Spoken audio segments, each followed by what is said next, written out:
Buff Nation, what up? BWB, my bandwagon buffs. What's going on? Happy Friday. Welcome to TLP Sports Club.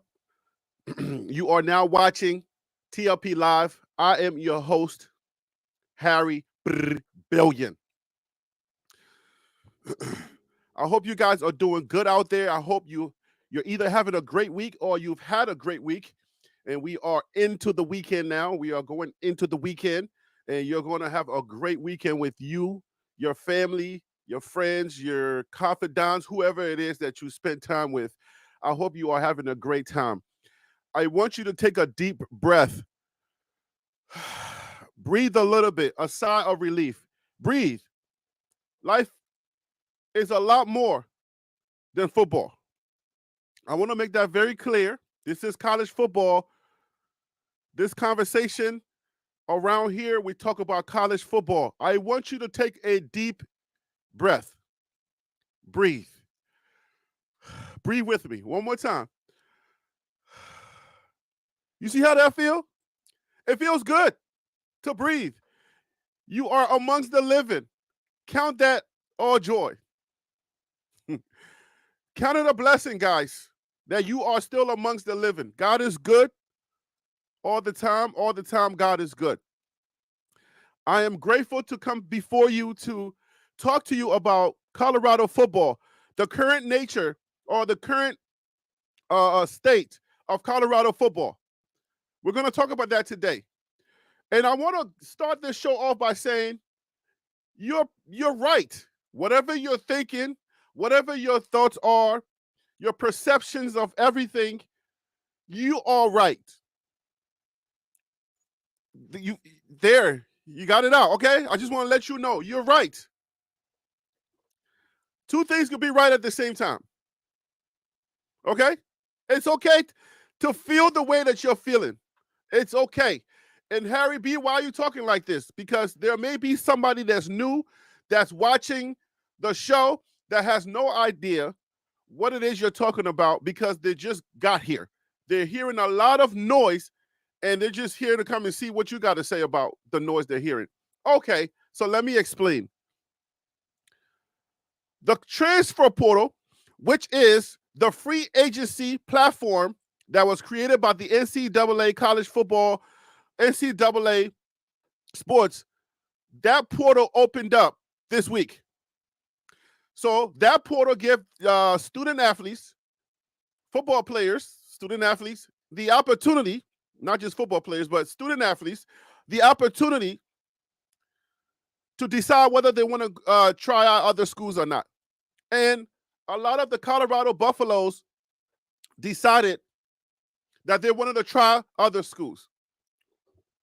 So Colorado, so far, to my count, has lost or is going to lose 15 players to the transfer portal, and I'm sure there are more to come. Our spring game is April the 27th, which means that some are waiting to play in that spring game in order to give themselves an opportunity or to have some type of tape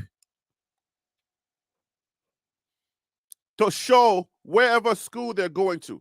So some players are going to wait until the spring game takes place on April the 27th before they decide to jump into that transfer portal.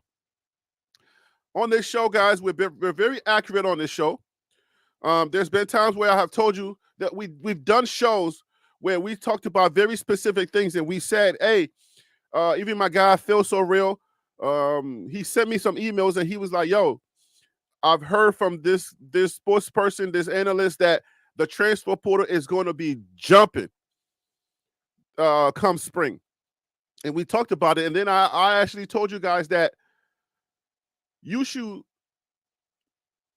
be aware that the transfer portal is coming, and some of your favorite players might even be in that transfer portal. And that's exactly what has happened on this show. So we're very accurate on this show. When we say we are the data show, we're not joking. We're not, well, sometimes we do joke around, but we're pretty accurate on this show. All right. We take things seriously. We talk about serious issues. We talk about serious things that are going on with the team. And I would say, we're very serious about this team. This is our team. All right. But I want everybody to take a deep breath because now we get an opportunity since I would say the dust have settled just a little bit, or the smoke is cleared just a little bit. Now we get to talk about the nitty-gritty. What are the implications of those 15 players leaving Colorado? We're going to talk about some serious things. But I want to tell you this before I start the show in honest. I think I've said that twice already. It's like pastors talking, saying, trying to end a service or start a service. Before we get started, I've said it like 3 times already. But in honest, I want to ask you this question, or I want to tell you this quote. I have a modified version of a definition for what a fan means. So what does it mean when you are a fan of someone? If you are a fan of somebody, your number one job is to keep them cool. I'm going to repeat that because I wanted to settle in just for a little bit. So if you're just joining the show, I want you to catch what I just said. If you decide to become a fan of someone, what is your number one job? Your number one job as a fan is to keep that person cool. So what do I mean by that? Well, what I mean by that is that the reason why I'm a BWB or a bandwagon buff, the reason why I even decided to come up with that phrase is because I'm a Coach Prime fan first. I'm a fan of Coach Prime. I love Coach Prime. The reason why I love Coach Prime is because I value a lot of the things that he values. I value his standards, what he stands on, what he stands for, his discipline. If I just had an inch of his discipline, I wouldn't have this dad bod. My face won't be swole. I would probably be a little bit more muscular, more muscular like I was in college. My body was ripped like you know what I'm saying, like a bodybuilder. If I had his discipline or a little bit more of his discipline, I think I could be a little bit more fit. All right. Or I might probably be a little bit more successful.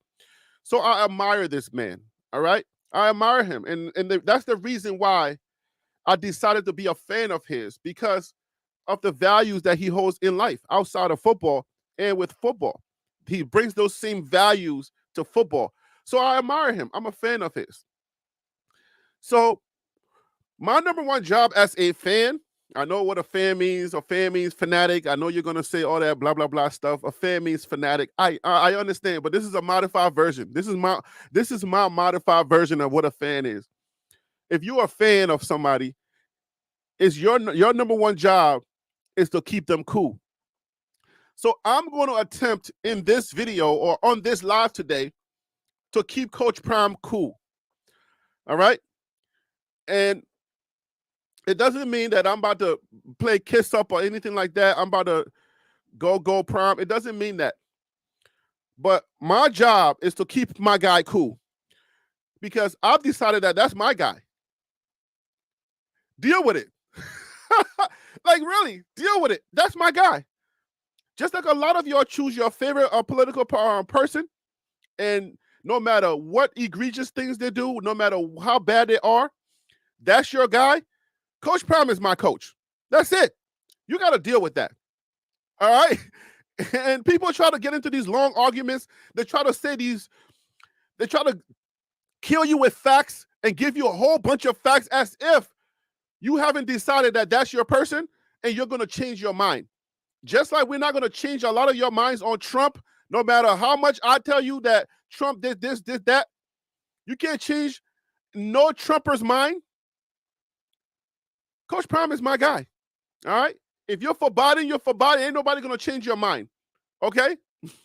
So I've decided that Coach Prime is my coach. And there ain't nothing, I don't care how many facts you try to drop. I don't care how many clown emojis you try to say, how much circus words you try to use. That's my coach. And as long as he's on Colorado or he's coaching at Colorado, Colorado's my team. Just that's it. It's as simple as that. Bruh, deal with it. I have to say that to a lot of people because it's as if you come over here, you come to my channel to try to convince me to hate Coach Prime like you do, or to have the same opinions that you have of Coach Prime. You're trying to convince me.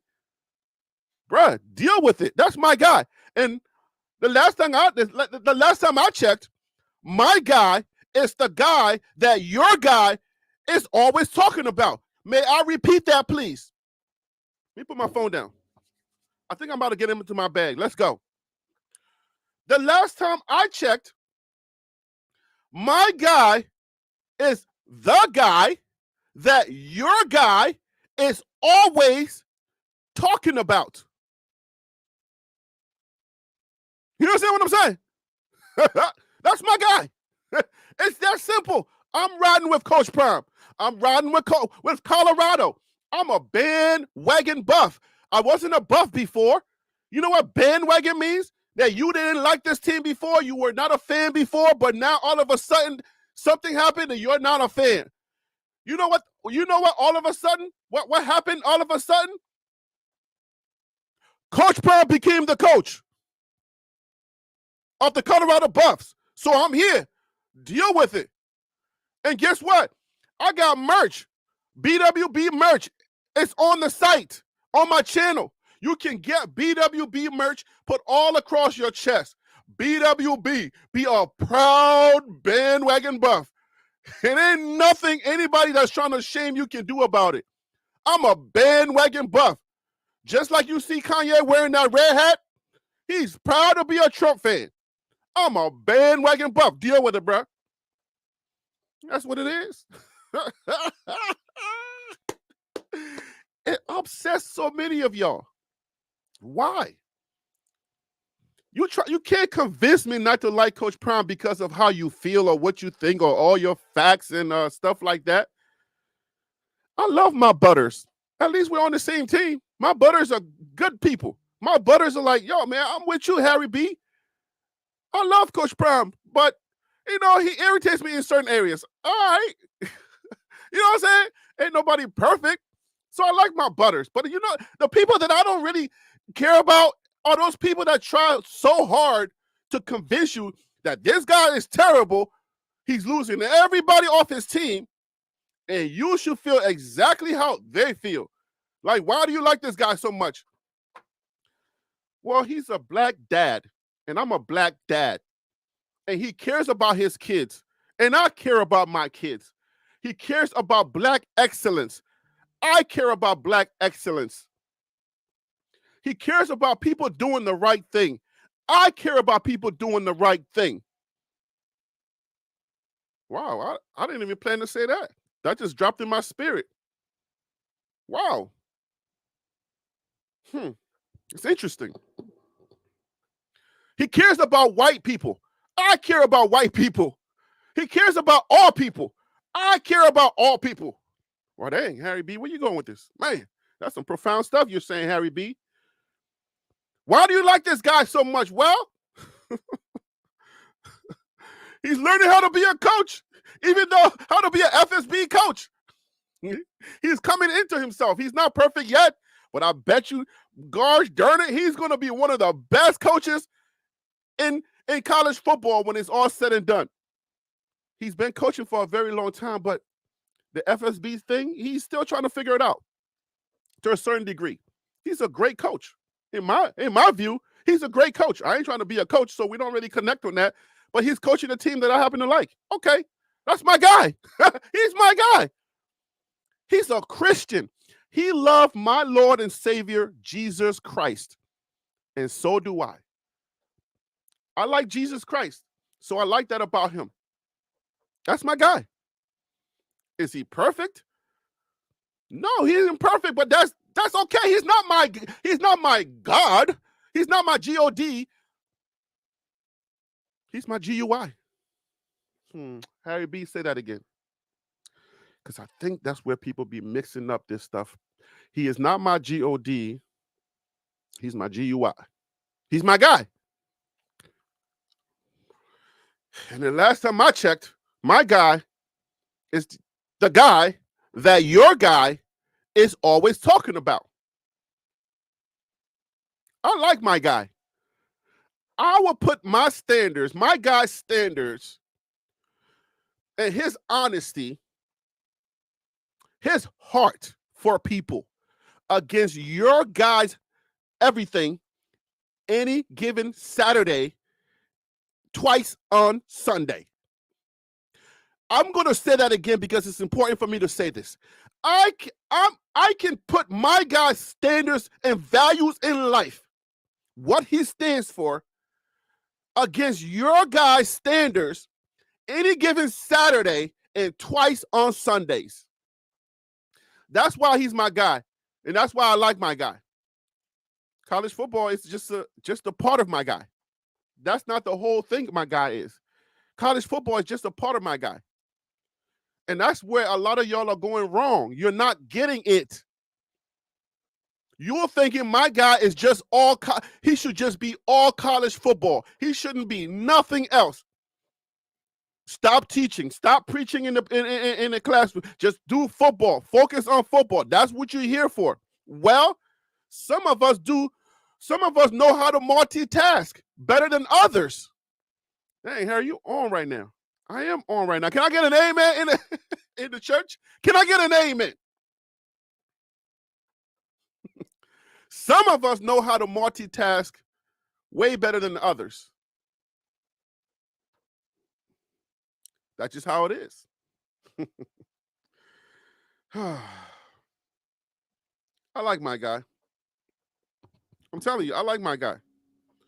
And no matter how many times you try to convince me that my guy is terrible, he cares about himself too much. He doesn't care about the kids. Why is he videotaping this if he really cared? He's always promoting. He's not teaching. Look, everybody's leaving him. Nobody wants to stay at Colorado. No matter how many times you try to convince me that these are the bad characteristics that you see, if those are the things that you see, then my guy is doing really good. If that's what it is for you, my guy's leap years ahead of your guy. If that's the worst you can get, he cares about himself too much. He doesn't like these kids. He promotes himself over the school. If that's what it is, if that's all it is for you, Bregin, then my guy is good. He's all right. He's gonna be all right. Oh man, my guy is good. You know what I'm saying? My guy is good. He's gonna be all right. Like he said, we're gonna be all right. Colorado lost 15 players. That's reality. We're not gonna overlook that. No, we're not. Colorado lost 15 players. Let me repeat that. Let me let that sink in for some people. Colorado lost some really good players. Let's not be delusional, okay? Colorado lost some really good players. I have to admit that. I'm not delusional here. Colorado lost a lot of good players. You can spin it however you want to spin it. Let's get to business. You can spin it however you want to spin it. It's okay. And the reason why I want to make sure that I acknowledge the fact that Colorado lost some good players is because when they were here, that's what we were saying, that they were good players. There were a lot of good players that we lost. We lost Cormani McLean. He was a good player. We lost Savion Washington. He was a really good player. We lost Alton McCaskill. He was a really good player. He's decided to jump into the transfer portal. Chayman Matea, he was a tight end. He was a projected starter. He was a really good player. We lost him. But with acknowledging that, it doesn't mean that Coach Prime isn't right, that we're going to be okay. Because like my guy Phil So Real always tell me, Harry B, you're my guy, but two things can be right at the same time.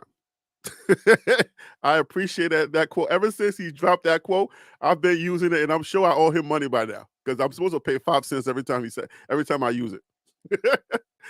But two things can be right at the same time. Listen, man, we can lose good players and still be all right at the same time. That's possible. All right? We can acknowledge that we lost some good players. Not all the players that we lost were bums. If you say that, then you're disingenuous. You're not a good fan of this team. If you say that we lost bums, they weren't going to start anyways, then you are not a good person to me. You're not, because I don't like two-faced hypocrisy. I don't live my life internally with two-facedness hypocrisy. One, while they're with me, they're good, and I can evaluate them and say how they're going to affect my team, how we're going to be dynamic this year. We're going to dominate. But then as soon as they decide that they don't want to know, they no longer want to be here, all of a sudden, they're no good. That sounds like hypocrisy to me. And there's nowhere in my fiber, in my bloodstream, the bloodstream that I'm trying my best to try to fill more of God with, more of Jesus Christ with, where less evil, less bad, less junk, more God, less pornographic images in my brain, less doing bad to people, less thinking poorly about other people. Oh my gosh, he's getting more views than me. He's not better than me. Less of that and more of Jesus Christ in that bloodstream, in that brain, in that body, in myself. You're a hypocrite to me if you say that. Because it wasn't just long ago we were just saying that those kids were we had a good team. So it could be right that Coach Prime is going to be all right, but those kids were good kids that we lost. Were they all beasts? No, they weren't all, beasts. No, they weren't. I mean, that could be true too. That's three things that can be true now. We're counting.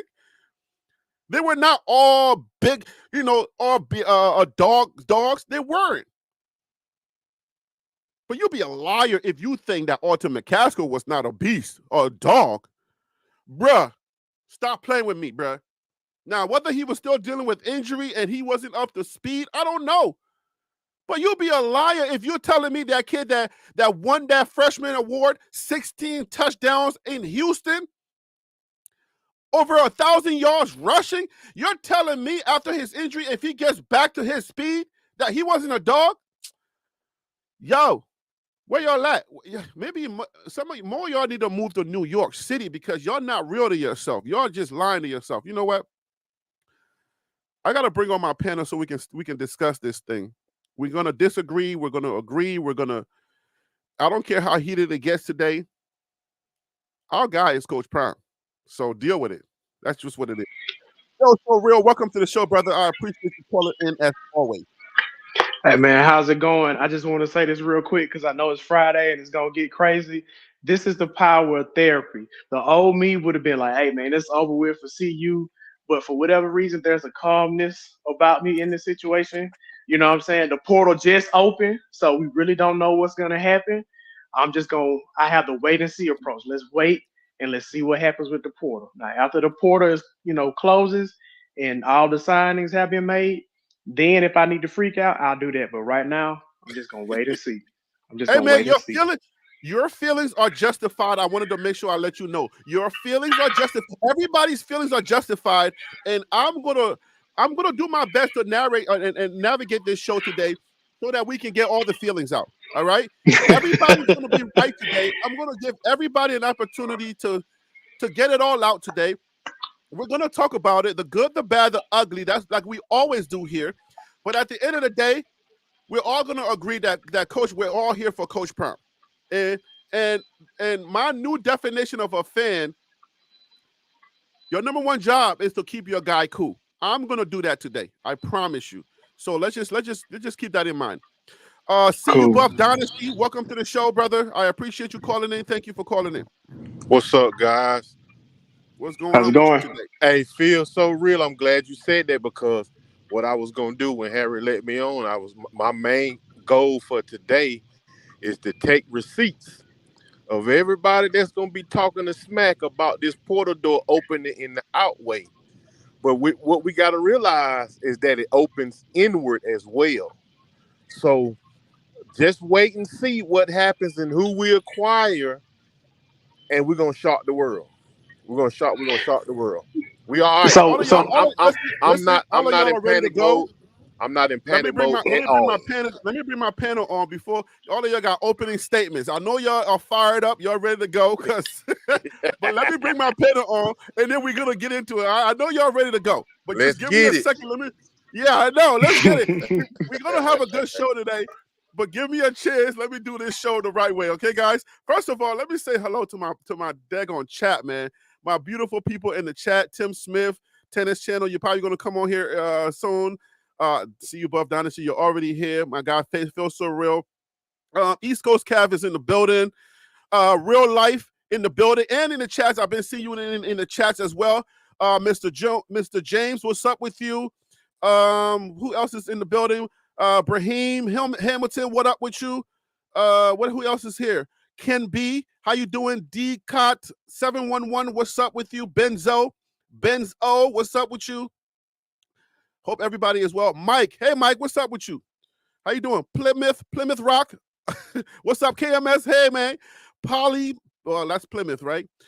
King Courtney, Patricia, McGee, and I'll say hello. Everybody's here today. Everybody's here. Marie, what's up? Samuel Flowers, what's up? Stacy, Ephraim, what's up? One of my best friends in the film industry. He played in Baby Boy. One of the kids, y'all remember in Baby Boy, the kid that went like this, and then Tyrese was, or Omar Gooden Jr. was about to hit him, and he went like this, and he was like, nah, he's a real one. That kid right there, his name was Ephraim Benton.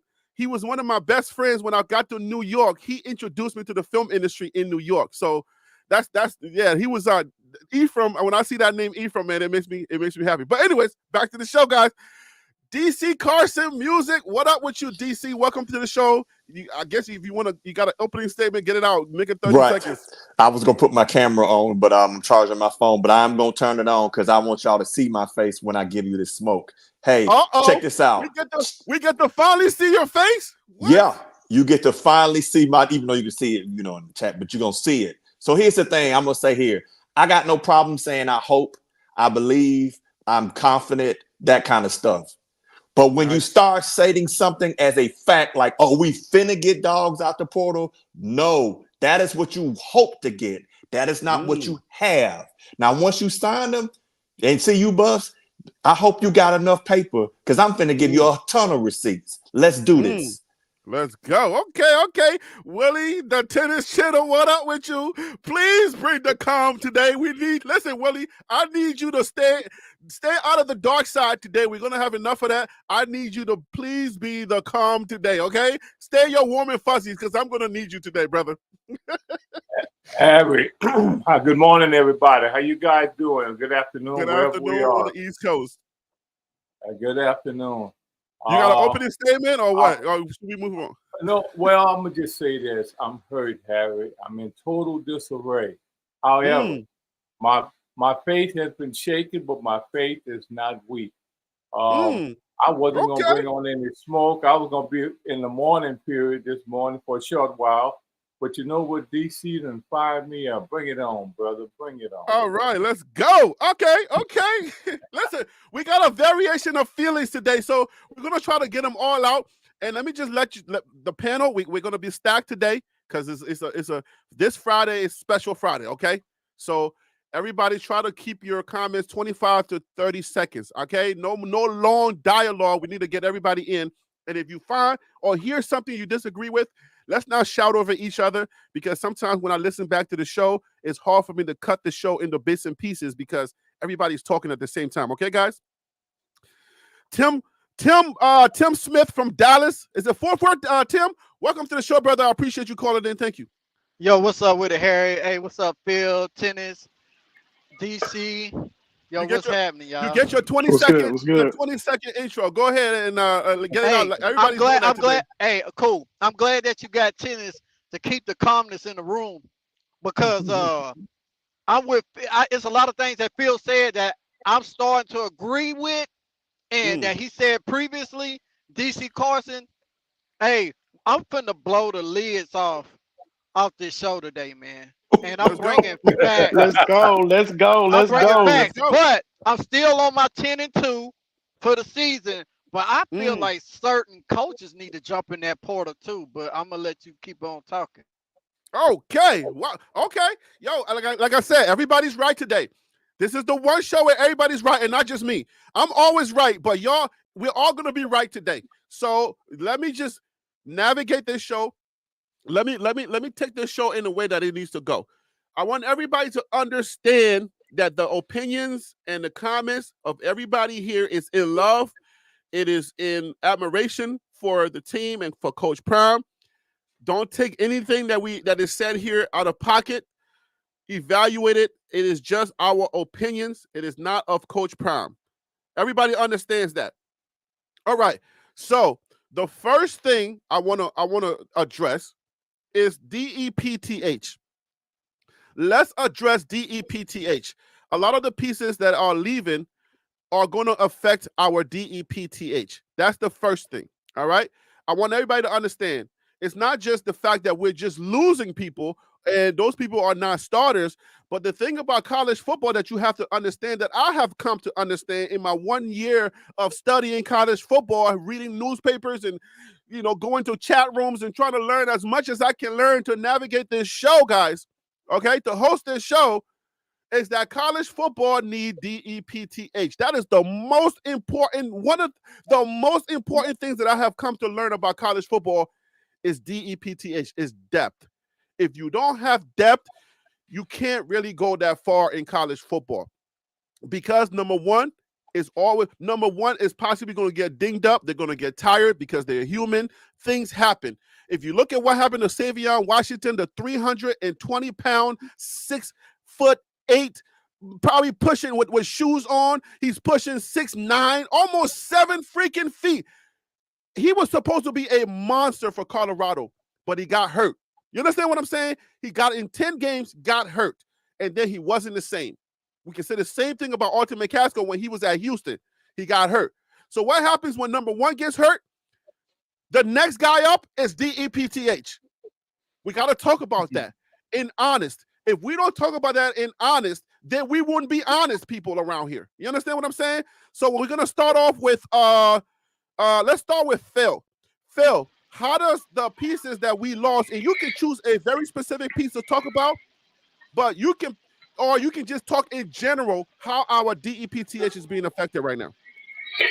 I'll say in general, I think specifically losing Alto and losing Carmoni, we know for sure those guys at the very Phil, hold on. worst. Phil, sorry. Phil, hold on. Sure. Sorry.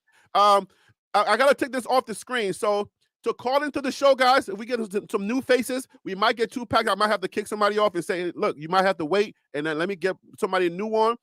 But yeah, to call into the show right there on your screen, join TLP Live at gmail.com is the email. You call in, you email me, I send you the link, you come onto the show. But you can email me at that email. Write that down because I'm about to take that off the screen so we can see the names of the guys, okay? So join TLP Live at gmail.com. Join TLP Live at gmail.com. That's how you call in. You email me, I send you a link. Don't worry, I'm not going to spam you or anything like that. The guys on the panel, they always email me from that email. You can always contact me on that email as well, okay? So I'm about to take that off the screen, but write it down if you're going to call in today or in a show either on Monday Night Football or the next Friday. All right, go ahead, Phil. Sorry about that. All right, so I think real quick, losing Alto, losing Carmoni, I think at the very least you can say those guys were at the very least or worse running with the twos, right? So that will affect the depth. Because if Edwards were to go down or Hagerson were to go down in front of Alto, he is more than qualified to be, a starting running back, right? And then you look at Carmoni, even though he didn't start last year, when he did come in the game, he was able to make a little bit of noise against USC. So while you may say, hey, these guys weren't starters that were losing, if these were guys that were running with the twos, now your threes come up and have to be the twos. You know what I'm saying? So what that means is if you can't refill that position, you know what I'm saying? Now you got guys that you didn't have any confidence with or guys that you were trying to develop for next year or 2 years out that now have to be ready to step up if something happens to the guy in front of them. Okay, hold on real quick. B's is saying Brentley left because he wants to start. Who's Brentley? Is it Bentley? Brentley is the kid out of Statesboro, Georgia. He was an early enrollee. I think he played edge. So he's a freshman. He was an early enrollee. But he's leaving now. What's the first name? Because I don't know about Brentley. Eric hold on. Brantley. Eric Brantley. Yes. Eric Brentley. Yes. Okay, Eric I don't know the Brantley. name. Okay, cool. Okay, Eric Brentley. Okay, defensive end. All right. How come I can't remember the name Eric Brentley? All right. So CU Buff Dynasty, you're up next. Please tell us how do you think the transfer portal enrollees are going to affect our depth?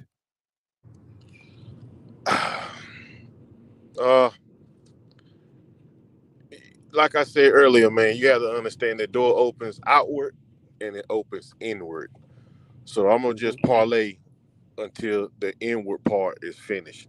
I don't see depth as a concern. I see Coach Prime filling in the spots that were alleviated by the kids. It's really not a big deal to me. So I don't. It's just not a big deal to me. Okay. All right, DC Carson, you're next. What? How does the well, you know the question. Go ahead. You're next. Well, I mean, I think it's saying that. Do I think they lost a ton of stuff, but not necessarily. But then does that bring in the thing where some of these people were focused like, yeah, we got some dogs, and now they're not dogs. I mean, I guess it's kind of like we can't keep saying we getting all this stuff out the portal and then turn around and I mean, again, I think CU will be somewhat fine, but I think but I'm also say this because I'm kind of what Tim is going to. I'm not sure you got the coaching staff, and I'm not sure you got some other things that are going behind the scenes that will cause this thing not to be because of you've got two people that left, and two of them who are good. Both their parents had drama in there. Both of their departures had drama. So we can't just keep saying, okay, when there's smoke, we can't say, oh, that's them or that people don't want to compete. We might want to at least ask the question. Okay. All right. So Tennis Channel, how does the portal enrollees affect our depth?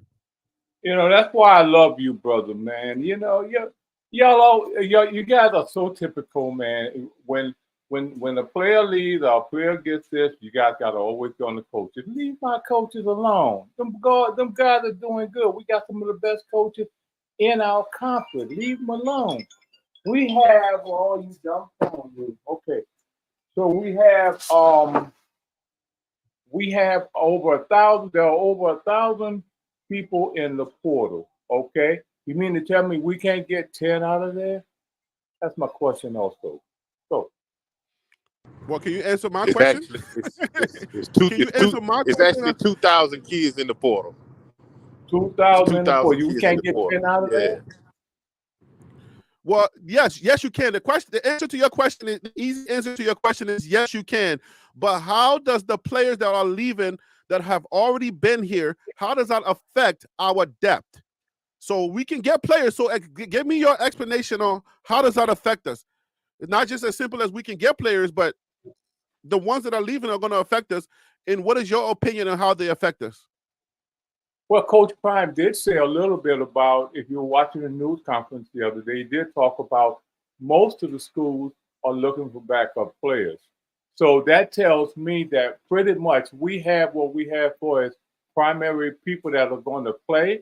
What we're looking for now is backup players. So I believe that's going, if we can't get those quality backup players, it's going to be tough because now we're not going to be in the same situation we were in last year. It's just that it's going to mean that it's going to, people are going to be doubling up here and doubling up there, getting tired. So I'm thinking in that way it'll affect us if we can't get the quality backups that we need. Because right now we need people to play roles. So somebody write this question down because that's going to be my next question. If you're saying all we looking for are backups, but then you're saying on the other hand that everybody that comes here gets playing time, how do you know that there's not a player in the portal that is thinking about starting and may be able to take somebody's spot? So if you're saying all we're looking for now are depth players or backups, then how is the guy that's in the portal supposed to think? Put that question to the side. That'll be the next question. I'm going to Tim now for how does the guys that are leaving affect our depth? Can you hear me? Yes, we can hear you. Okay. To CU Buff Dynasty, depth wins championships. losing Alto McCaskill and losing Cormani McLean, even though I feel like Cormani done it to himself, but he was a big depth piece as far as skill set. Alto, he's rushing for 1,000 yards as a freshman, even though he got injured. And yes, he wasn't 100% fully last season, but glimpses of him in the well-off media videos this season is showing that he really trusts his knee 100%. He's not overthinking it the way that he's hitting the holes. And the way that the way that they portray Dylan Edwards, the way they're going to be using him this year, which we've been saying all last season, that he needs to be out in open space. He's more dangerous when he's out in open space. But now you're not securing Alto as the number one, which all of us could clearly see that he is the number one. Even though you're bringing in that freshman, he's showing glimpses, but he's showing glimpses against the second string defense, not the first string defense. Where each and every Saturday he's going to be going up against number one defenses. So therefore, I cannot put him in that position of being my number one back because he ain't played a down in college football. But I got somebody that was a 1,000-yard rusher, and now he has the opportunity to prove himself not only to himself but to everybody else that, hey, this was the right decision for me to come to see you. Why not establish that, but allow him to walk out the door? But you take your third string and you compliment him in front of the whole team and make him the second string, which clearly he's showing glimpses of being great too. But he's a walk-on, but he's not no number two. So you're talking about Charlie Offer though. Charlie. So I'm finna end it here because I know we're on this quick window. But if you got that running back from Ohio State, Dylan, what's his name? Welch? Just the Ohio State running back. I know who you're talking about. Yeah, Ohio State running back. Deion Sanders on the phone with him, trying to get him to come into CU. Now, is he great? He's outstanding. He's a 5.8 yard per carry type of rusher. But why would you let Alto McCaskill go? Not only that, how is that going? If he does decide to commit to CU, how is that going to make everybody else feel on the in the running back room? But I'm gonna shut up because I got a lot more to talk about on that. Yeah, did you call my name out in the beginning of your statement? Yeah, I called your name. I called your name out because you said it's only right. It's only right that you respond. It's only right that you respond. Yeah, are you summoning for me on this Good Friday, brother? No, brother. No. I'm just going off what you said. You said D.E.P.T.H. You specifically said, quote, D.E.P.T.H doesn't matter. And no. That's not what I said. So okay, I said, help me out. I said these kids leaving is not that big to me because there still is 11 days left of the window to replace that D.E.P.T.H. I understand what D.E.P.T.H means to a football team, but let me give you a little thing here. Okay, Cormani McLean just left. He's a depth piece. He could have contributed to the team. But what I'm going to say on the other side of the coin is I think we forget that there are 4 other cornerbacks coming in that already signed to us. So now you one leaves, but we're replacing it with 4. Are they freshmen? Yes. But what if those freshmen come in, they do what they're supposed to do, they hitting on all the cylinders? Would they not turn out to be better than Kamani? What good is a piece that we're calling a rotation or a depth piece that doesn't put in the work? And he hasn't practiced barely any this spring? So we lost 1, but we still got 3 or 4 coming behind him. You understand what I'm saying? So I understand depth. What I'm saying is everybody's in panic mode. I'm telling you what Prime is doing. Don't say everybody. That's not, it's not genuine to say everybody. This is what's going around or what's happening. Prime is going to let the smoke clear, let everybody get their talk out, and then next thing you know, he's going to do just like the last portal session. Commitment, and then everybody gonna have their lips zipped up and quiet. That's what's okay. So let me add something to what you just said. A pushback on what you just said a little bit of a pushback, because the thing that you have to understand is the guys that are leaving have already established relationships. All right. So there's the outside nuance that we have to think about is synergy. We got to think about the fact that the relationships have already started. Now, the reason why you need to have that relationship is because of trust. You got to be able to trust your teammate, right? So you need time to build trust. Without time, you can't build trust. It's hard to build trust without time. It's not just as simple as saying, we got guys coming. That's great. Guys are always going to be coming. So let's just make sure that we understand, like, guys are always going to be coming. Okay? So, but we cannot not think about the fact that relationships have been formed and trust have been built and all of these things. When they go out the window, you can't replace that. No matter how good this player is, you can't replace that. So that's why I wanted to push back a little bit on that. But I do agree with you because I'm a fan of Coach Prime. We're okay. I'm not panicking. Just so we cannot say everybody's panicking, but we must address the elephant in the room. Outside of me being a fan of Coach Prime, I coach the game of football and I understand what's going on. It's just the first whiff of the portal. There's always going to be a second whiff. And that's where we're going to replace those pieces, hopefully with better pieces. You know what I'm saying? That's it. Right, but you got to acknowledge the fact that there are intangibles that are that cannot be replaced. Those intangibles are synergy and other things that words I can't even think about right now, and trust and stuff like that cannot be replaced. Is this guy going to steal my chain? Is this guy going to be my friend? How is he as a teammate? Does he smile? Does he not smile? Is he talking? Does he talk behind people's backs? Is he a snitch? Is he weird? Is he a weirdo? So those things. I'm sorry for cutting y'all, but being that you said that, what does it say to the guys who were there, who was undercoverly planning to leave the whole time?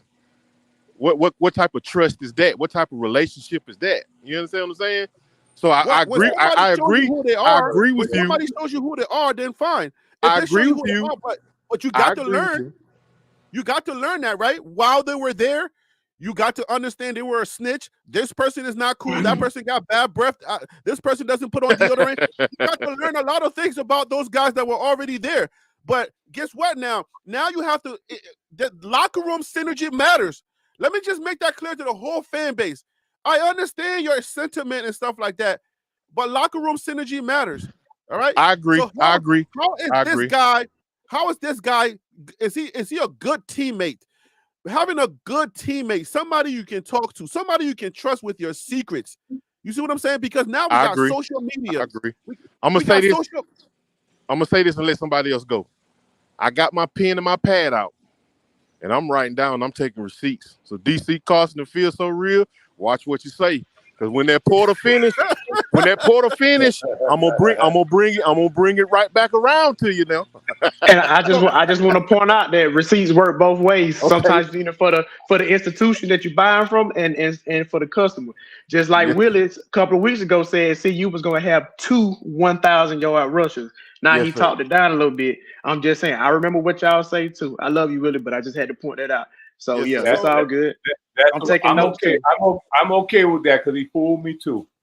All right, so let's go to that second question. I hope somebody wrote that question down.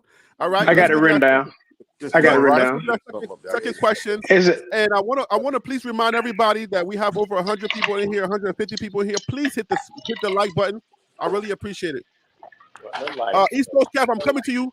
Thank you for the super chat, East Coast Cap. I know you sent me. I'm coming to you soon. Give me a second. All right, so go ahead, Phil. What is the question again? I think I forgot. And you can rephrase it if you wanted to. I was trying to type it real quick, but if we need depth, then how is the man that comes in from the portal supposed to feel about having a chance to start? I think that was the gist of what you were asking. Was that correct? That is the gist, because we keep talking. All right, Coach Prime, other guys, we keep talking and we keep saying stuff like, well, the portal. It's almost like we're kind of like downplaying the portal in a sense. You can't downplay the portal when that's your number one source of recruiting.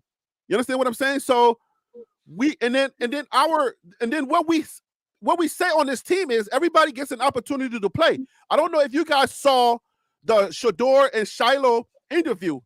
But there, they said if you can play, you can play. So the message, you got to be very careful with messaging, okay?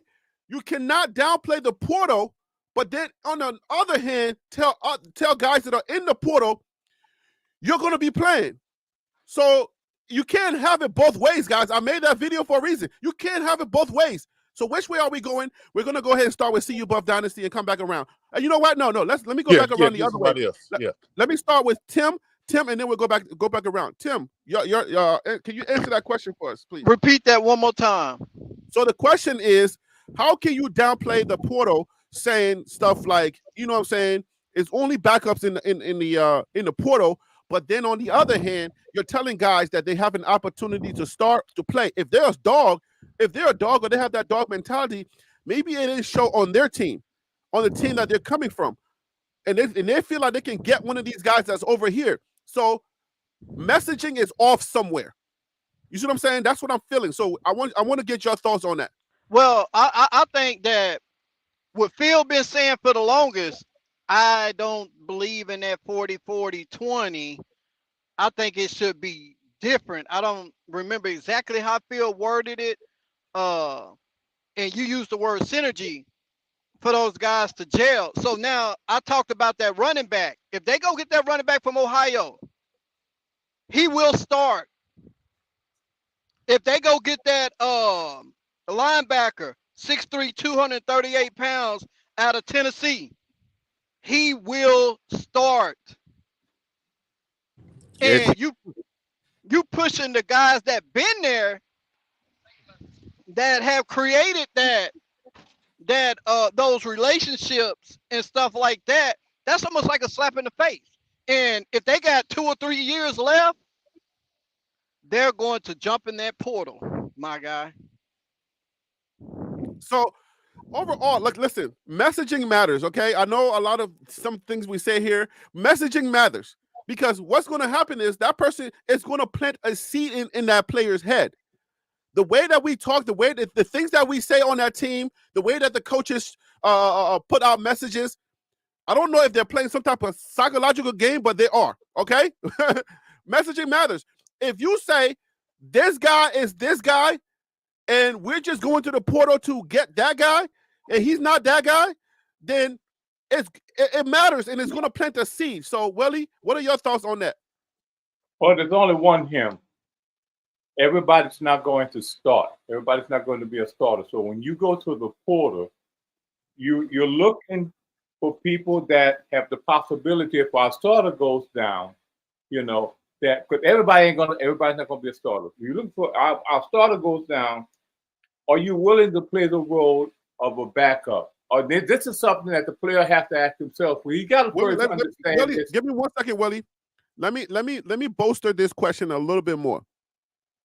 In the brain of the person that's in that portal that's thinking, I want an opportunity to start, because I think somebody said earlier, ain't nobody transferring to be a backup. And if they are, they're probably a bum. But with that aside, in the brain of the person that's coming here is saying, well, if they're saying that, does that mean that they're locked in on their guy and no matter what I do, I won't start because I feel like I'm a beast? So if I come over there, are they really going to prioritize fairness? Are they going to prioritize my abilities? If I come and not cook their guy, the guy that they're so good on, that they're so bullish on, if I come and not cook him, what is the chances that they're going to move away from him and let me cook? You see what I'm saying? So that's part of that question as well. I don't think they're going to do a move away from him, but he's going to put a lot of pressure on for that next man up, because that guy could stand a better chance of coming up really, really quickly. If I'm bringing the dog in, that means I'm bringing him in there for a reason, to push my other guy to greatness. Okay, because when I transferred from one school and went to the other one, they already had their starters. I didn't go there and move anybody out, but I was a strong 6-man. You see what I'm saying? That means I got just as much playing time as the starters did. And I was happy with that, because remember, all I wanted to do was just play. That means the next year, I would have been a starter. You see what I'm saying? So when you're going in with that mentality of, oh, I'm going to take somebody's spot, I mean, particularly if they already, you've already got, the guy have already got more time in than you. He's got the time. He's familiar with the system. You have to learn the system. You have to learn all of this. So anybody that comes in out of reporter, all of that, you have to play all of that in. Some guys will pick it up right away. Some guys going to take some time. So that's why I said that you're looking for maybe they don't want to be a backup, and that's gonna come out in the wash. But look, I want to play on this team. This is what I'm willing to do. I'll take the backup for right now. But if he's been a starter somewhere else, you've got ego sitting in there. So you got a lot of stuff that's happening with players in their heads and their minds, man. And if I can't start right now, well, there's a possibility you might not be able to start. But we still got summer camp coming. Right now, this is springtime. If you can move the guy out within the next couple of months, then now we're looking for another guy. That guy that was the starter here, he's looking to transfer because the person behind him was a little bit better. It's all about it's. All right, well, yeah. Well, you got to keep it 30 seconds. Sense. You're going way over. So, let me get. All right, DC, your turn. What are your thoughts on that? I can rephrase the question if you need it. No, that's fine. I'm fully aware of the question. So my thing is this: y'all are talking against yourselves, and I can get. You would be perfectly fine if you sit back and say, "I'm hoping we do well. I'm hoping we kill it next year. I'm hoping we get some people." You'd be perfectly fine, but you can't sit here and say, hey, tell me what dog wants to come in and be backup, knowing he's going to be backup. And then we keep saying competition and all this kind of stuff, and that the people that left weren't competing and all this other garbage that you can no more say than the people that are complete haters. So that's what I want to know is that are you sitting here saying that these people are second string or third string that are sitting in the portal, which Coach Prime said out of his mouth, and now we're sitting here saying, well, somebody may just want to come and just kind of sit behind for whatever reason. So I'm going to ask this to CU Buffs and to Tennis. If I'm a linebacker and I was starting in some place, let's just take Mississippi State. Why would I come to CU to sit behind anybody? He called you out, so it's only right that you're one of your answer, unless you're scared. No. Go ahead and give me like 1 minute. Give me like 1 minute while I get through this bad signal area. Go ahead, Tennis Channel. Unless you're scared, I mean, Willie, you could be scared. Just admit you're scared, and we can move on. Because DC, I'm gonna get at him. I just want to get through this bad signal area right quick. Oh, you might as well stay there because your take ain't fit to be good anyway. Just stay there. Okay, that's what I'm saying. Bring the fire, bring the heat today. This is Free for All Friday. Willie, do you want to answer? You're kind of quiet over there, Willie. Like I'm calling you out. I'm listening. I'm analyzing what DC said and what he said. All right, go ahead, Willie. Go ahead. Can you hear me? It makes a lot of sense. But at the same time, if I was, and I have to relate it to me because I am a former athlete and I transferred, and so I already knew what I was going into. I knew I wasn't going to be a starter, but I had the starter's capability. So I had to go into that situation and prove myself. That's basketball. Football may be a little bit different. Why would a player that's a starter one place want to go and sit down? He don't. So he's going to go. He's going to find a situation that's going to benefit him because he wants to be a starter. So I agree with that in a sense, but it has to do with the mentality of the player. I'm going to say what I said earlier. Most guys, man, look, I'm willing. I'm not everybody, but it takes special guys. Say, I'm gonna come in. I'm gonna sit through this with the possibility of moving that guy out. That's gonna be the job. That's what the dog would do. Every dog's gonna go after that same bone, and the dog that's the strongest and the meanest gonna get that bone. Okay, well, but the other issue is going to be if I'm truly a dog, I'm going to want a bag too. And I think that's the thing that people are saying and not understanding. You ain't got the bag. See, you definitely don't have the bag. The bag is the bone, brother. The bag is the bone. I'm going to get that bone. It's not the gallon. It's a Walmart bag. It's not a whole lot in it. Oh my God. It's not a full blown. It's not one of them Brinks money sacks.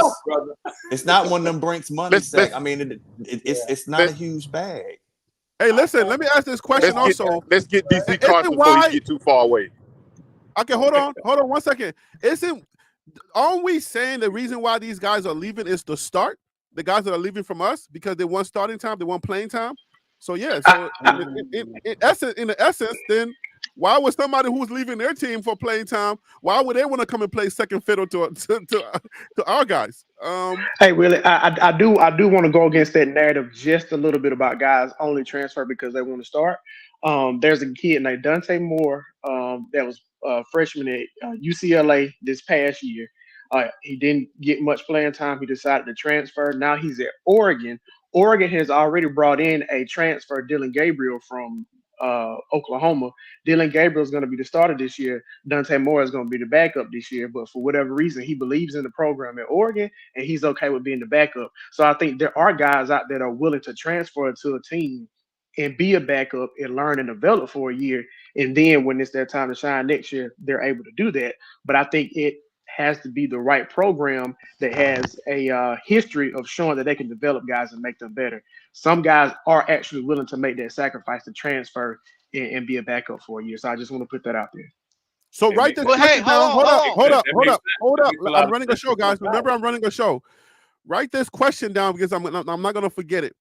If that's the case, then are a lot of players out there not thinking that Colorado is a place of development?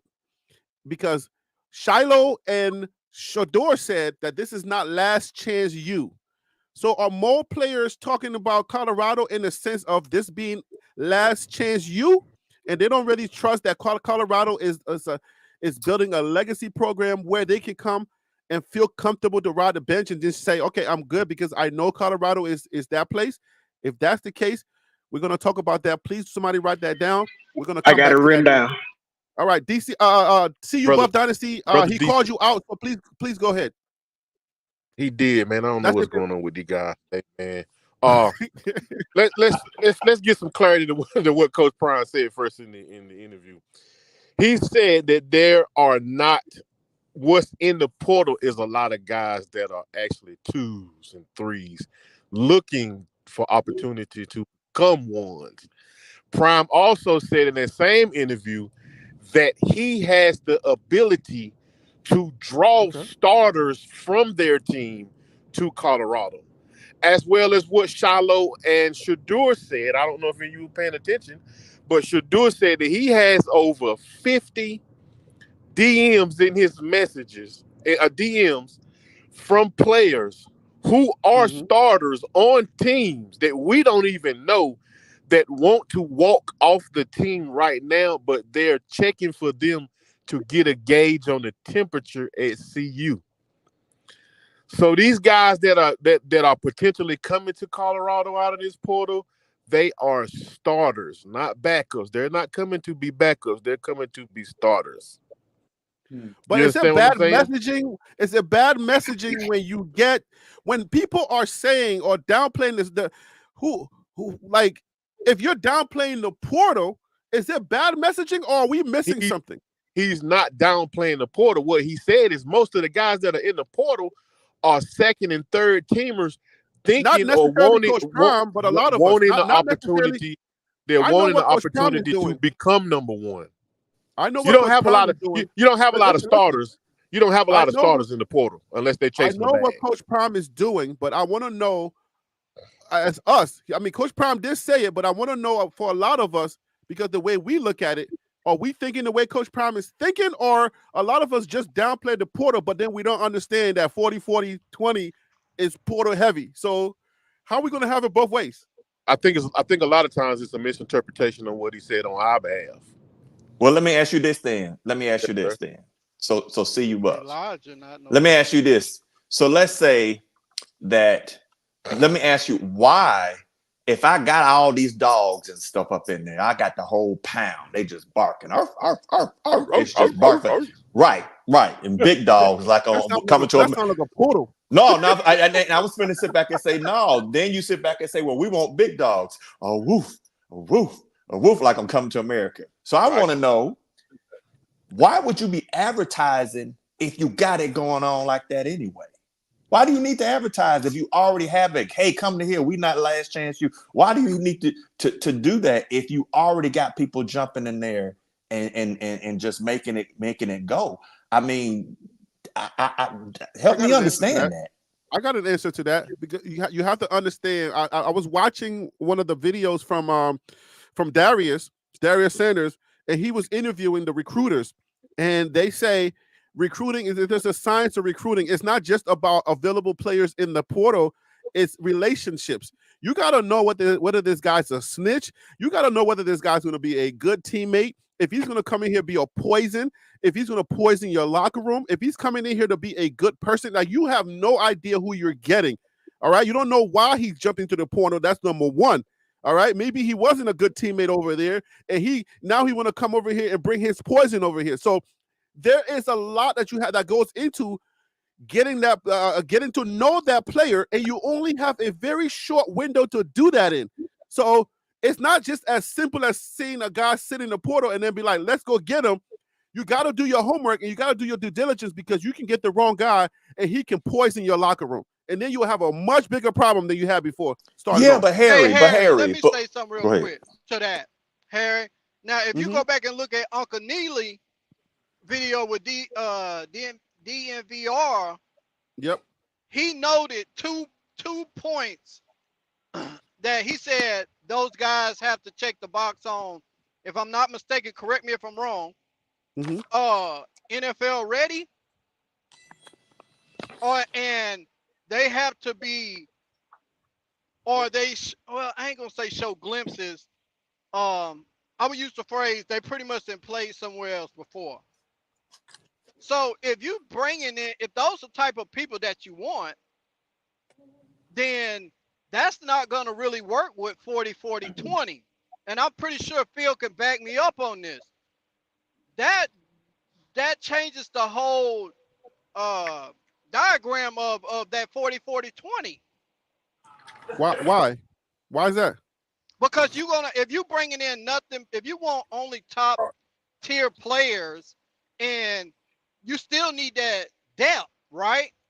You still need depth that can fulfill. An NFL guy's not going to be one to ride the bench. That's what I'm saying. So if you're trying to go to that NFL, it's a dual messages, man. I can't. I don't know which one to take. Go ahead. I'm gonna shut up, bro. No, it's like there's two things being said, and I'm like, my head is spinning because I'm like, wait, if you want NFL ready guys, and they come here, well, was that the criteria before or after? Because if the NFL ready guys, you go after the NFL ready guys out the portal, they come to the team, you give them they say thank Coach Prime or thank whoever for the opportunity. Once they get here, that's your NFL ready guy that you just got. So what happens? He's no longer NFL ready. So where do we drop the ball? What I'm saying is, if you want NFL ready type of players, right, year in and year out, right? You with me? Yeah. Okay. So if I want those type of players year in and year out, then those freshmen that I didn't brought on, that's there for 2 years, that been there for 2 years, that third year, they ready to shine because they feel like, okay, I didn't gain the weight, I didn't get faster, I didn't get better, sharpening my skills. I'm ready to start. But every year you bringing in NFL ready guys. So that's a good point.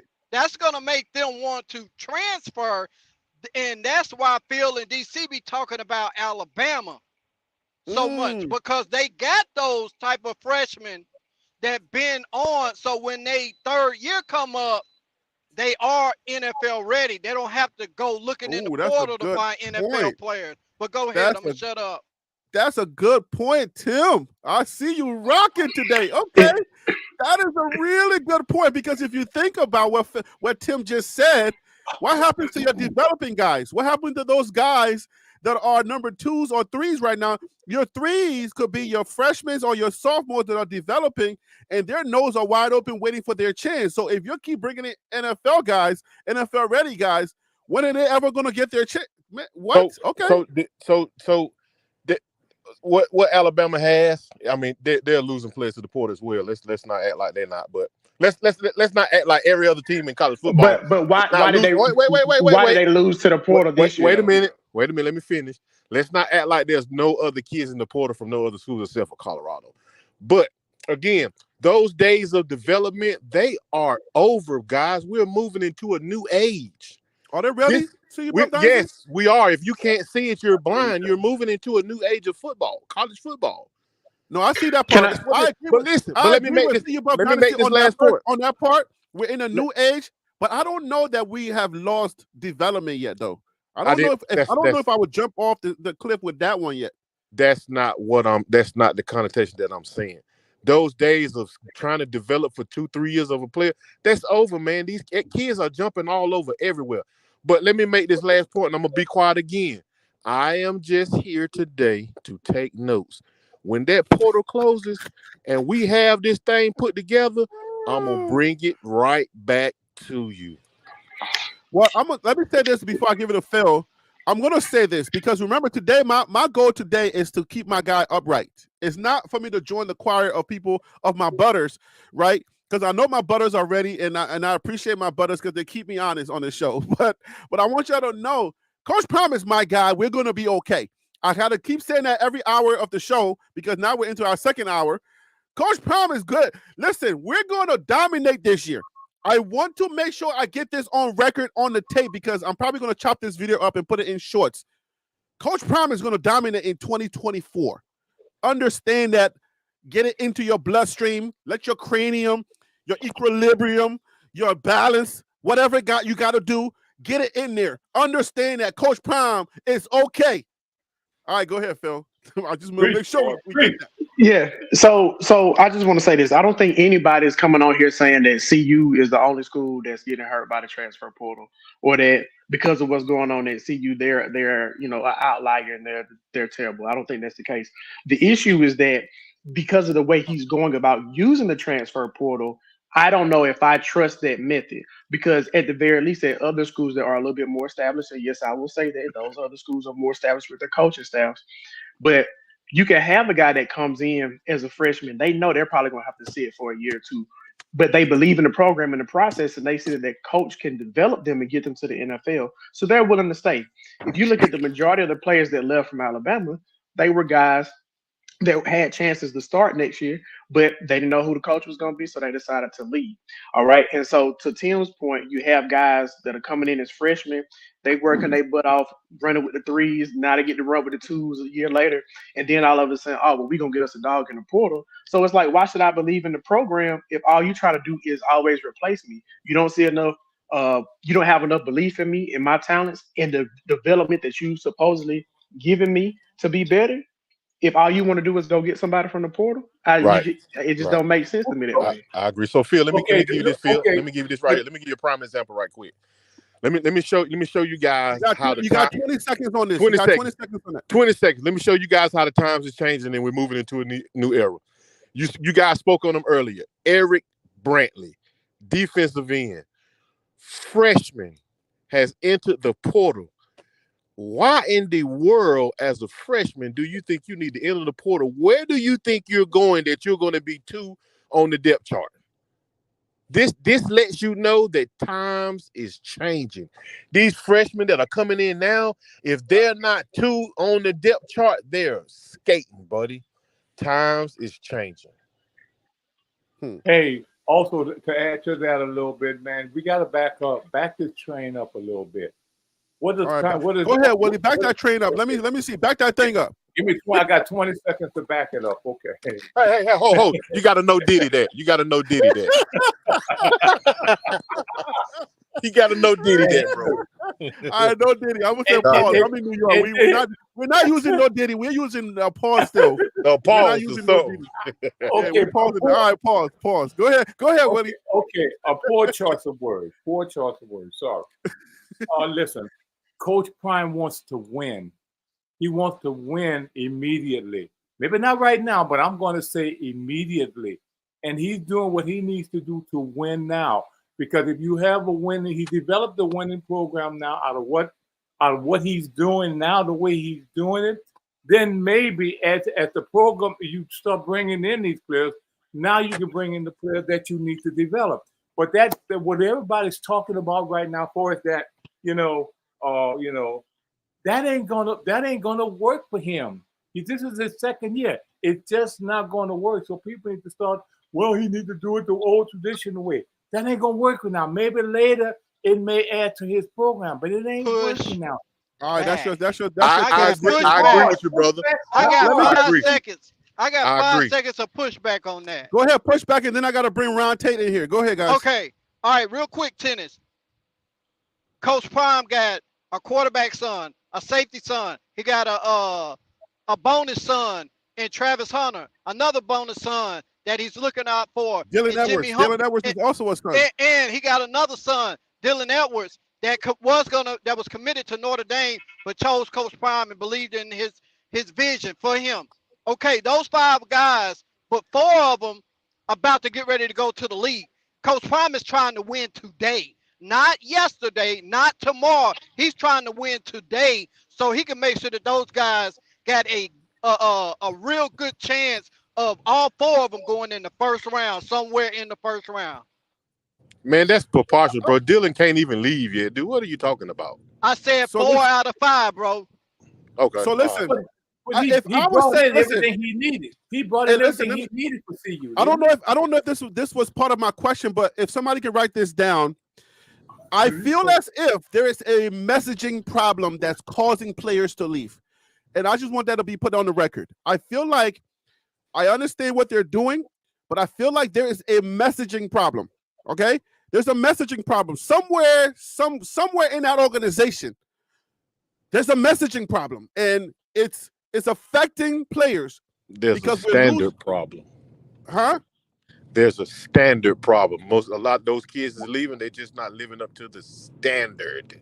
I understand. There's some. I say you say a lot, and I would say maybe just 1 or 2 are leaving because they don't get the standard. The primary person is going to be Cormani McLean.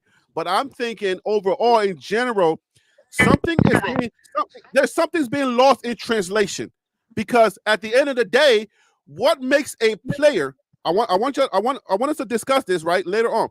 But what makes a player buy into your system?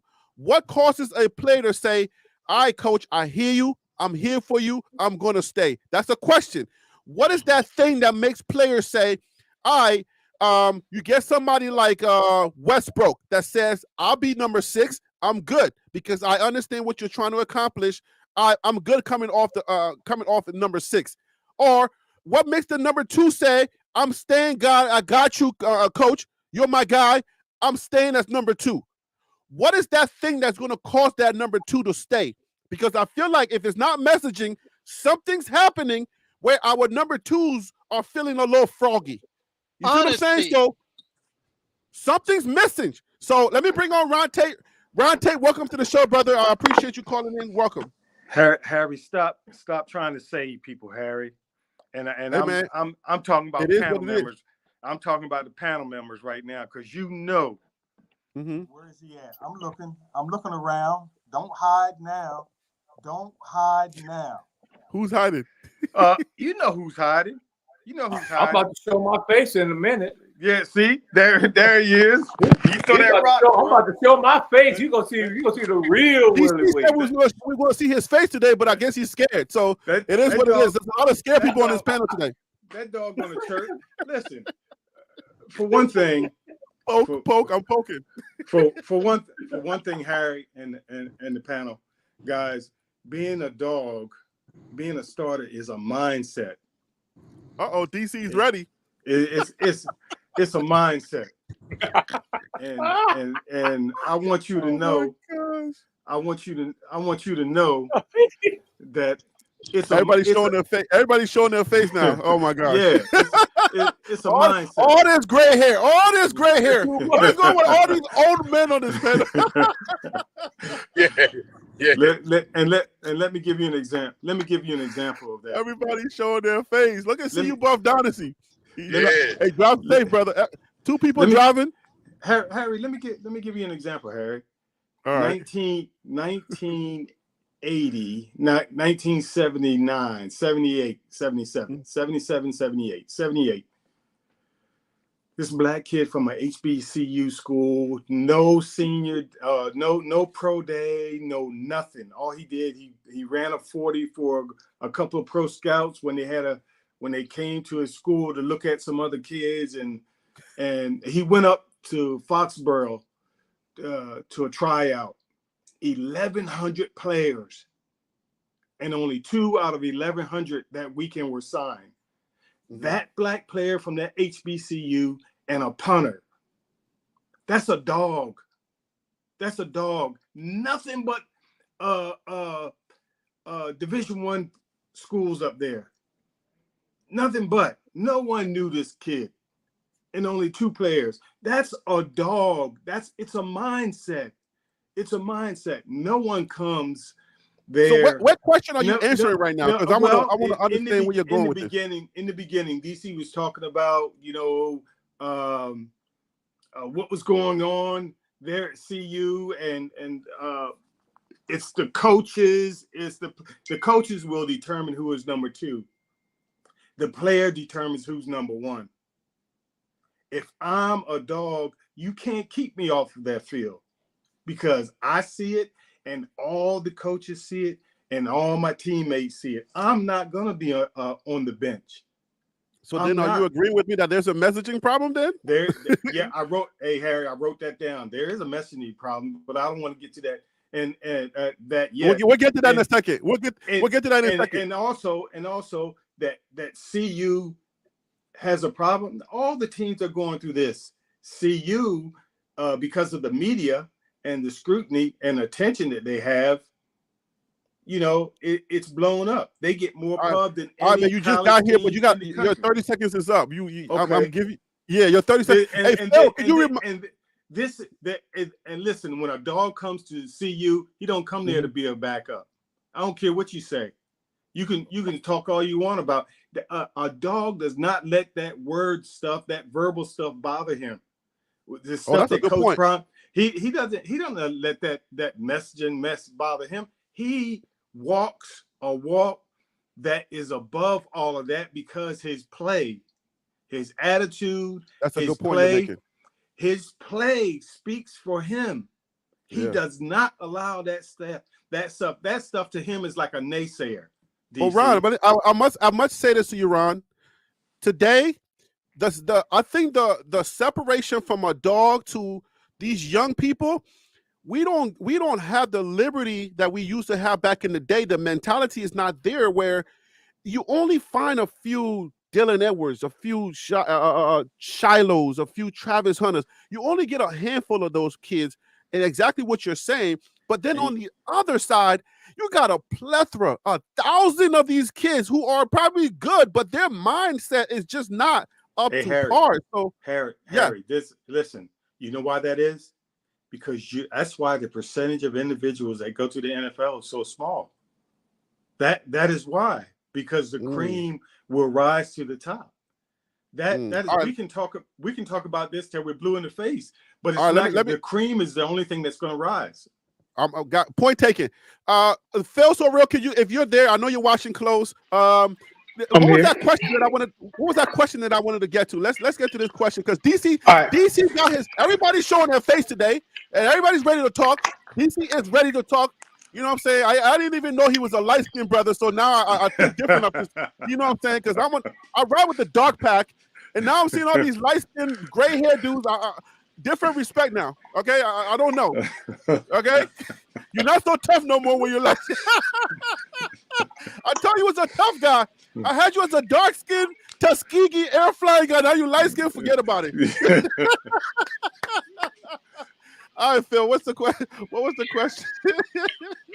All right. So the question was, do players believe that CU is a place that they could be developed? And you asked that in reference to the last chance you line that Shador put on his Instagram story, where he told the defensive players to DM him and offensive players to DM Shador. That's a good question. I think we should talk about that, because that's very important to this constituents. I need everybody to understand this. Colorado is losing twos because the tools are feeling froggy for some reason. Something is causing the tools to feel froggy. What is causing the tools to feel froggy? What happens? What DC, I'm coming to you first because I want you to articulate this, and don't do it in your mad voice. Do it in your that DC thing that I like when you do. Bring your leadership voices. What is it that causes tools at Alabama, Georgia, Virginia, Cincinnati? What is it that caused those tools to want to stay put there? Right? And then let's take the conversation to why are most of our tools jumping? What is that thing? Go ahead, DC. All right. So rather than going all WWE, welcome, Ron. I guess we're just gonna continue to keep having beef. But I like what chicken. happens I don't do is well, it's beef here, baby. No did pause, none. Man. None. It's beef here, baby. All right. Oh my guy. What the hell? All right, so the draw is, because I heard Nick Saban and even some players talk about this, is that because the reason why they'll stay is because they're getting developed.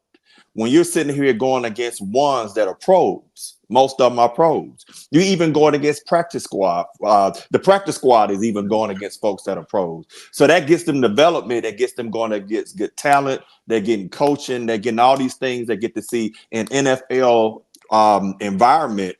And you'll even hear some NFL scouts that will say is that because of some of the players that come from Bama, they already come in knowing how to study film. They already come in knowing how to do those things that are professional. That's why those teams like Georgia and LSU and Bama and stuff. And I'm not expecting Colorado to be like any of those schools anytime soon. What I am saying, though, is that it takes time to get there. And folks are talking a whole lot more about hope than necessarily getting to that point. They can get there in time, but that is why those schools are able to retain. But the reason why people like you've heard Brian Kelly, Saban left, and you've heard like Lane Kiffin, a lot of them are saying because it's hard to do that now because if a guy is a strong two, and I think Ron alluded to some of the things, but you got a strong two, you trying to get in there and get playing because it's not always, you got to still get that playing time. And that's what I think is going on. All right, so let me get your thoughts on that. Who is that? This is Tennis Channel. Willie, please tell me what is the thing that keeps twos, and why is our twos jumping? Understanding your role when on the team. Everybody's a role player, and if you're comfortable with your role, you know that with your situation, then you're going to stay because you have a goal, you have a purpose in what you're trying to accomplish. And part of that goal, part of that purpose, and a lot of players don't have this because some want the bag, some want this, and some want that, is to wait, because any vicious dog will sit and wait for his prey. And when he's ready to jump, he'll jump. But I think a lot of it has to do with the players' attitude towards, I'm on this team, what's my role? And you have to learn, you have to accept it or move on. What if they have 1 year left? 1 year left, that's a tough one. You want to play now, 1 year left, I want to go pro, that's a tough one. But what you got to remember too, the reason that you're there is because of what you've done in the past. Now, most people say, well, what have you done for me lately? Well, just, right now, just look at my tape. If I didn't have if I didn't get much tape at where I'm at now, well, then look at what I've done in the past, because that's the potential of what you see of me going. And so, yeah, it's tough when we got a player coming in here, what's his name? Will Shepherd.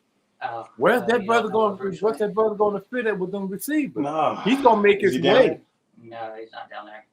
He's going to carve his way through that, I guarantee you. And so, how's that going to set with Omari? Call out his name. I was going to set with him, man. Not Omari Cooper, but the wide receiver. So, right, so we got a situation like that getting developed. Sorry. All right, so let's keep it at 30 seconds. Let's go 20 seconds. We about to be filled up, guys. 20 seconds. Let's do it like real TV. Sometimes you get 10 seconds or 6 seconds, but let's do 20 seconds now, guys. Phil So Real, try to keep it at 20 seconds, please. Well, at this point, I have to be fair to Colorado. It is a young program as far as with Dion being there. So I just don't think he at this point has a track record of putting guys into the NFL. It's not always about getting guys like Shador and Travis into the league, because I think when you look at them, you already kind of know. But it's about getting those 3-star guys, those low 4-star guys. Can you truly develop them over the course of 3 or 4 years to being the NFL pro? And also, if you're going to be portal heavy, you can't always take credit for developing the guy that can, if he does go into the league, because if he played 3-4 years at another school and then he just played one final year at Colorado, it takes 21 days to create a habit. It takes 42 days to break one. So he already created those good habits before he got to CU. Who cares about good habits, bro? Like we finished them off. Like pause, but still, we finished them. So that's it.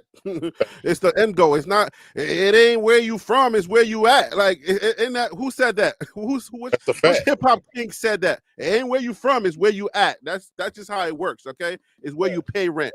Paying rent at Colorado. So we gotta deal with that. I got DC already. See you, Buff Dynasty. You're next, please.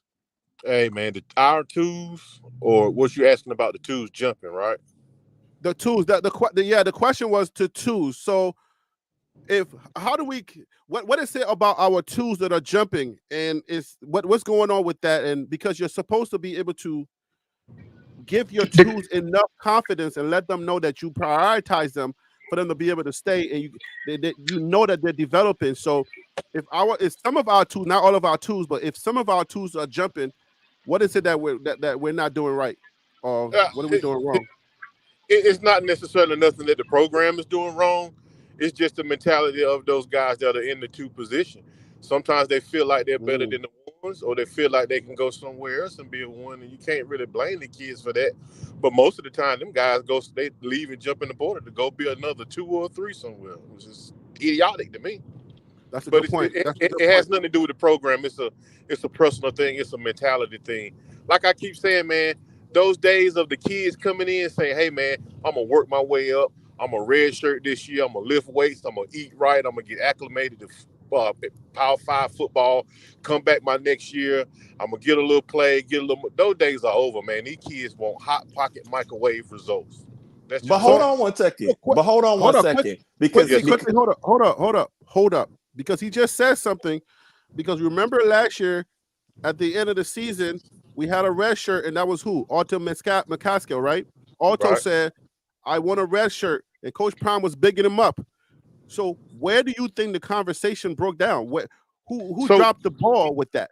So I don't even want to talk about that, because I feel like that was all. I feel like he knew he was going to portal back then, bro. So I don't even want to comment on that one right there. I'll let somebody else have that one. Yeah, so Tim been sending me some. Me and Tim been talking about through the email on this one. So Tim, let me go ahead and put it on tape. All right, cool. All right, so a few things. These kids want to do 3 years and they want to be out of there. They want to go to the NFL. They don't have no desire to spend a 4th year or be a grad transfer anywhere. 3 years tops, they want to be going to where the bag is located at.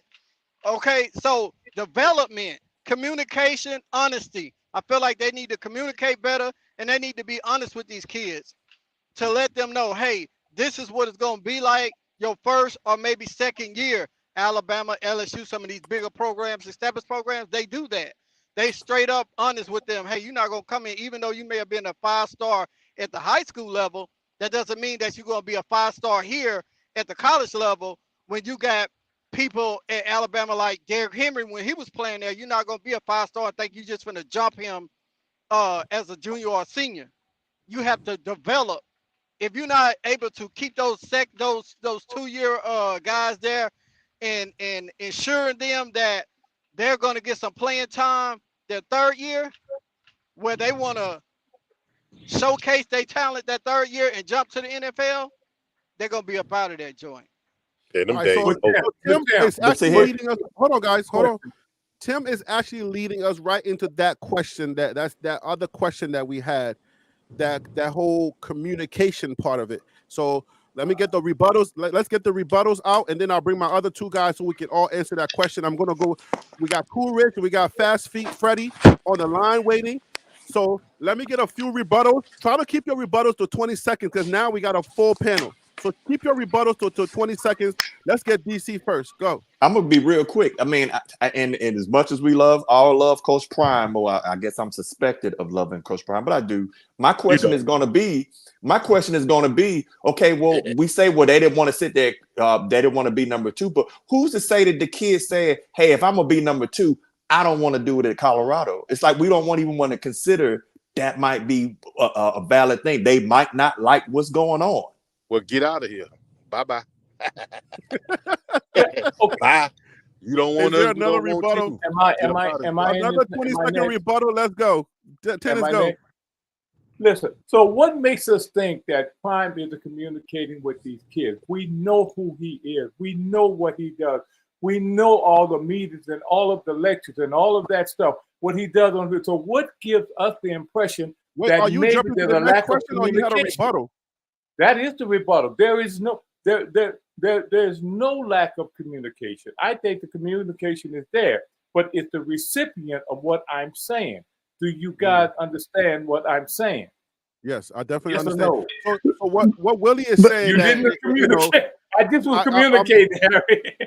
Willie's saying I'm talking to 2 ears, but only one is listening. So that means that it's going in, but something is happening. So, but guys, give me a second. So the question now that I'm going to put on the board is, I believe that the situation is what was the question? I'm sorry. What was the thing that I was going to go to next? Is there a messaging problem that's causing guys to leave CU? Okay, messaging problem. Cool, Rich. Welcome to the show, brother. I appreciate you calling in. If you want to start off with something you heard earlier, or you want to answer this question, is there a messaging problem that's causing guys to leave at CU?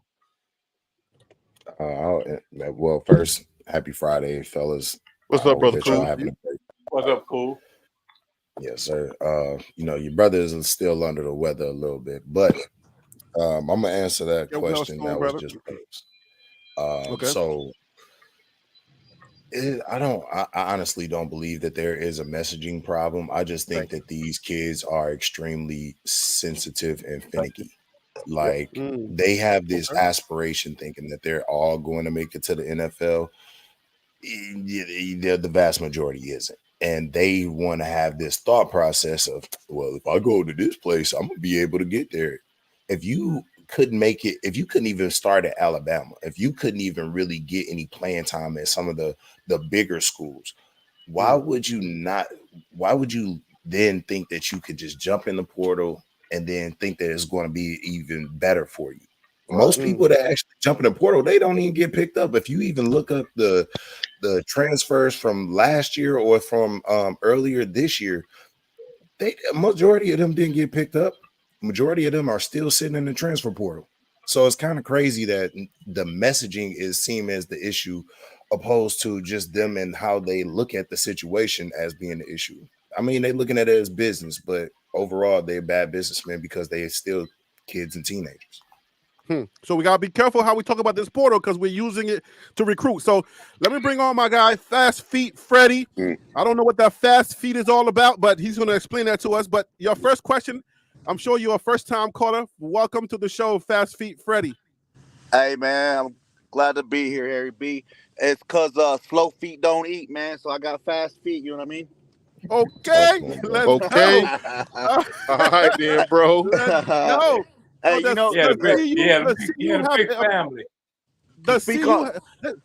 So Fast Feet Freddy is a first-time caller. Everybody, welcome Fast Feet Freddy to the panel, guys. Hey, welcome, brother. Glad to be here. Glad to be here, man. His channel is Afro American Sports. But we friended each other and we've been talking off script and stuff like that. But he's finally calling in. The question on the board on the panel right now is: does Colorado have a messaging problem that's causing these young men, these 2s and maybe 3s, to leave? Man, that's a definitive no, man. I mean, Coach Prime, obviously I haven't seen every coach speak, but Coach Prime is the most viewed and most watched and most criticized coach in college football right now, but he's got a camera on him 24/7, man. The dude doesn't hide anything. He's very forthcoming about everything. He's very on point when he speaks. Sometimes that's his Achilles heel. At the same time though, what I've seen in these last few transfers is that they say, and I believe one of y'all just said is they're bad businessmen because they're making these decisions based off of their emotions. They're making these decisions based off of their emotions, and we all know that in business, you don't make decisions based on your emotions. And if these 2s and 3s are leaving because they feel some type of way, Cormani, we already know he was in his feelings. One way or another, he was in his feelings. Alton is in his feelings. All of them, most of the guys that I've seen leave are in their feelings. And I think if they're making these decisions based on their feelings, then it's not a Coach Prime issue. It's them. It's their own decisions. You know what I mean? Okay, man, you came swinging. First pushback. time caller, but we got a little bit of pushback. That's the customary to this show. If And I got a hears something second pushback. DC I got got two push. I Oh, support fast feet. I hope his comment. I support his comment. fast feet, Freddie, man. I hope those feet are fast, boy. You got two pushbacks. Good job, Fast Feet. Good job, baby. Good job. I support your comment, All right. Freddie. Let's go, Tim Smith with the first pushback. All right, cool. I agree with what you're saying, but when it come to, you said that the two guys that left, Cormani and Alto, okay, I agree with the Cormani, but the Alto I disagree with, for the simple fact I feel like there's a disconnect between Coach Prime and Coach Flea. Because Coach Prime went out and said, hey, this guy is the number 2 because of the work that he's putting into practice and the film study, the walk on, not discredited in that, not 1%. Charlie Offer though. Yes, exactly. So, but this is what I got to say about that. Alto, he's been there for 2 years. Coach Fleet is a wide receivers coach. He's a wide receiver player. He's not no running back coach. Man, stop that, man. He's been coaching running backs for the longest. Listen, he started at Jackson State, bro. I can break down the history. He played 1 year in the NFL as a wide receiver. He was a wide receiver. You got the room, Tim. You got the floor. I can't let you do that, bro. He coached the running backs at Jackson State, man. I can't let you do that. Bro, Dynasty. Wait, guys. We got too many people on the panel. We cannot talk over each other. Listen, you're gonna have an opportunity for your pushback. All right. So Tim, you got the floor, and I'm gonna give you an extra 30 seconds because you got data. If you got data, please let us have the data. All right, cool. Coach Fleet, he played 1 year in the NFL. He started his career as a wide receiver. Yes, he did. He was a running backs coach at Jackson State. He got upgraded to a running backs coach from Coach Prime. That's Coach Prime, man. He's from Miami, Florida. He's a Florida boy, which Coach Prime like Florida boys. But I don't think that he really has the eye. He can look through the eyes of the mask as a running back because he's a wide receiver. So did Alto make the right decision to come play up under a wide receiver coach / running back coach for his career? I feel like Alto is the number 1 guy, but I feel like the lack of that Florida boy relationship let one really walk out the door. Let a great one walk out the door. All right, so see you above Dynasty. You can go ahead and push back if you got a pushback because DC had a pushback of the original pushback. No, I got a pushback off of that, or perspective rather. Okay, let me get Steve above Dynasty in first, and then you can go. So Coach Flea played wide receiver in the NFL.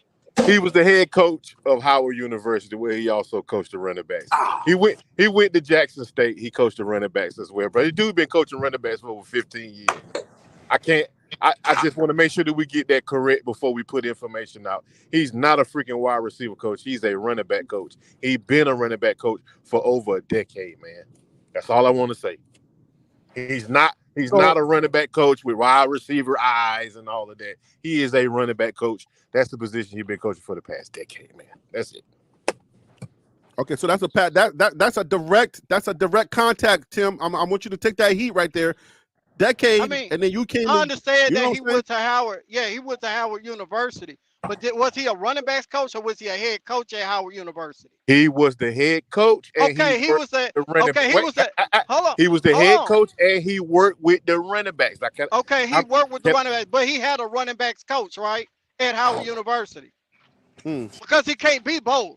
That's data. That's Okay, so data. therefore, what I'm saying is he is a wide receiver first and foremost. So therefore, he look out the eyes of a wide receiver. He look at a DB. He not looking at a linebacker. Okay, you had the gentleman that came from Kentucky. He set the whole entire season last year. Did you see what he did at Kentucky in the SEC? Come on, man. What you Come talking on, about? bro. Smoke? You talking about Smoke? Yes, I'm talking about Man, Smoke had Cavassier about Smoke, bro. man. Smoke was a bottom tier running back in the SEC. What are we talking about? I said, what did he do at Colorado? He did Well, nothing. He couldn't okay, beat. exactly. He That's couldn't my beat out. point. He couldn't That's beat my out Dylan point. Edwards. He Come couldn't on, beat out bro. Dylan Edwards, bro. Come on, bro. He Say couldn't that, beat out man. Dylan Edwards. When are we gonna? Hey, Let's listen. stop trying to put. Go ahead, brother. Go ahead, Man. go ahead. Just hear me out real quick. Go ahead. You talking about running it up the middle. You telling me as a football-minded individual that you're gonna give Dylan Edwards 10 or 15 reps up the middle? That's a good point, bro. That's Come a on, good bro. point, Dynasty. That's a good point, Dynasty. Running back coach Like wasn't calling. I'm gonna let somebody else take this. Savion is okay. a big dude. Like he should be the one going down. He should be that third down runner, man. Like that's a good point. So listen. We understand the Let me dynamic. see what you got to say, though. Let me hear No. what you got to say. We understand the dynamics of what happened last year. Everything was in disarray. But what I'm gonna tell you about Smoke, it's not on Coach Prime. It's not on Coach Flea.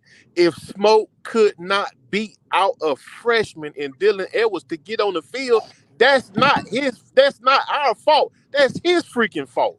All this experience that he brought over from the SEC, it wasn't good enough because he didn't get on the freaking field, man. Okay, I'm gonna say this last point and I'm done with Like this. my man said earlier. Coach Prime.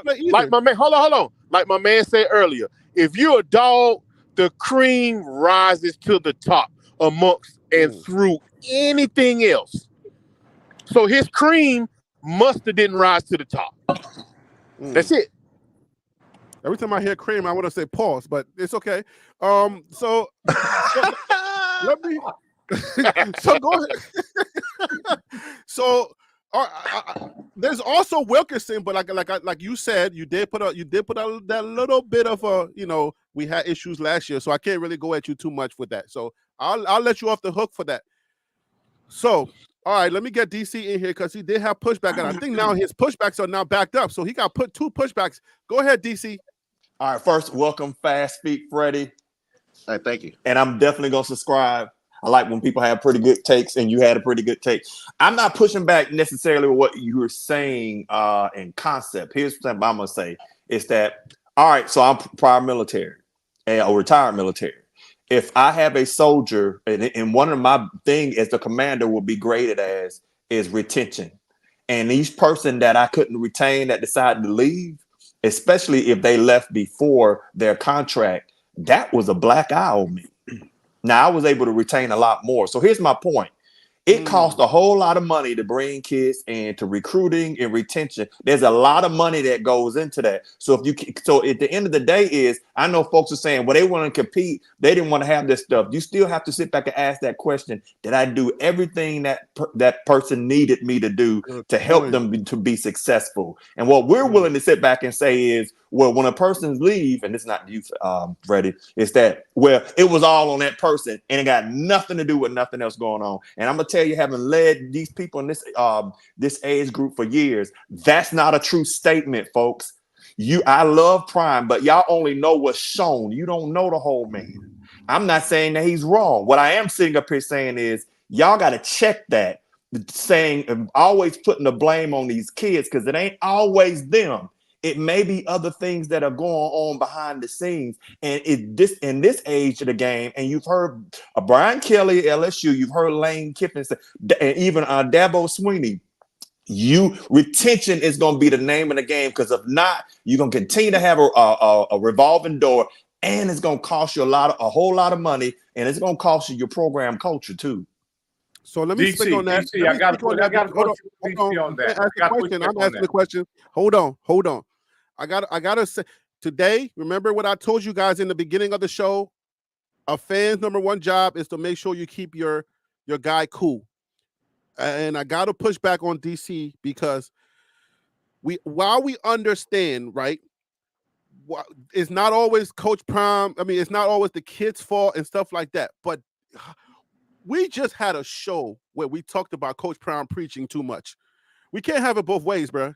Either he's doing the communication, all right?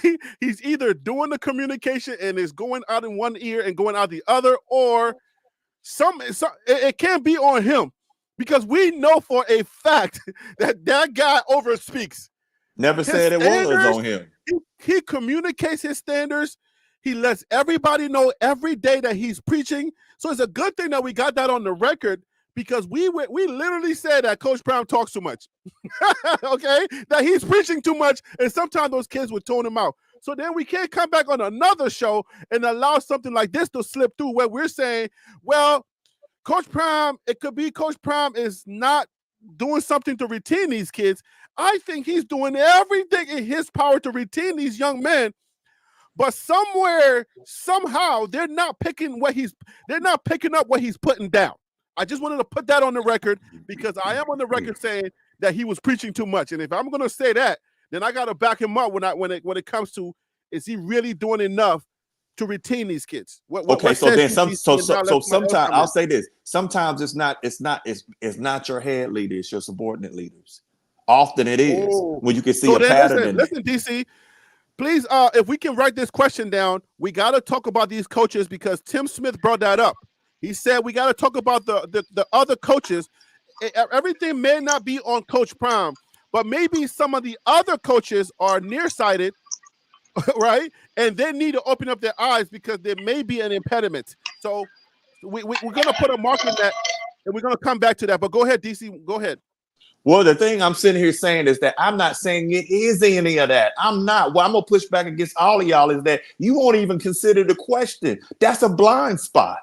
You got kids leaving. You just said that. So you're pushing back on yourself. I'm not pushing back. I sit back and say it might not. Notice I said this. I said it might not be. But it could be. What I'm saying is everybody, but it's nobody? No, what I'm sitting here saying is that I don't have the insight to this, and none of y'all do, to be able to really see what's up behind the curtain. We all are looking at the wizard, but we can't see behind the curtain. But I still have that question for DC. It's in relationship to what he said. DC, okay, so you go ahead, get that in, and then I got to bring Tim, and we haven't heard his second thought yet. Cool Rich has been kind of cool. Fast Feet Freddy came in kind of fast. And we got to get some other guys in here so we can't hog their line. So go ahead with your question, then we got to move on. Okay, really quick. DC, when you was training the men and teaching them the ones, did you lose any? Of course, yes. Of course. Why do you think you lose it? Did you blame them or was it on you? Now you questioned, did I do everything I knew to do? But if you did everything you knew to do and you still lose it. Well, everybody mute your microphone if you're not talking, please. That what you ask, then I'm okay with that. I'm going to have a lawsuit. Willie his props because he's on point today. Willie's bringing the pain today. So I would not have I would not have a problem. At the end of the day, it is what it is. But I'm sitting here. But see, there's a reason why I'm pushing y'all hard on this because I've seen it where people are willing to throw people up under the bus.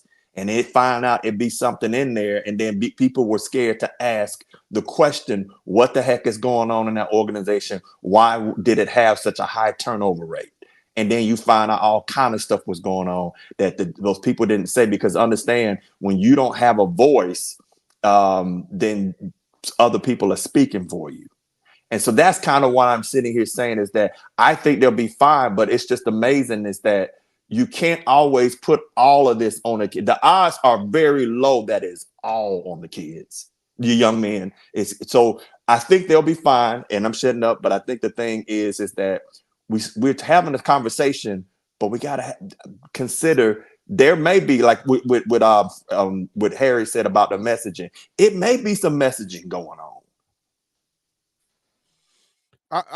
I'm gonna stand on that because I've been too right on this show to not stand on some of the things I said. I gotta now be more stern on some of the things.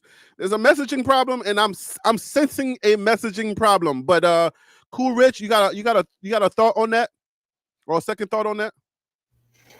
I just honestly think that it's just, I don't think it's the messaging, man. Like, it would be different if there was confusion, right? There's so much clarity in the messages that's being put out. It's like I'm just seeing a lot of emotional decision making. And anytime that I'm seeing emotional decision making, I'm usually seeing failure follow up right after that. So, and that's from me being in banking and everything else in the business world, the whole 9 yards. Whenever someone, usually, especially when it has to deal with business, they make an emotional decision and they're not considering all of the different aspects and all of the different things that they have at their discretion, all of the different benefits. I mean, hey, you could be short-sighted if you want to, but don't sit up here and cry wolf later on. Like, in a lot of them, I swear to God, right now, you can clip this, and 2 years from now, those same players that's sitting up here and making the complaints and leaving and dusting off and everything like that, they gonna be wishing that they was there, that they were still there. They'll have so many great memories. All that. Oh, I should have stayed. Oh, it's like, man, I see it enough, but and this is coming from somebody whose family is also in these. You know what? I'm gonna keep that to myself. All right. Let me announce the email. Somebody, one second, guys. To join the show, guys, somebody just asked Harry B, what's your email? To join the show, guys, write down this email. Even if you don't plan on it right now, maybe you might hear something in the future and you might be like, dang, I need to call in because that guy was talking crazy. Write down this email, jointlplive@gmail.com. That is the email that you email, and then I send you a link. That's how all these guys that are on this panel and the ones that are going to come on later, that's how they got on, okay? You email me, I send you a link, and I'm sorry for those guys that sometimes after the show, I look into my email and I saw that somebody was trying to call in, but the show got so hot, I forgot to check the email. But that's how you get in. jointlplive@gmail.com. I am taking that off my screen, okay? I'm taking that off my screen, and we're gonna have to let somebody leave soon because we got too many guys in the on the chat. But anyways, if anybody feeling froggy, want to jump out of the transfer portal, I'll jump out of here. I'm sick of Willie anyway, so it's DC. I'll jump out, and then I'm tired of see you Buff Dynasty. I'm sick of that too. So I'm DC, getting out of here. DC, stay close, bro. DC, make sure you stay close because I might call you back. No, that's cool, man. Just text me. I'll jump back on. Cool, Rich. I love, man, your points. And Freddie, enjoy y'all, and the rest of y'all, Tim, Phil. I'm out. All right, DC. Take care, brother. You made us think, brother. You made us think. Hey, I'll be back too. I got a business meeting at 2:00, so I'll be back up. All right, guys. Thank you. All right, so now we got room, and so we should be good to allow these guys to come on. Wild Dog, welcome to the show, brother. I always appreciate you calling in. Thank you for calling in. Welcome. What in the world is going on? What's up, Wild Dog? All is well, brother. What's up? Hey, man, we can jump you in with the question, or you can go ahead and let us know what your thoughts are. You gave me with a question, but I posted in the chat. It's like, just, man, I'm old school, I know, but but I got a teenager, you know what I mean? And even he's football, basketball, soccer, and even now, right, as a teenager, he'll say, Dad, these Stay Soft marshmallows getting on my nerves. You know what I'm saying? So he has learned to see the value in everyone, but still himself be above reproach, keeping his circle tight. So even himself as a teenager, about to go into high school, realizes that not everybody's built the same. not everybody's ready to accept the transition into manhood. And echoing my words back at me when you know, you know, the stronger and wiser he gets. So he's in spring training for football, and he's like, get with it or get out. At some point, he broke down, and I was like, son, come on, man, it's training, so you got to work with it to help people train up. No, Dad, some of these states off marshmallows just got to go, quality over quantity, and that's from a teenager. So so is the NCAA should the NCAA take some of this blame, according to Dre, with this unlimited transfers?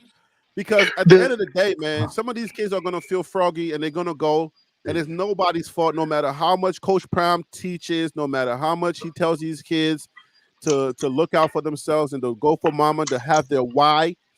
Should the NCAA take some of this blame? And I'm gonna start with Fast Feet Freddy. And then I'm gonna go down the line. Yeah, man, I 100% agree with the NCAA being able to take some of that blame because they're giving them too much power, and I understand that it's their life, it's their decision, but at the same time, man, you got to eliminate a lot of this. A lot of this jumping around. Coach Prime even said that he wishes the NCAA wouldn't. Once you make a commitment, once you commit to a school, you shouldn't be allowed to decommit. It's if you did business that way, man, it'd be bad news in business. You know what I mean? So if it's gonna be, if you're gonna run it like a business, then there needs to be more boundaries, more limitations to what you can and can't do in the transfer portal and in your commitment. And I think that's up to the NCAA to tighten that up because without it, you're gonna have this is gonna continue. I've sold cars for 20. I've sold cars for 20 years, man, and I tell you that the toughest sell that I have is when parents let a 16, 17-year-old, 18-year-old come in and pick a vehicle because they don't know what the hell they want. They don't know what they want. They don't know what they want. They're very picky. They're it's real surface. It's not deep, and I think that's the case here in college football. Great point, brother. Great point. Those are some great points. You're hitting right now, man. You're being your first time. You gotta definitely come back again. So, East Coast Cav, welcome to the show. Welcome to the show, brother. I appreciate you calling in. And we can jump you in with this question that's on the board. Is the NCAA to take some of this blame of kids going everywhere? And then Surfer Boy said he likes the idea of the transfer portal, but unlimited transfers is really affecting the game. Do you believe? Do you agree or not? I'm gonna answer that, but first let me say hello, guys. Thank you for having me. Salute to the chat. Phil, everybody. Harry B. And Harry B, I gotta give you your flowers real quick. Because in the beginning of the season, towards the middle, I don't want you to back out of this now, but you were like, yo, I don't like compliments. No, thank you. No. You hear me out. Because you said Harry on the grind. You're the one that said Kermani wasn't the guy, and I kept fighting you on it.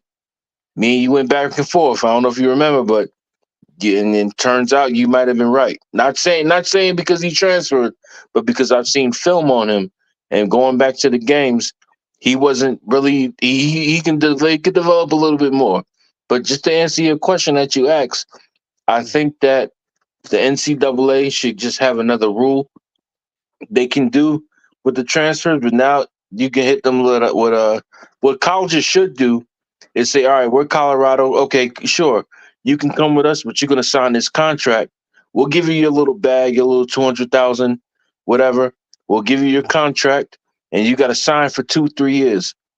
But let there be a caveat and say, okay, if another school wants you, they gotta pay out the rest of your contract. Just like they want the NFL, let it be like the NFL. Because if you go to another team like that under a contract, they gotta buy you out that contract, the other team. So now but you want to be like the NFL, we'll treat you like the NFL. That's easy for some teams to do, but not every team. But I definitely understand. But that's the point. But some schools can do it, some can't. But that's got to be the rule.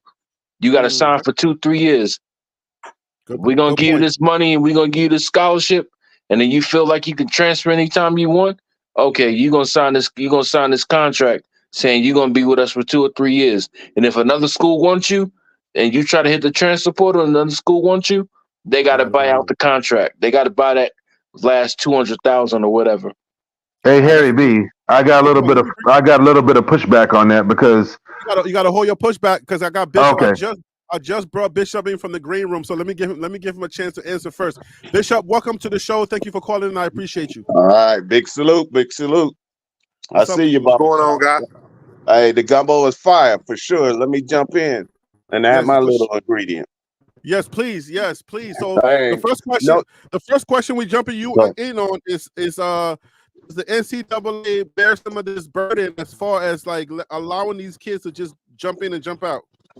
absolutely, because they're the one that set up the whole process with the NIL and the portal.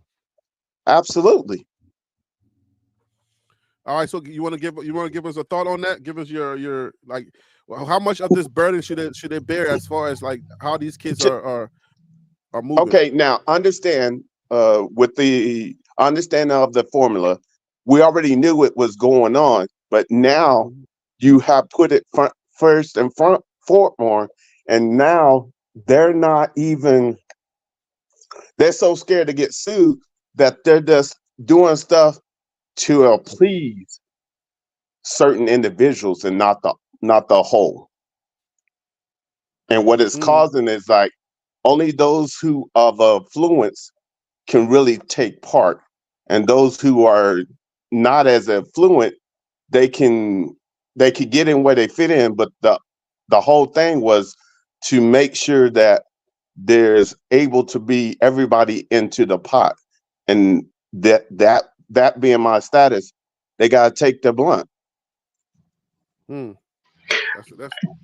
I make a point about what East Coast Kev was saying about the contracts? Yes, please go ahead. You got it. Yeah, so with the transfer portal, with the NIL, all this stuff is an overcorrection by the NCAA because a lot of guys were making issues, a couple years back. Well, coaches can leave whenever they want to. Why can't the players leave? If I was a student at a school and I didn't play football, I could leave Colorado and go to USC and not have any kind of issues. So now I think the NCAA has done an overcorrection where they're like, okay, well, y'all wanted this, so now we're just gonna let it be a free for all. But I think the issue with maybe having the kids sign a contract is they would then have to be an employee to the school. So now there are some people out there thinking that you're going to see maybe like your top 50 schools pull away from the NCAA, and then all those other schools that are left over are pretty much going to be your minor league schools.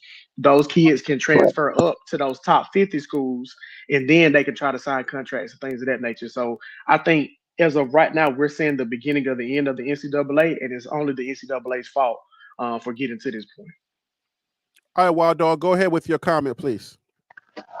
Just fundamentally, I see where East Coast Kev is going, and that may work to a degree, but essentially, I needed the transfer portal.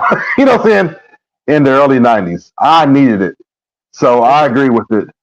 And then to address it more directly, the NCAA is at a risk of being sued out of existence. And with the move, with it being handled by each individual institution, there's going to be some institutions that are going to be sued out of existence when you start playing with contracts. Because it works both ways. If there's a violation by the school, they're going to get sued. If there's a violation by the player, they're going to get sued. The player's going to get sued. And then who's going to want to come play there? So I believe there's a route to that, but potentially, if it's not done right, it could also create more problems than solutions. Phil, if you can remind me of the question, the last question that I want to attack. I'm not sure. I forgot. The role that the coaching staff plays in the players leaving. Yes, that's important. Tim brought that up earlier, and Tim, we can have you lead this lead us into this idea that you had as far as why do you feel like some players, some coaches need to be either brought up to speed or need to change need to change the way that they coach. What is the thought on that? If you're still here, Tim, I'm not sure if you're still here. He's probably busy, But okay. Does anybody else on this panel, like as we give time for Tim to come back on, is there anything that anybody feels as far as like we think like some of these coaches are not in the right positions? Yeah, I gotta comment on that real quick. If you look at the way Dion runs his program, he's like a CEO. He's kind of the man up top. Yeah, he'll get hands on the field and things of that nature with certain positions, but for the most part, he tries to give a lot of latitude to his coaches to do what they need to do. He said it last year when he was saying he was listening to the calls coming in, whether it be offense or defense, and he trusted his coaches unless he felt like he really needed to step in and do something.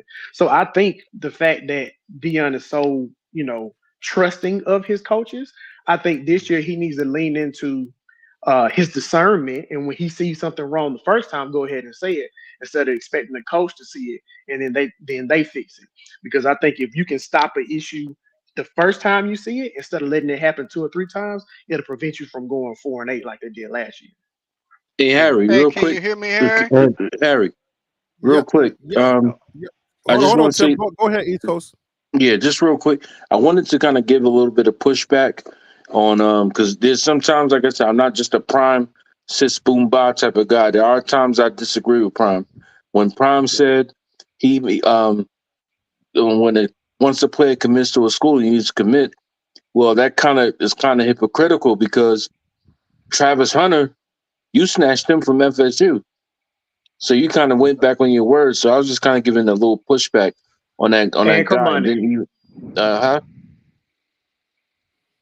I'm saying he did the same thing with Kermani as well, He because did. Yeah, he Kermani did was the same signed thing to with Miami. Kamani.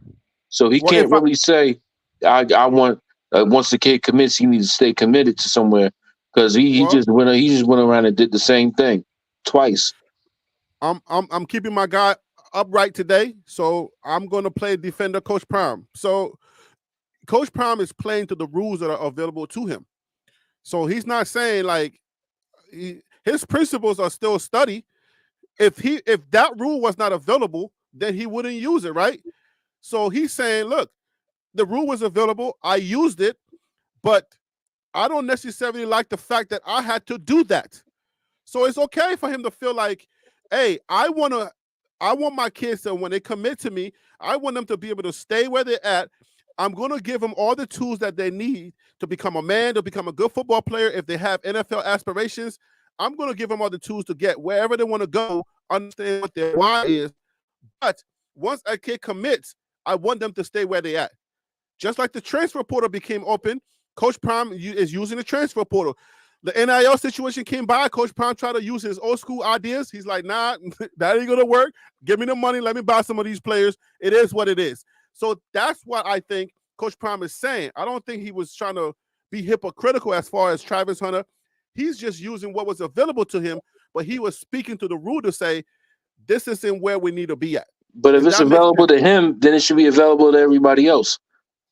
Well, that's fine. It is available to everybody else and use it. So then he can't complain about it then. No, it's not about, I don't think it's about necessarily about complaining about it. It's saying that I'm using the rules to be able to do what I got to do, but that doesn't necessarily mean that I'm favorable. Like this is the best thing for the game. If you understand where I'm going with that. So in that case, then he's a hypocrite. That's not necessarily being hypocritical. If NIL is here, right, and you are Nick Saban, you don't like NIL, and you say I don't like NIL, but I got to play the game, is that being a hypocrite? No. So that's the same thing. It's not the same thing. You know why?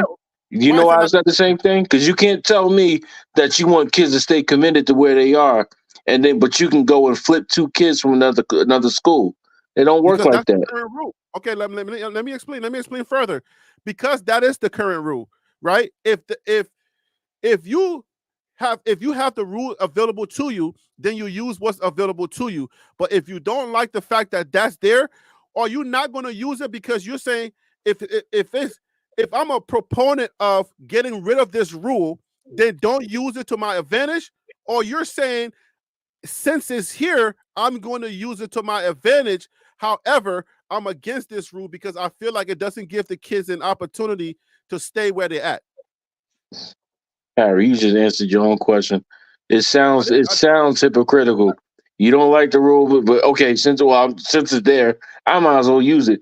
But I don't want nobody else using it. Come on, Harry. No, Prime he's can't. not That's the saying one. This is nobody the one else. place where I disagree with Prime. That's where you're going wrong. He's not saying don't use the rules because everybody's using the rule. He's not saying don't use the rule. So it would be hypocritical if he was to point the finger at somebody else using that rule and say, "Why are you using that rule when he used the rule?" That's kind of what he did. That's kind of what he did. He said the rule is there. I'm using the rule, but I don't like the rule I don't like the fact that it's there. That's it. So you don't like something, but you're going to use it anyway. It's you got an option not to use the rule. I don't like driving trucks, so why would I still go buy a truck anyway? Well, I'm saying, okay, so the rule is there, right? You can actually use the rule to bolster your team. So you're saying because I don't like the rule, I'm not going to use it? No, what I'm saying, I'm gonna answer that for you. What I'm saying is, if you don't like something, you have the option. But since you don't like it, then don't use it. That's what I'm saying. If I don't like SUVs, then why would I buy? And I have the option to buy another car. Then why would I still say, okay, well, since it's there, I'm just gonna buy it? Perfect example. That's the option. What other option do you have? He had the option to go get another player. He didn't have to get Travis Hunter. No. But what other option to the rule does he have? I didn't say which player. I said what other option do you have? You don't have any other option, right? How does he not have other options? What do you mean? The option was, this is what I'm saying, Harry. The option was, he said, I don't like the fact that once a kid can just jump in for whatever. He said kids should, once they commit, they should stay committed to where they are. Travis Hunter was committed to Florida State. Right. He then flipped Travis Hunter to Jackson State. So he kind of went against his own rules. No, against what he said. I'm trying to say that is currently available to everybody. You can flip players, right? What is the option? What is the other option? To flipping a player? Opposed to not flipping players. What is the other option? The other option is to get other players that are available. There were other players than Travis Hunter that was available. Right now, it's not a rule that you have, right? Right now, if there's a rule where you are allowed to go after a player who's already committed. If they didn't have that rule in place, then you wouldn't be able to use it. But the fact that the rule is there and it's a player that's there, then I can do that. But Coach Prime is just using what's available to him, like the transfer portal. Is it a rule or is it an option? That's two different things. But can I use this example on an extreme level? And East Coast Kev, you can correct me if I'm wrong. But again, this is an extreme. I'm not saying I feel this way. But if Deion was a man of integrity and he truly had an issue with it, then he could say, my program is not going to do this. Just like Dabo Swinney, he has the ability to bring in transfer guys. He chose not to do that with his program, except for the past 2 years. He started bringing in guys. So if you want to be a person of quote unquote integrity and say, I don't like this process, so I'm going to refrain from doing it, he has the option to do that and just go after guys that are not committed if he wanted to. I think that's an extreme example, but that is a possibility, correct? Right, I'm giving some pushback. You know what I mean? Right. So if we're questioning the integrity of a man to say, hey, the rules that are there that you don't have to use the rule because you don't like it, then what I would suggest to that rule is to say that you are a proponent of trying to get rid of it. Then you are in process of trying to make sure that you're talking to the NCAA, you're talking to somebody to try to get rid of this rule. But while the rule is there, and you know that you have the opportunity the option to flip a player, then why not use the rule? But you can still be a proponent to say, just like you always say, Phil, two things can be right at the same time. I can hate the rule, but I can also use the rule for my benefit. Just like Donald Trump, East Coast Cast's favorite guy. He's saying, hey, listen, the taxes, I use the tax rules to not pay taxes. So why are you blaming me for using the rule that was available to me to not pay taxes? Why don't you talk to the people who are making the laws to say, get rid of that law, and then I wouldn't use it? So then is he being hypocritical for doing it, East Coast Cav? Is Donald Trump being a hypocrite for using that? Is he being a hypocrite for using that rule? Is he being a hypocrite for using the tax rules to not pay tax because he's a billionaire? Is he being a hypocrite, or is he just using what's available to him? No, I see what you're saying. I see what you're saying. And then also being a proponent to saying, I don't like the fact that the rule is there, but it's there, so I'm going to use it. Two things can be right at the same time. Hey, Harry B. I can understand it. Are you just understanding it now because I'm talking about your guy, or are you understanding it now just because you got the exactly? Exactly. Trump 2024. We're listening at this time. Get to the voting poll and vote red, baby. I think, hey Harry, I think you finally crossed over. You a mess, bro. Hey, Harry B. Yo, go ahead, Dynasty. Hey, I'm gonna drop off, man. God bless you, brothers. Take care. All right, East Coast. All right, have a good weekend, man. Be safe. All right. Blessings. I'm gonna reach back. I'm gonna reach back on something. I got some data for you. Okay. As far as concerning Coach Flea, Gary Harrell, whatever his name is, he's a hell of a coach, what it looks to be. And my man was kind of right. He was 50% right. I was 50% right. He was a wide receiver coach at Howard, Texas Southern, Florida A&M, Morgan State. He was quarterback coach. Bowie State, he was offensive coordinator / running back. My alma mater, Bowie State. Howard, he was head coach. Florida Atlantic under Lane Kiffin, he was a wide receiver coach.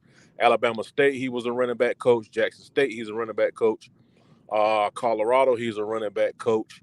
When he was under Lane Kiffin, he produced in 2017. Caleb Woods was named MVP of the Conference USA Football.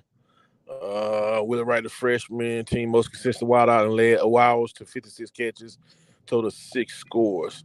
So, we kind of rein in on Coach Flea as if he don't belong at this level. He don't know what he's doing. But from his track record, he's a hell of a coach. He's been coaching running backs just as long as he's been doing wide receivers. So I just wanted to put that out there. So are you coming back to 50-50 agree with Tim where he's saying yes, that this guy has an eye for wide receivers, for people catching the ball, not running the ball? So what I'm gonna do is I'm gonna agree to disagree with him. Both of us all right. He's a wide receiver coach. He may see the game from that angle, and I say he's a running back coach, and he sees the game from that angle. But more important than that, he was also an offensive coordinator, which he sees he sees the wide receivers and the running backs. So we both are kind of right in that aspect.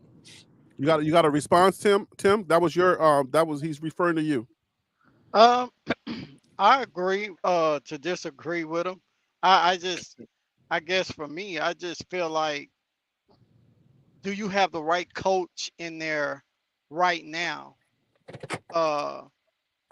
Because I guess for me, I'm looking at the caliber of players that he's bringing in versus the caliber of players that he still have. You know what I mean? And I'm looking at the aspect of winning games as well as competing for a national championship. Dylan Edwards, we all can probably agree that he's not your every down back. That walk-on, he's not my every down back. The freshman, he's not my every down back. Alton McCaskill, he's proven that he's that every down back because he displayed that at the University of Houston as far as his size. Even though we know Deion Sanders like those small running backs, but the only one that I see that's small with that type of frame and he still has developing to go is the freshman. It's that freshman. And So what caused Alton McCaskill to not get the reps to then eventually impress enough, right? Because Coach Prime was really big on Otto, right? We were all big on Otto. He was probably my favorite running back, right? Not because his mom has been on the show, but I'm just like, been a part of the chat. But I just feel like he had it all together. Like he was that guy, right? He had that flair to me. So then what do you think, Tim? And then see you both, you can take it. Sir. But what do you think, Tim, that what caused Otto not to eventually play out to where the coaches were impressed? What happened?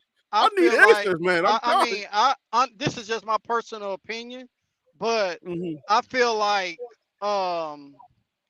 he was looking for the answers of you're going to be that number one starter and running back. I believe that he was looking for validation, but I feel like he may have uprooted. You heard me may have said this term before. Uprooted himself. I don't know if I can't really see it. I can't really see that his mom talked him out of it. I think she may have been rooting for him 100% to stay there. I know the dad went on Twitter or X and expressed his feelings, but I feel like you can't live your dreams through your kids. Um, so I feel like these young What's up, men dog? got to make the All right. best decision for themselves. They gotta be able to leave all the outside noise on the outside, and that's including parents. You got to try to make that best decision that you feel is for you. Harry, Let me touchdown. let me let me, let me help you out. Let me help you out a little bit. Let me help you out a little bit of what I feel like what I feel like happened that I can see with my coaching eyes. So what we speak on Al McCaskill is really potential. Because the last time he touched the ball, it's down bottom down there. Last time he touched the ball, honestly speaking, was 2022. So since then, he hadn't really touched the ball. A couple times last year, a little bit in spring practice where he did look fairly decent at spring practice. I don't know if you guys were looking at the same thing I was looking at. He came to a point where he was back in the yellow jersey, which is, I guess he was on the concussion protocol. That lets me know he was kind of moving timid. If you looked at the videos a little closer, you saw his knee was wrapped yet again. Did anybody notice that? No, I didn't notice that. Okay, so I did. go back and look at the videos. I was reporting CTE, Okay. and people were like, "What are you talking about?" And I'm like, Right. "Okay." So if you go back in the videos, you'll see these things. So what I think was going on was that the coaching staff, whether it be Flea, Coach Prime, or whomever, you have to really look at that and you have to say, okay, he still may not be 100%. So let's start figuring things out to prevent or to be prepared in the event that this does, XYZ. Guys, all we were hoping on, all that we thought about Al McCaskill, it was the potential of or the potential to. It wasn't from experience from last year.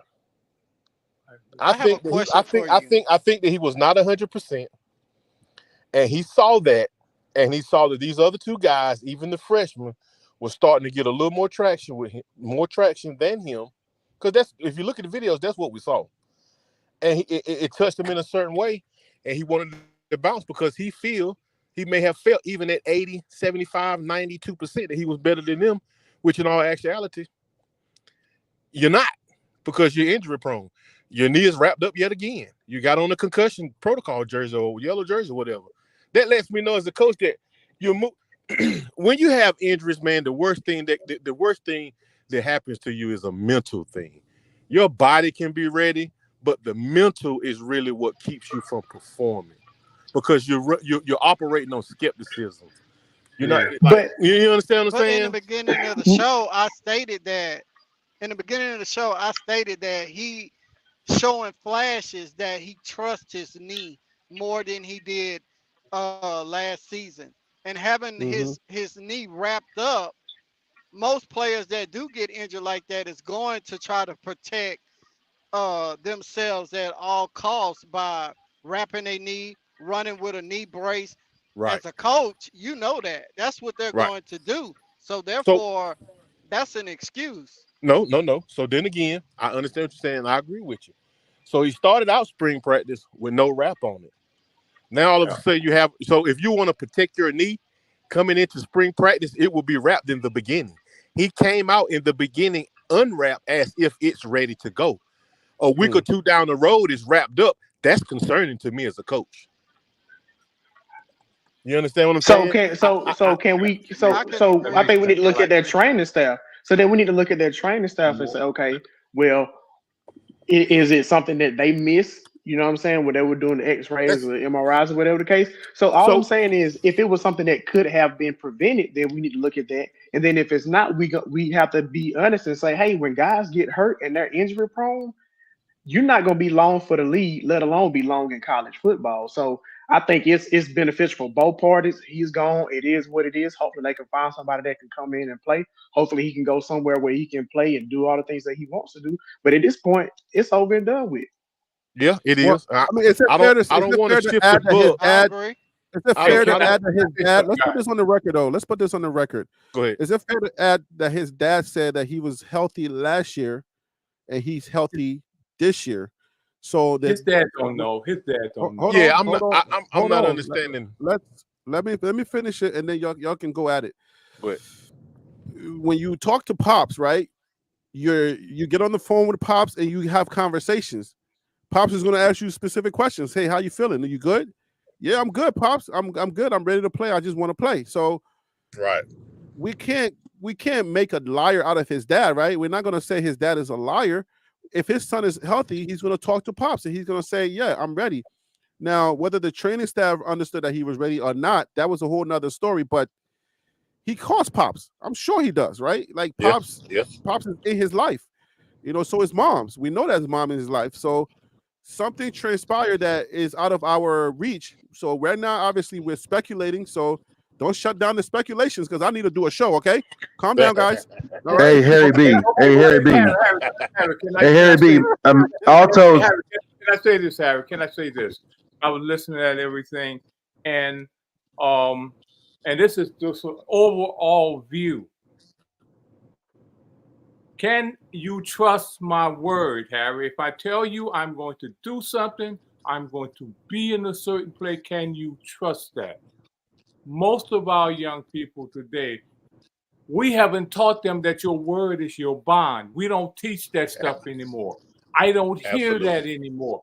This is why people make contracts, because I don't trust what you say. When I was coming up, they taught me your word is your bond. I ain't got a lot of money, but you can. If I say I'm going to be there, Harry, I'm going to be there. Where is that stand to today in our young people? Because they could say one thing 1 minute and they're out the door. His character was never in question, though. No, nobody that we've seen talk about Alto said his character was in question. So I don't think I don't think that has anything to do with his decision, though. they don't. Yeah, they don't have anything. They don't have anything to do with it. Okay. Harry B. Alto's mindset is straight. You know what I'm saying? And then when you suffer that kind of you have that high level performance, and you have such a bad injury, you fall off like that, it does mess with you. But that's dealing with the level of depression. If you catch a cold, it brings you down mentally. It's just a cold. You have a major injury, that is something that you deal with. My thing is, I feel like he needed more time. And the fact that he has 2 more years of eligibility, right? And that CU had already proven to care about his health and being conservative with him to protect him. And now he's going to go off where he's not quite ready yet. And I just feel like it could be a disaster waiting to happen again. You know what I'm saying? I felt like I would rather Alto stay with CU, not for the sake of prom or this and that, because of the training protocol and because how they let him get some action, but were conservative and monitoring him, right? And even he was going to get reps this year, but running back one, no. Did he need to be running back one this year? No. It's your last year of eligibility where you need to rock and roll. Right. So why risk being dinged up or putting up bad film because your team wants you to go now, right? You need 1 full year to show your full performance. He showed this freshman year. Flex will show it again. You getting drafted. You gonna get picked up. You gonna get a 10-day contract or something. But if you get convinced by your team that it's running back one now, it's a recipe for disaster. Yep. So, all right, man, we're gonna leave this Auto story alone. We're gonna move on from Auto because you know what I'm saying, it's a very sensitive situation. his mom did reach out to me, and you know what I'm saying? They're trying to deal with everything they're dealing with. It was unfortunate the situation that happened with the dad and what he put out, but you know what I'm saying? I mean, it's sensitive. We love Monica, don't we? Yep. Yeah, man. I mean, I really care for Otto, and I really wish that he would have been here because I personally feel that Coach Prime is gonna dominate this year. This is how I personally feel, and I wanted Otto to be part of that. I wanted Savion Washington to be part of that. I wanted a couple of these players to be part of that because the way that I feel, I think Coach Prime is going to dominate this year. Yep. Coach Prime is going to dominate, and a lot of people that are not understanding what Coach Prime is doing. And no matter what you do, if it's new to somebody, they're going to they're not, if they don't understand what you're doing and they don't understand the process, as long as it's not producing the results that they want to see as fast as they want to see it, they're gonna have questions. And it's not like, that's why I said in the beginning of the show today that everybody is right today. Everybody's gonna be right today because I understand where you guys may have your, like I'll pick on Phil for a second, for example. Phil keeps saying the transfer portal thing may not work because it's not legacy football. So he's right today. All right. But at the end of the day, look, the second that Coach Prime wins, he's a genius. So it's going to come, right? It's that, he's a genius. Everybody's going to be running to the portal to try to build like he is building. Nobody understood the bravado that he had. He came in and he's made so much money for CU. Now everybody wants their own Prime. It's taking time, but guess what? Coach Prime is going to dominate this year. I believe I have a new caller, Obi. I'm not sure if you're new, but welcome to the show. Thank you for calling in. I appreciate you. Yo, what's good? I just got the last auto take, bro. Because I feel like no one has really seen the bigger picture of how he feels or how he felt when he came. All right, so we'll give you the last auto take. Then we got to move Appreciate on you. because I want to respect his family. Hey, Harry, bring me back up. I'm about to switch phones. I'm about to switch phones right quick. So okay. So yes, Alto came, of course, from U of H where he dominated, right? And then he got injured. And so last year when he came, he got healthy, got rehabbed, got yellow shirted, but he was ready. For him, he even said out of his own mouth, like, yo, I feel like I could play. And he expressed that, yo, why is coach putting me on kickoff when they don't think if they don't think I'm ready to play, why are they putting me on kickoff? If you look at his stats last year, I believe he started one game and he got boo-boo minutes, but he averaged 4 yards a carry. So in his mind, he's like, yo, if just put me on the field and let me show you I could play, regardless what you think. That's his mindset. And so when he figured out, like, yo, they're not going to put me on the field, let me just go ahead and redshirt. Let me redshirt. Let me save. Let me take their word. Let me come back next year and let me be that guy. The only issue I have with Prime is sometimes he just doesn't give the person credit, right? Because if you look at Alto after last year, when the first transfer portal started, when it opened, he was recruiting O-line to come to CU. You know, he was heavy on Twitter recruiting O-linemen to come to CU. And so about a couple weeks ago, the press conference, and Coach Prime actually did this with Omarion Miller when they asked about him. They asked about Alto, and he didn't necessarily give him the praise. He was just talking about the other running backs, right? They're like, yo, how's Alto? He was like, Alto's good, but we got more dogs. We got Dylan, we got Savion, we got the freshman. In Alto's mind, he even tweeted yo, I'm trying to win the Heisman this year. That's his whole mindset. I'm trying to win the Heisman this year. Stop playing with me. And now you tell Coach Prime, and he's not even just answer the question. Don't bring all these other running backs. And that's why I have another hot take, Omarion Miller might jump, just because he did the same thing when they mentioned Omarion Miller. They're like, yo, what do you think about Omarion Miller? Prime was like, yeah, but, we got Jimmy Horn. We got, Travis Hunter. It's we understand we got these other dogs, but they're asking about this specific player. Omarion Miller is doing all these cornerbacks you guys brought in the portal. He's not someone to play with. And of course, Will Shepherd's coming in, who may be a number one receiver. So if Omarion Miller really wanted to be the guy at a program, he can easily transfer and be the guy. You know, so like that's why I thought I wasn't surprised when Alto hit the portal, because I was like, in his mindset, it's like, yo, y'all keep playing with me, like y'all acting like I'm not that guy. I just want to be on the field and show you I'm the guy. So like that's why I wasn't surprised.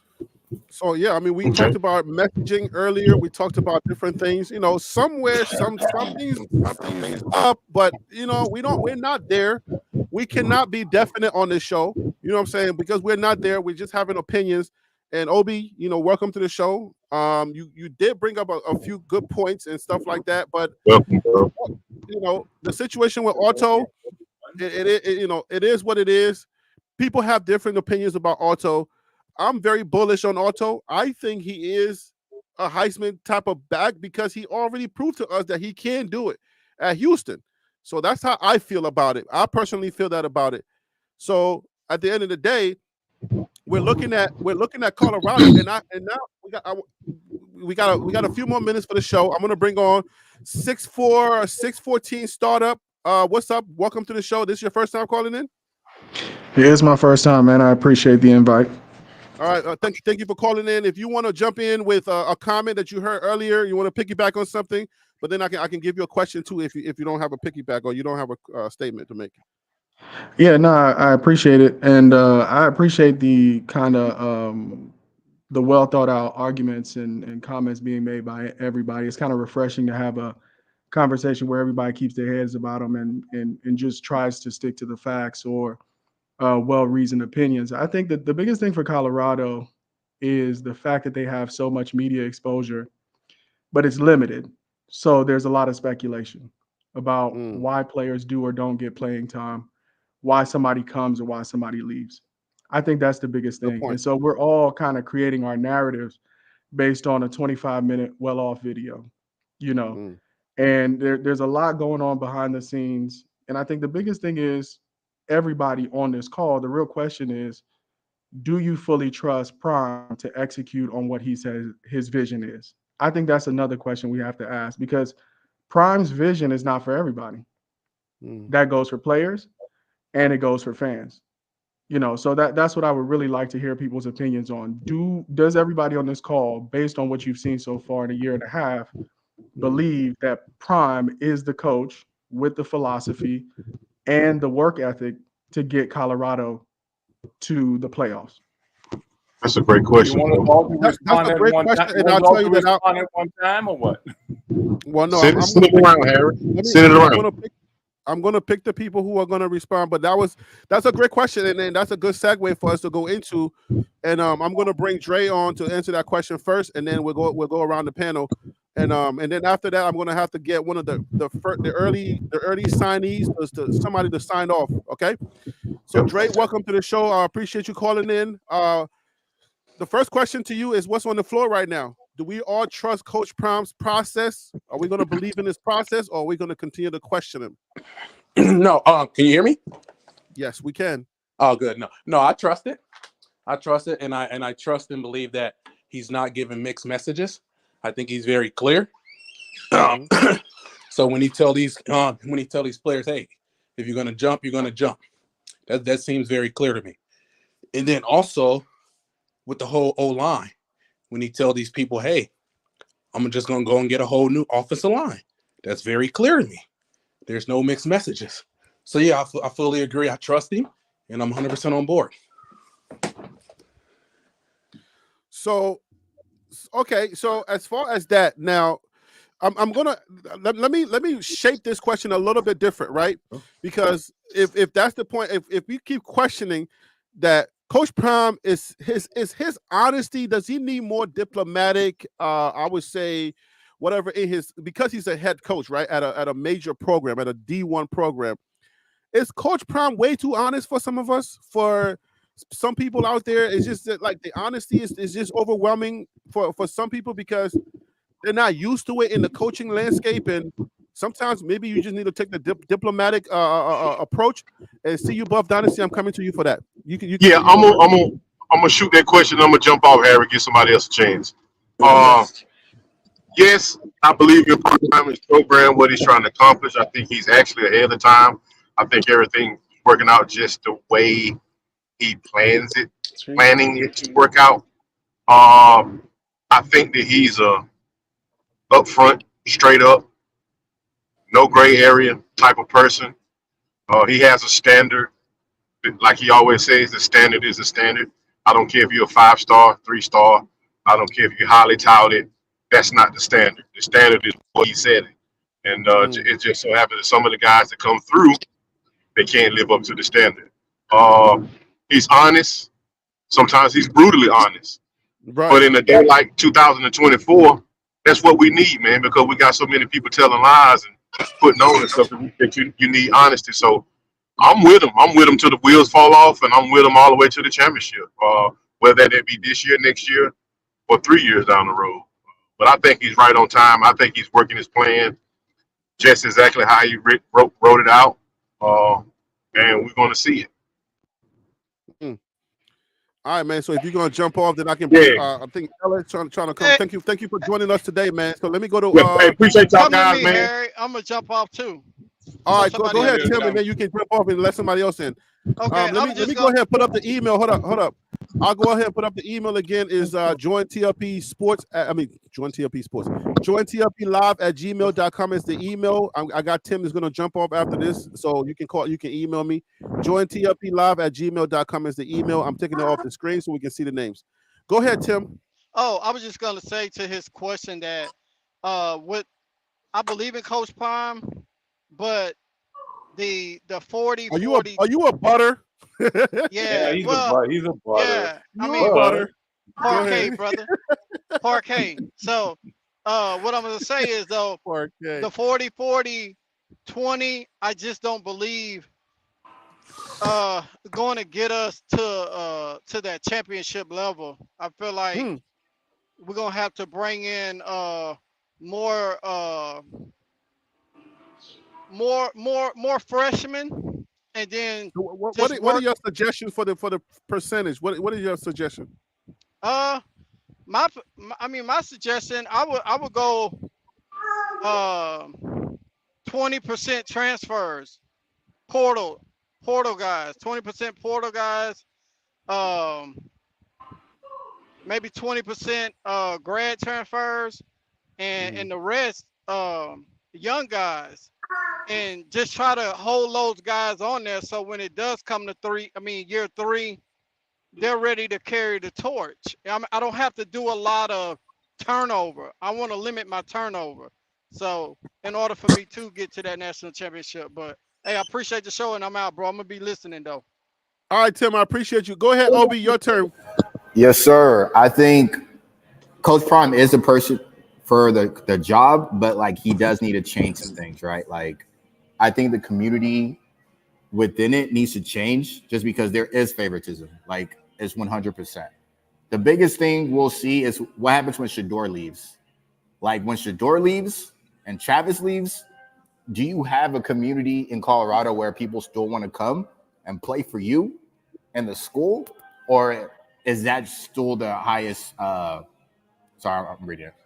Is that just the highest attraction, right? My biggest thing is like the favoritism show. The question would be: are they coming for Shador and Travis, or are they coming for Coach Prime? That would be the question. Correct, but like they also want to win too, right? And so with Shador and Travis, they give you the best pieces to win when you have 2 Heisman candidates and you have eyes and scouts and etc. The biggest way that I saw favoritism was when he gave Cormani the #1 jersey. That made 0 sense. So now that happened. When you give the #1 jersey this year, what does that mean? Like, are we taking that serious or is it just a jersey number? Like, you already established, like, you have favoritism from the beginning. So, like, what are we going to do moving forward? I think he just needs to build a culture around Colorado where, yeah, you could be hard and you could be real with them, but you got to build a community where it can last. Because we saw when all the new O-line came and how they clicked, and then we saw all the old O-line, how distant they were, and they all ended up transferring because it's like, dang, like, you know, they're all on the well-off media videos. They're getting praises from Prime. Prime is like, hey, y'all got to work out like these guys. Y'all not working out like, you know, like we're seeing stuff like that. So there is favoritism. So it's like, all right, now you got to really build a community moving forward and keeping these transfers. Just because, yeah, you like to go in the portal, but people are also going to jump from your team in the portal too. So it's a double-edged sword. I mean, you did defend your Coach Brown play favoritism very well with the Komani thing. I think that's probably the most legit defense that anybody can probably offer. No, it's horrible. It's horrible.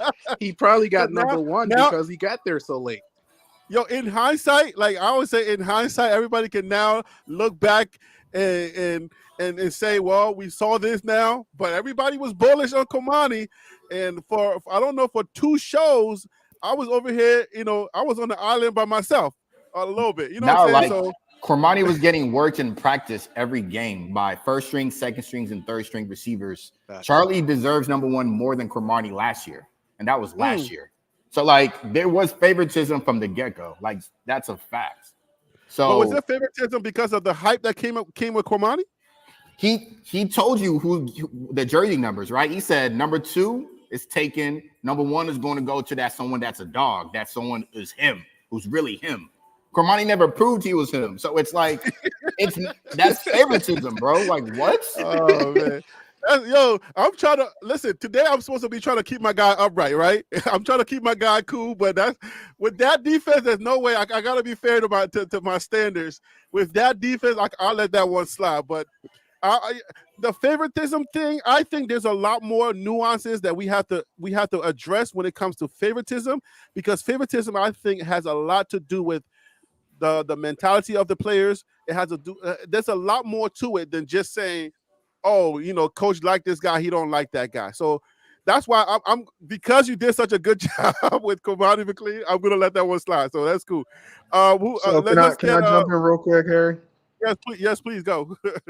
All right. No, I think this is really interesting. And, I think we're all yes butters, if we're being honest, because we've never seen anything like this. Okay. I think that's the thing that we also have to reckon with as fans of sports. We've never seen this before. Our criticism comes from our access, right? Okay. He has a first-person camera on him, and you literally hear him speak to players. And to Obi's point, if you really want to dig into and parse through all the words, you can hear how he talks to some players and talks to others. So to my kind of point I was trying to make, the access that we have is what's also shaping our approach to the program. The question now becomes, with this level of access, are we still in the belief stage where we have to just trust and hope?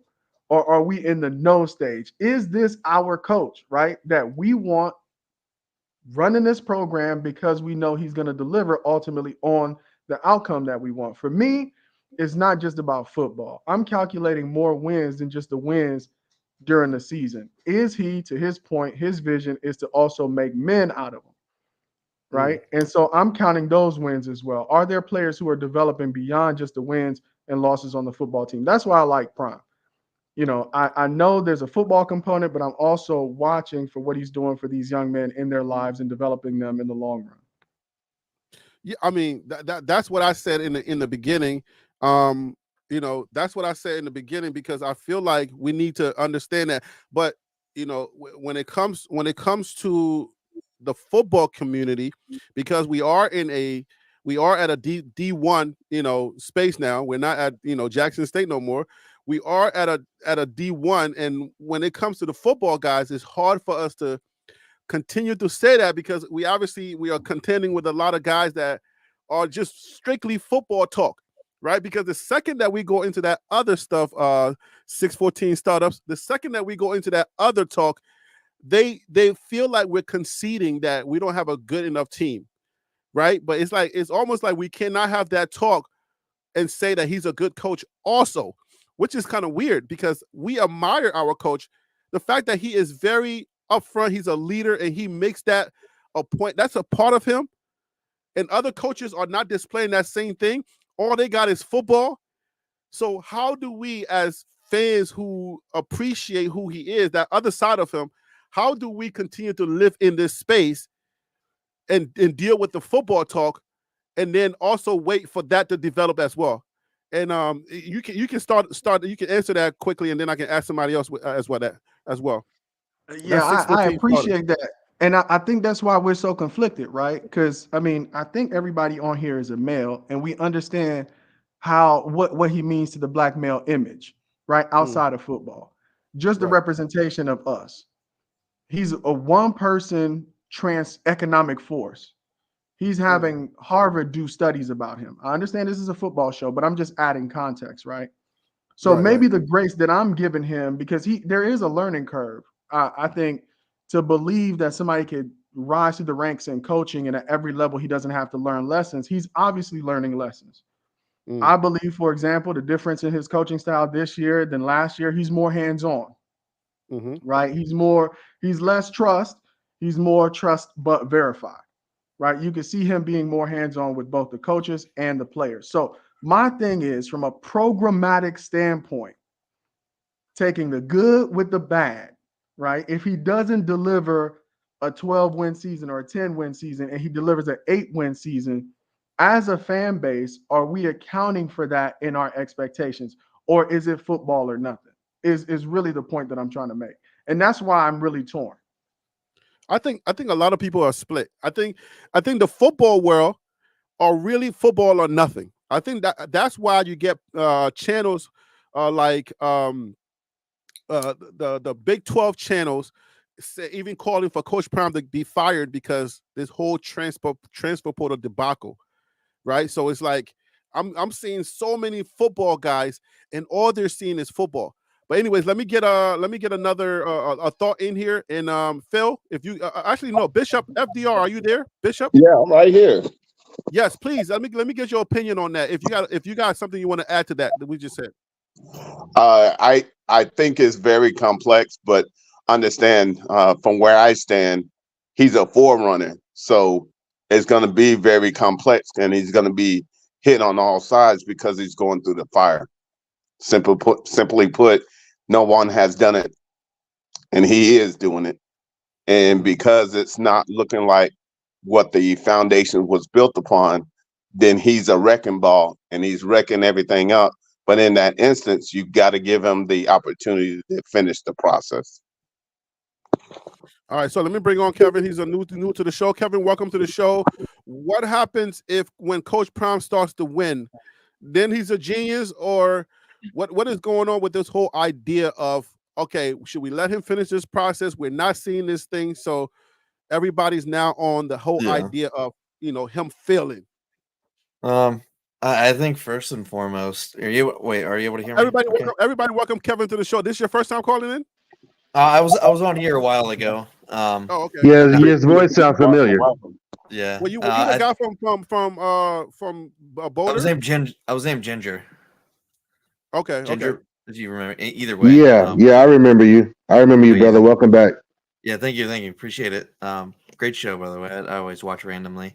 But yeah, first and foremost, if he wins, there's going to be opposition regardless. The negativity is going to maintain regardless because people are just inherently going to be that way, and that's just the state of the world, especially in the sports world where everything is so volatile. But just going back to a few things, I think a lot of people forget that nothing like this has ever happened before. There's so many presuppositions that come with taking on the role that he's now taken on. There's a timeline in which he has to fill so many expectations and achieve certain things.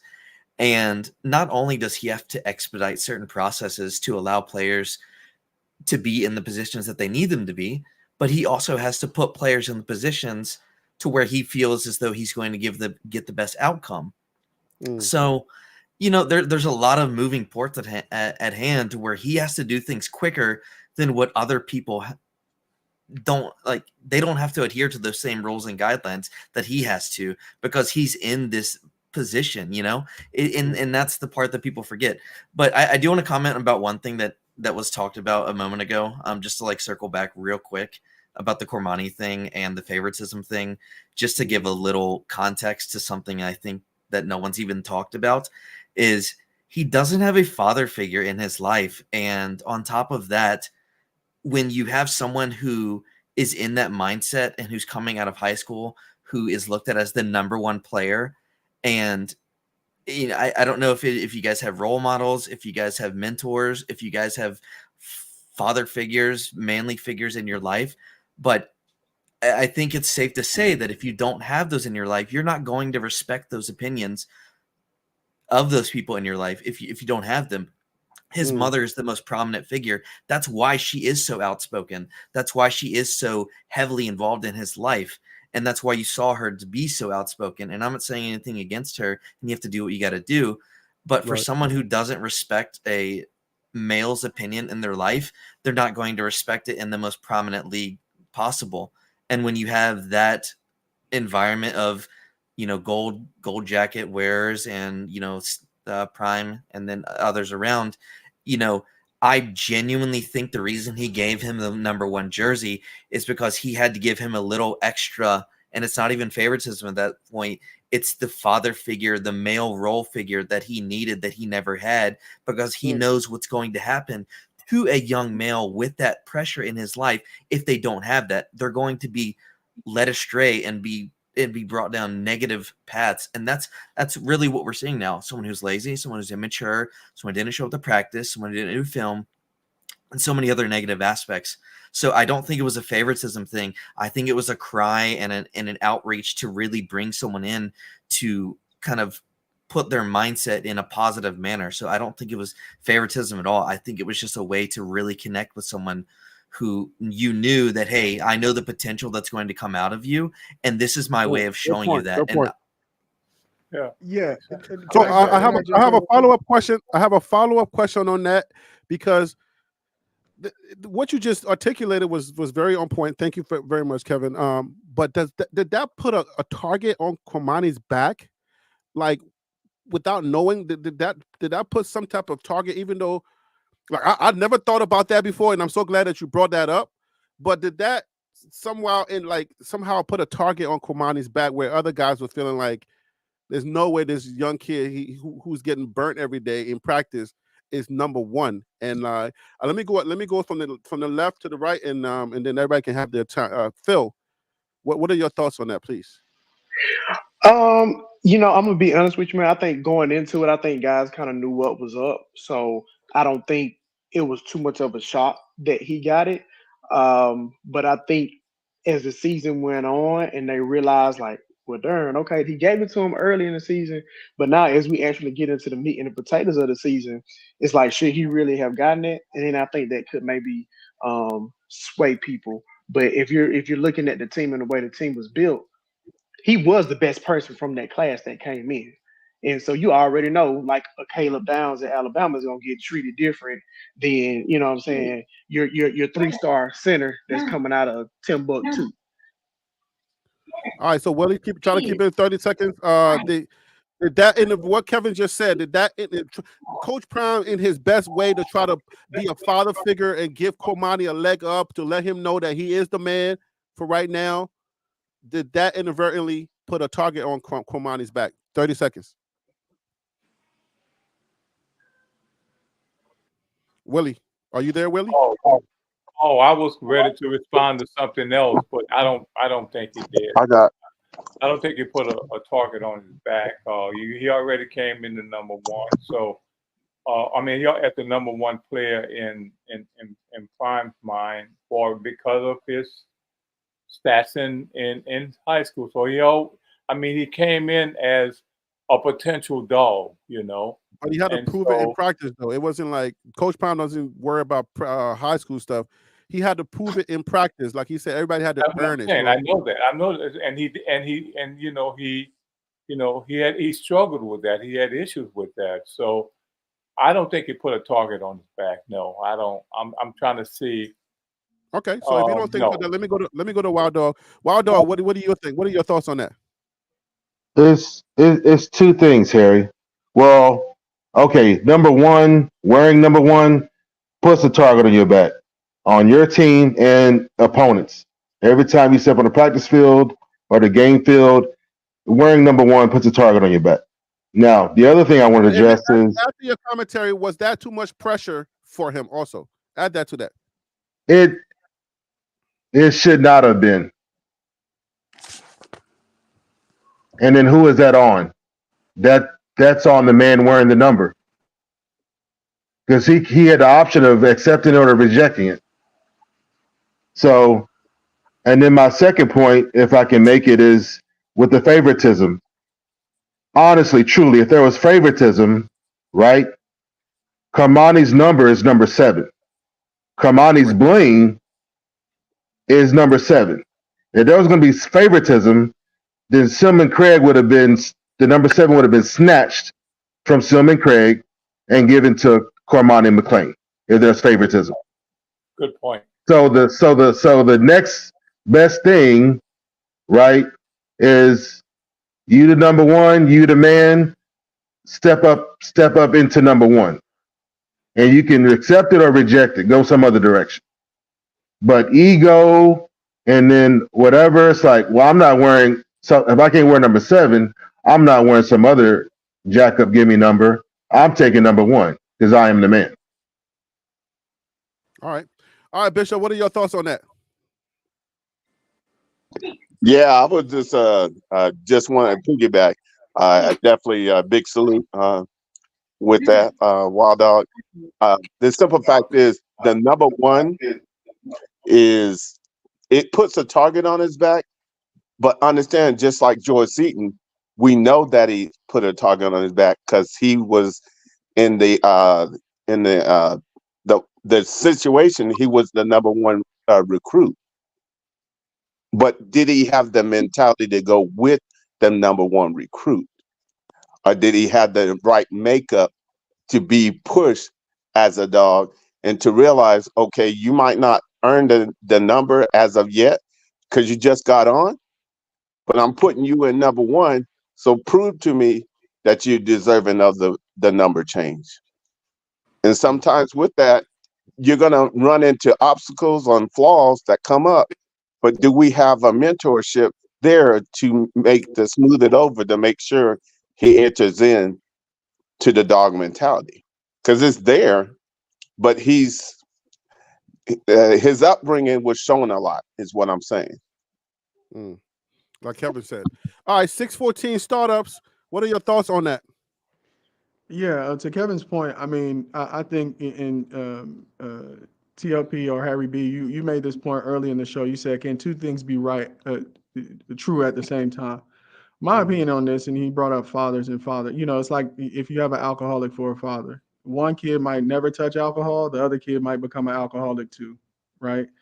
So whether a father figure is there, which is ideal, doesn't always mean that you have to follow the same pattern that's typical of people who might not have that. That's just speaking on the fatherhood issue. Hopefully everybody who listens to this show, who participates on this show, is a great father, right? Because that's our number 1 job as men if we choose to bring kids into this world. But in terms of favoritism, I think what true fathers do is we want you to grow into your expectation.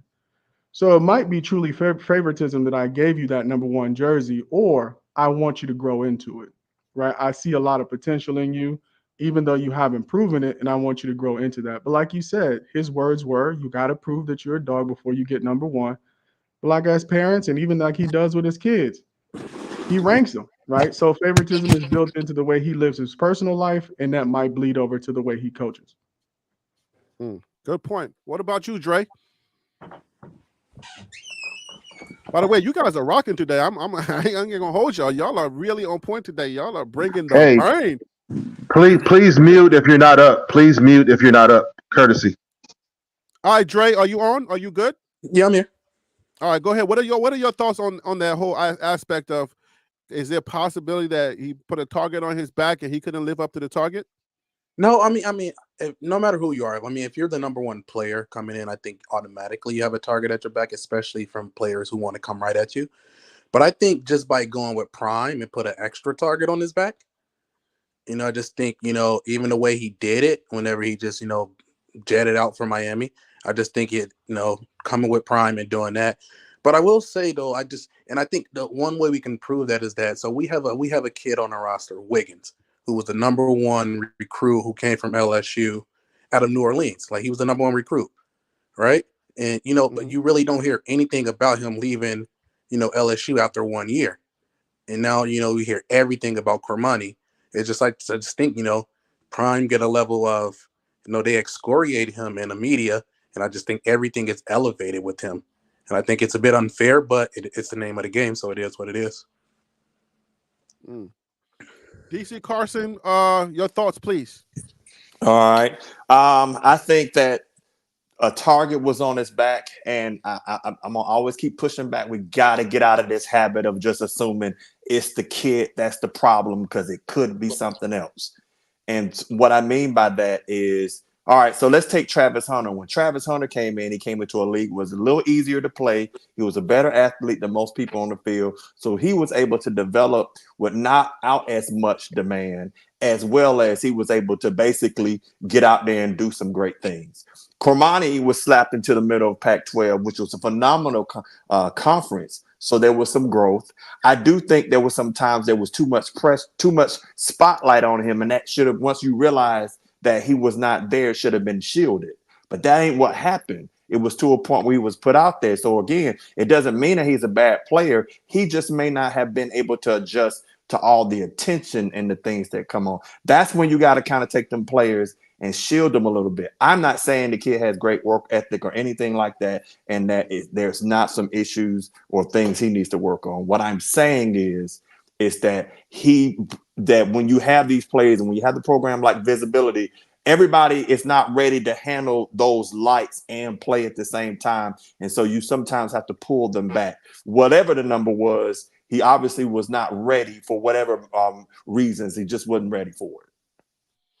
So, okay, so you're saying like kids develop at different times, and we just got to keep it honest. There were other freshmen on that team. Everybody got to understand that Cormani, for some odd reason, we wanted to coddle Cormani, treat him different because he was just a baby. I don't know. There was other freshmen on that team. So why does Cormani get special attention? Hey, Harry, so if we do remember, what did Prime say? Prime said he was not ready. Prime said he wasn't ready, but the media, the fans, where's Cormani? What about Cormani? Every time. And I think Prime was like forced to put him in there when he told you guys he was not ready. There you go. Right. You said it right there. All right, let me but ADT, when someone's not a fit in your squad, you transfer them. Huh? Okay, let me get they get transfer orders. Hold up. Let me see you, Buff Dynasty's opinion on that comment, and then we can switch gears. What are your thoughts? Did Cormani get pushed out there too far as getting the number one jersey, being talked about mostly coming in as the number one transfer, and then he meets the real dogs and he's like, meow. Anyways, go ahead. That was a little pun. My bad. Go ahead. That was low. I had actually jumped back up here to, I guess the guy's name was Kevin. Yes. That was a great point that you made about the jersey number and the father and all this stuff like that. And I just wanted to say that that's going to make me go back and reassess and look at how I'm viewing that entire situation. Because I had my mind made up about it, but that comment, that statement that you made is going to make me go back and reassess and look at things totally different. But as far as the target and here at TLP Sports Club, bro, we got different right, opinions. that was awesome, man. That was I got to go back. I'm when I hit the road, I got to think about that again. But the target and all this stuff, man. I mean, I don't think so. And if it was, then so what? We're talking about guys that are supposed to be the number one player, the 5-star player.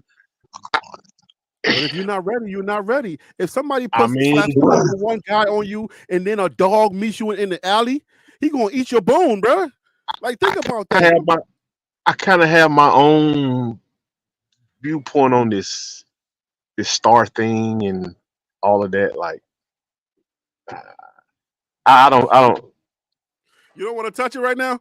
Yeah, I don't want to, because I don't want to seem like a bad person or nothing like that. But you know what I mean? All right, guys. So let's go ahead and wrap this up, and I'm gonna do this. This is what we're doing. So everything has transpired. Everybody stay put. Everything has transpired. The portal, everything's happening. Everybody has their opinions.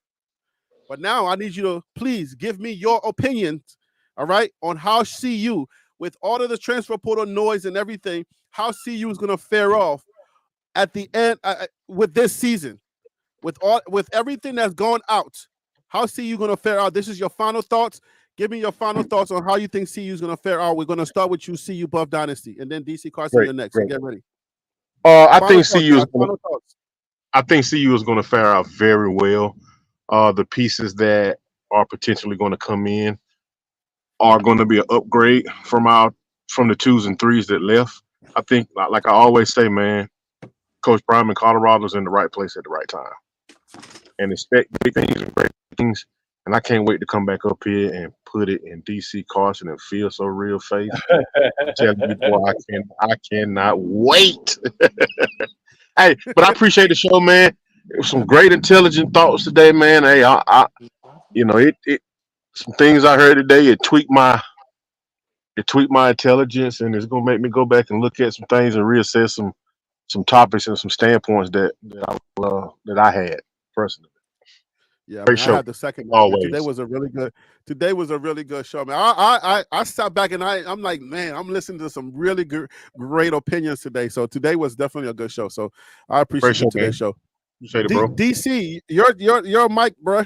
Mic is yours. All right, so look, I want you to be able to do that, CU Buffs. But here's the thing: folks keep saying trust the process. You do not trust the process that has not been proven. You hope your process works, but it's not proven. They're going to you butter. Stop. But yeah, that irks the crap out of me because you're sitting up here acting as something has already been proven when it's not. You hope it works. There's indicators that it will work, but there are also indicators that. So I'm gonna tell you this because yeah, I'm gonna be a butter, but I probably will be called a hater after this.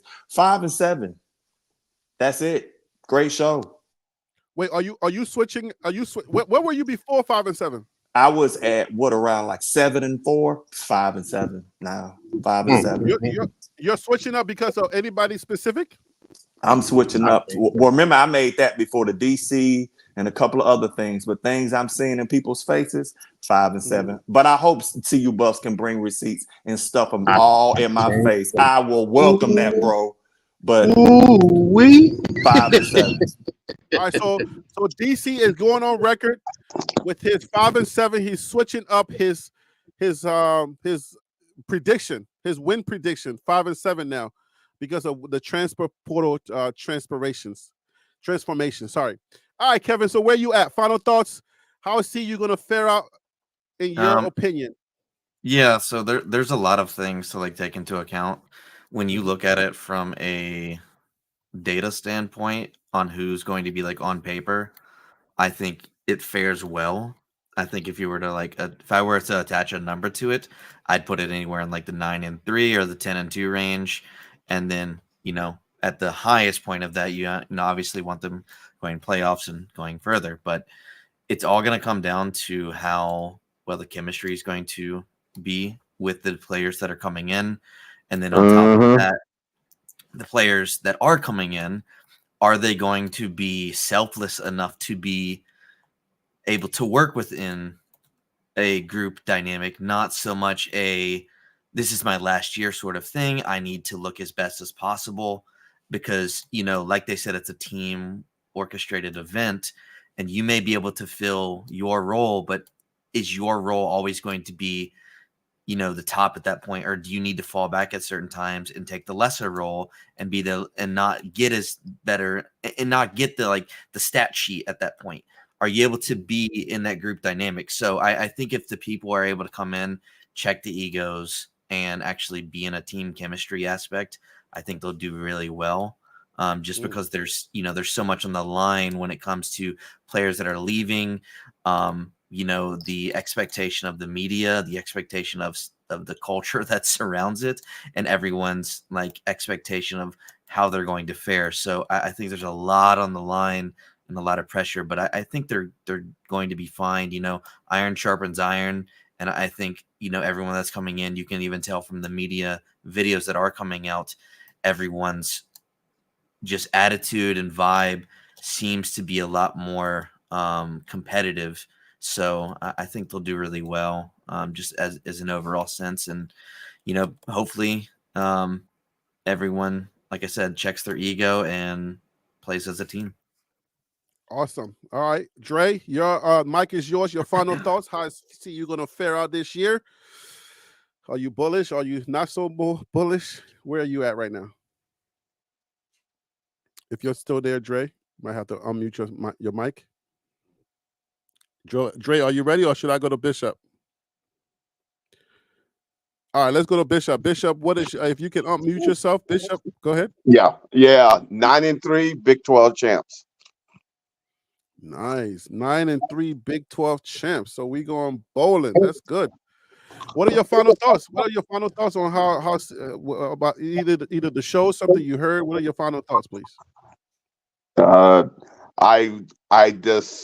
I'm thrilled that we can come together and have different type of minds be able to articulate and share in a show such as this.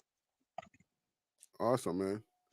Yep, that's what we do here, man. Monday Night Footballs. We hear Monday nights at 7:00 and then 12:00 on Friday. So yeah, please welcome back. Come back anytime and give us your opinion. And yeah, man, that's what we do here. It's a great community to be a part of. So Dre, if you can unmute yourself, your turn.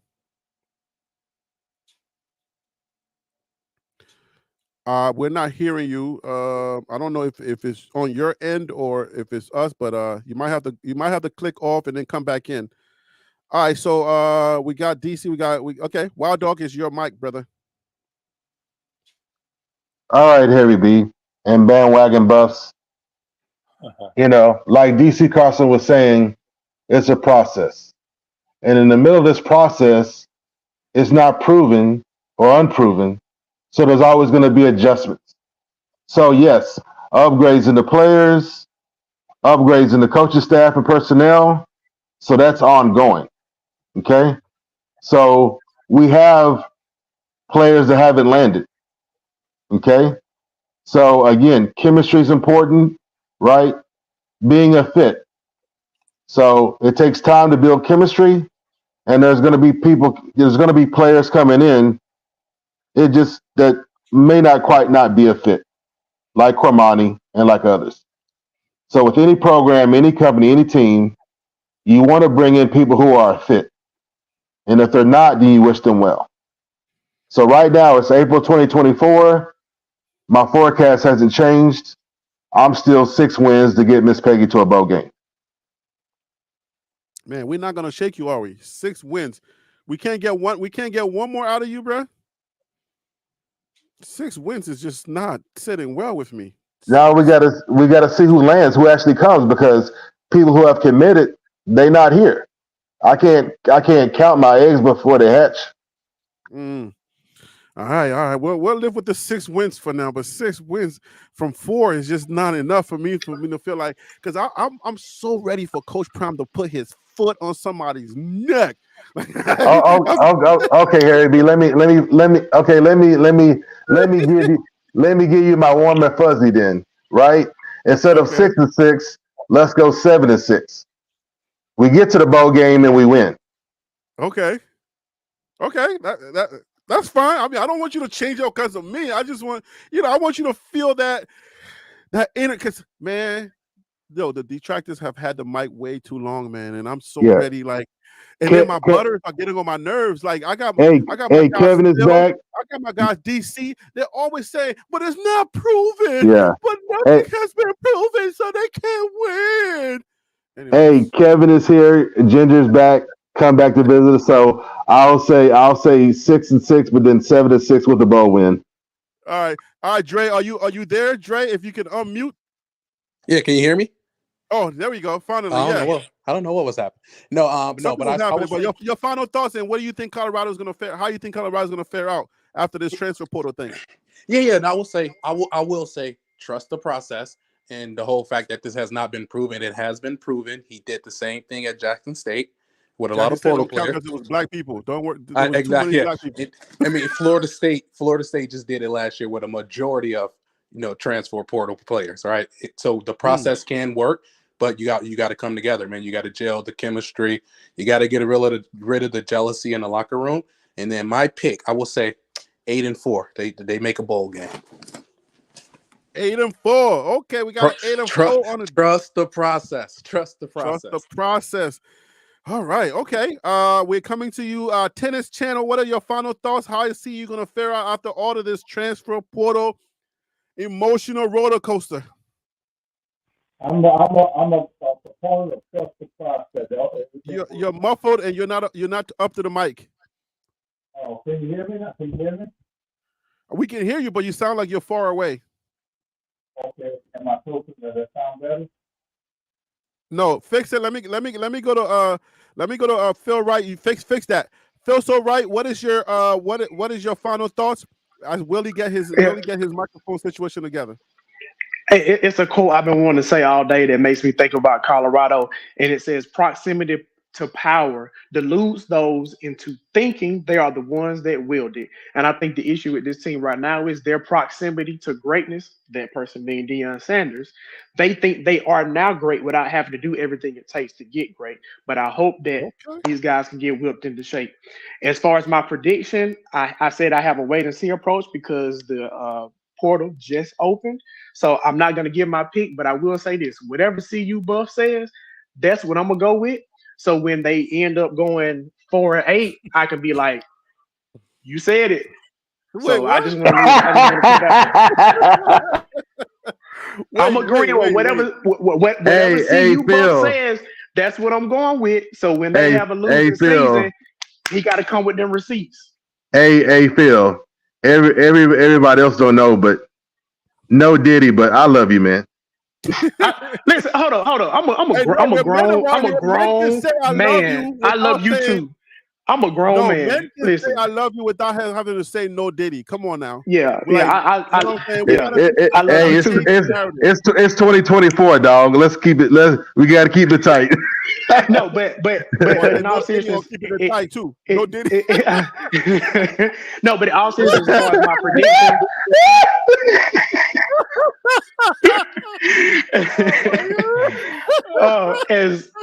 As far as my prediction is concerned, I'm gonna say they're gonna go. I'm gonna give them 7 wins. They get to a bowl game. They're gonna have a lot of guys opt out and win the bowl game. I'll leave it at that. But I reserve the right to change once we see what happens at the end of the transfer portal because wait, hold up. You never know. That could bring guys are gonna opt out and we're gonna win. Like the other team is gonna opt out. No. Colorado's going to go to a bowl game. They're going to get 7 wins, but they're losing the bowl game because I see Shador, Shiloh, Travis opting out to preserve the bag. And because they don't have any depth, they're going to lose. There's no pushback on final thoughts, but I'll push back on that, man. Get out of here with that opt-out stuff, man. What are you talking about? Anyways, we've already had this conversation. Has there been has there been any update about BJ Green, by the way? He should be coming later. He's coming after the spring game, I think. Okay. That's what we know for now. But let me get hey, Ginger. He ain't the answer. We need a leadership inside linebacker. He's not the answer. Hey! You're stepping on Tennis Channel's opportunity to finish his thought, and then you'll have a few minutes to say what you got to say. Tennis Channel, is your microphone fixed? I think it is. Can you hear me? No, man, you still in the CU troll cave. What you doing, man? You're still behind your microphone, but just go ahead and say it. We can hear you. We can hear you enough. Go ahead. Man, I gotta check this out. Hey, you need to make sure the acoustics in your mom's basement is better. Harry B. Willie done hit the portal on you without telling you. I know. Willie is behind the portal talking to that microphone. But go ahead, Willie. We can hear you enough. Okay, good. Hey guys, you guys speak to my heart. 9-3, 10-2 at best. And I'm with this thing to the wheels go off. So the wheels come off. I'm here with fire. So all right. So that's Willie's final thoughts.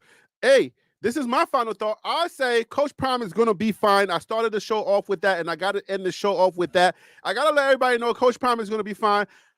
Colorado's going to go 8-4. Colorado's going to be 8-4, and I have the window open for a lot more wins because I feel like the guys that came for that O-line are taking it personal. They're listening to everything everybody's saying. The O-line sucks. The D-line still sucks. These guys are taking this stuff personal. I keep hanging on to that. I hang on to the fact that Coach Prime went out and got some old linemen that are now bought into the system where they understand what their assignment is. That's what gives me my energy and my good feeling to say, I believe we're going to go 8-4 because that offensive line is going to take everything personal. And if they just happen to get their first sack, I think that's going to be the greatest thing that ever happened to Colorado football on that first sack, because after that, you're going to get jumped. You understand what I'm saying? If anybody touched two, DT2, if anybody touched two after that first sack, you're going to see a different kind of football because that O-line is going to take it personal this time. They're going to be like, oh my gosh, I can't believe we let two get touched. Now it's about to be a problem. So just watch. That would be the best thing that ever happened to Colorado football. Shador being sacked for the first time in the season. That'll be the best thing that you will see fire that day. You will see fire after that. So we're 8-4. Coach Prime is good, man. I feel like Coach Prime is trying his best to stay neutral. He got so much that he wants to get out. I mean, because he's such an open book, he's such an honest person, and he wears his feelings on his sleeves, and he's an emotional person, and he lets us know that. I feel like right now there's so much that he's holding in, and he wants to unleash, and he wants to say so much, but he can't say it because of the position that he's in. But Coach Prime, I'm going to tell you, man, we out here for you, and we're going to say it for you. We know that you got a good team, and you're going to win. And you're going to prove Phil, DC, all of these naysayers, all of these butters, we're going to prove that this 40-40-20 is a legit scheme, and it's going to work. All right? And they're going to be coming back to let us know, hey, man, you was right. Put that on the record. Guys, that's all I got for you today. You got a few minutes to sound off. If anything pricks your ear, and yeah, go ahead and sound off, guys. If we got a few minutes, like 5 minutes ago, because I'm traveling to the DMV, so I gotta go soon. But go ahead, sound off if we got a few minutes. I got to sound off then. All right. Go ahead. So here's the thing. Again, not opposed. My 5'7" is what I see now. You might get like 10, 15 doggone 5 stars out of just somewhere out the portal that Willie is in right now. Willie talking about to drag him all the way in there. You might. I'm saying at this point that sitting here saying it, because like I hear what people are saying. It's like, all right, so Shador, if he doesn't get sacked as many times, you can win more games. But the problem that I have, again, is just because you fix one thing does not mean that something else didn't break. And like, for example, they were not very good at defense. Now, what y'all are sitting here saying, your expectation, which I think is unrealistic, that a brand new DC, not the person that's been involved in defense, a brand new person being a DC is going to come in and be at that level. That is an unrealistic expectation. The last thing I'm going to sit back and say to folks is that his process at JSU is not the same process that he's using at Colorado. And I want to piggyback off of that. And I'm going to say this. I think the 40-40-20 could work. I don't think it can work at CU. I think that 40-40-20 can work at your more prestige programs, your more legacy programs, because I can't remember who it was during the main show, but he did bring up a good point that Florida State, just had some success last year with going portal heavy. Now this year they're in the top 5 for transfer portal guys. So is Ole Miss, so is Oregon. So we'll see if it has some success. I just don't think Colorado is a place where you can have real success doing that. I mean, you stabbing. Like, what do you mean? Like, why? What do you mean? They're not the Colorado of old. If this was the Colorado of the mid 80s, early 90s, sure. I think they've fallen too far off the map. I think, just like I was talking about, you have those 50 schools that are going to pull from the NCAA and kind of do their own thing. I think like the top 30 of those 50 teams are like your legacy teams that 40-40-20 could work at. Florida State, Clemson, Bama, Tennessee, Georgia, LSU, USC, Oregon, schools like that. And understand that those teams paid for it. They paid major money for it. So at the end of the day, I get it, and I do think it can work. But again, just like you said, I think you can. It's hard to do it at Colorado, so you're gonna have to start offering that paper up. But I have a big grievance that I'm trying to quantify here. It's so called pushback. If you got a pushback, call it a pushback. Well, yeah. So pushback here. You're saying that Robert Livingston doesn't have essentially the accolades or the accomplishments to fulfill this role because he hasn't been in this role. But when you look at his accomplishments from a development standpoint or from his defensive standpoint, when he was in the NFL with the Bengals, so 8 years as a secondary coach, you have to look at the accomplishments he did have. When you're able to get a defense ranked as number 3 in all of the NFL for passing and no interceptions, like, you know, there has to be some type of transference into that, and the way he's going to run the defense. So at what point do you say, okay, the players that are playing those positions that are going to fulfill those roles, are you saying those players aren't able to live up to those positions? Because at that point you have to say, okay, which players aren't doing that? Because you have Travis Hunter on there, and I mean, I don't know, I'm like getting jumbled here. But on top of that, like it's just so hard to like just sit there and say like there's other teams that are out there that don't even have the depth in the roster or the players that you could put on like a paper perspective. Well, let me let me just answer that, Kevin. Just jump in here. Let me. You spoke twice already in the after show. This is not the DC after show. No, I was responding. You're responding, but I want to help my guy out, and then you can get both of us. Okay. Yeah. So you got the number 1 quarterback in college football. Nobody wanted to acknowledge that. You got a safety that's going to knock your head off. Nobody wants to take that. You got the number one overall football player in the Americas. That's Travis Hunter. It's already been said that he's the number 1 player returning this year. So we're not gonna take none of that into consideration when we lay all of this stuff out, and we're just gonna say, okay, put it on everything else. No, because if they were on other team, guess what? You will have to consider that. Like Kevin is saying, you will have to consider that. You got to consider the fact we got the number 1 quarterback in the freaking nation. He is the number 1. I can argue that all day. We got the number 1 player in college football.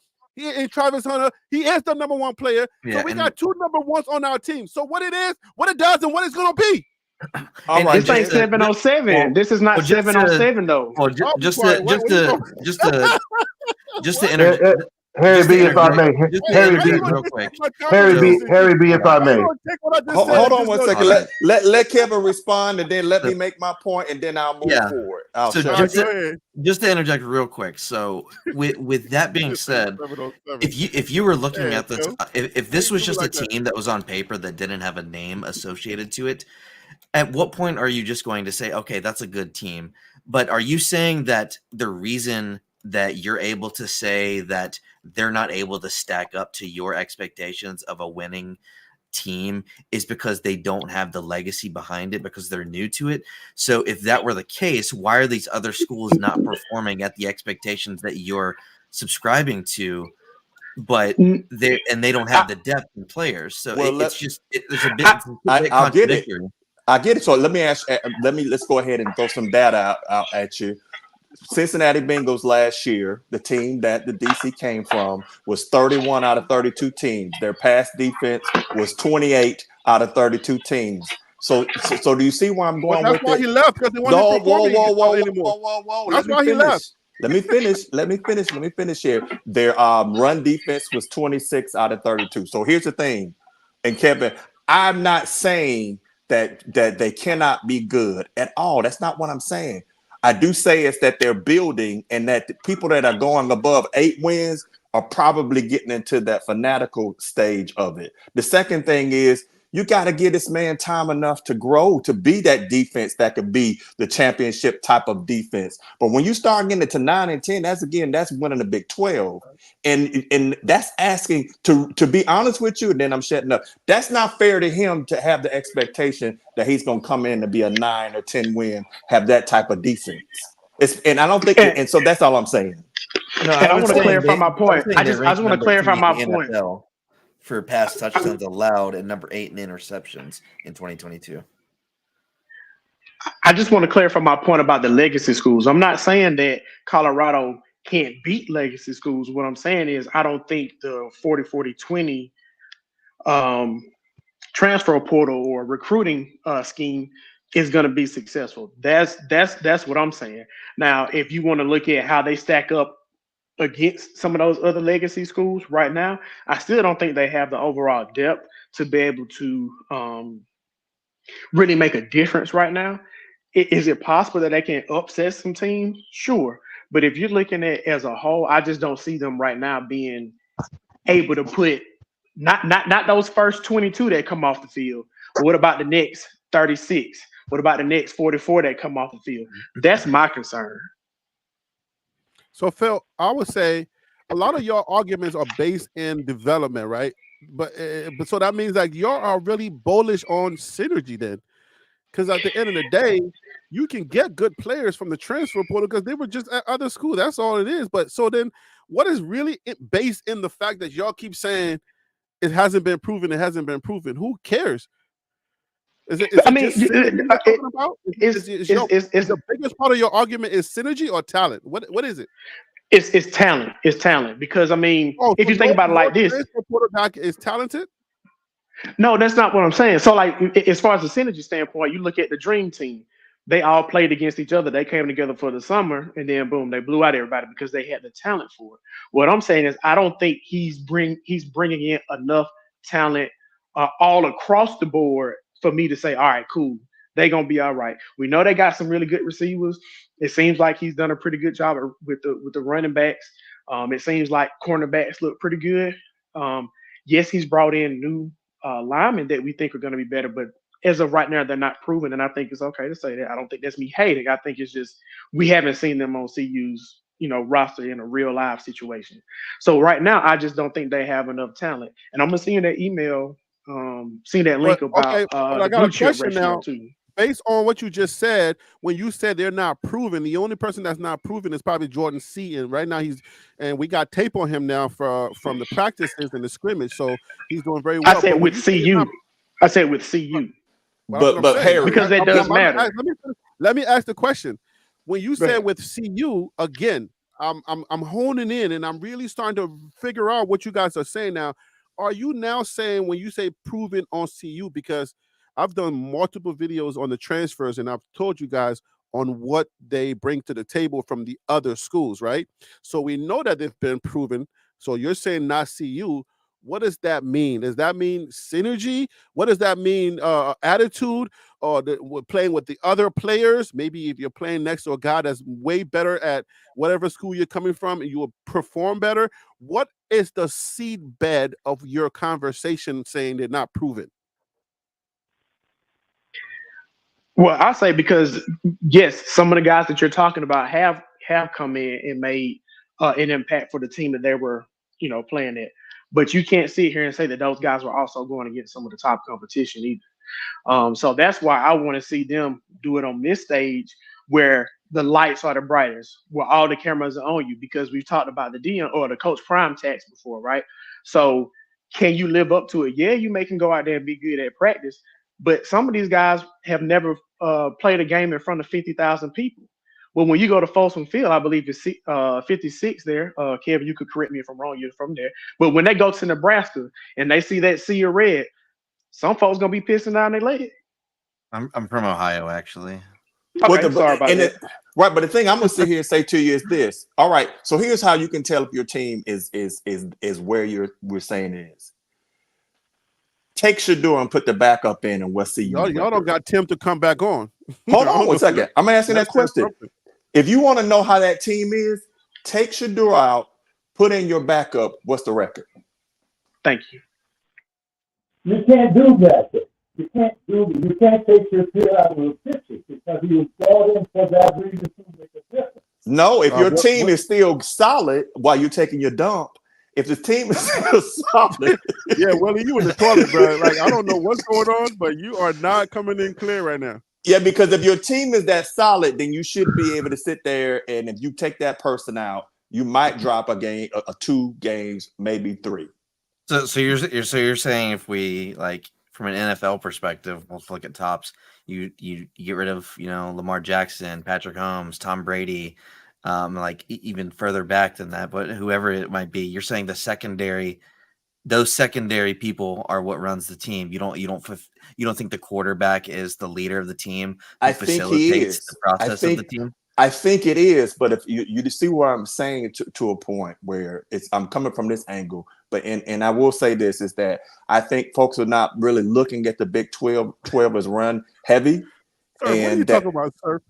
But the point I'm trying to sit here and say is that if you take that person off your team, I don't expect it to be as good as him because Shador is a phenomenal quarterback. By any means, what I'm saying is it exposes that it's not the complete team that it seems like people are trying to say it is. So DC, instead of using Shador, let's not go to the extremes. Now let's not take away the best player on the team.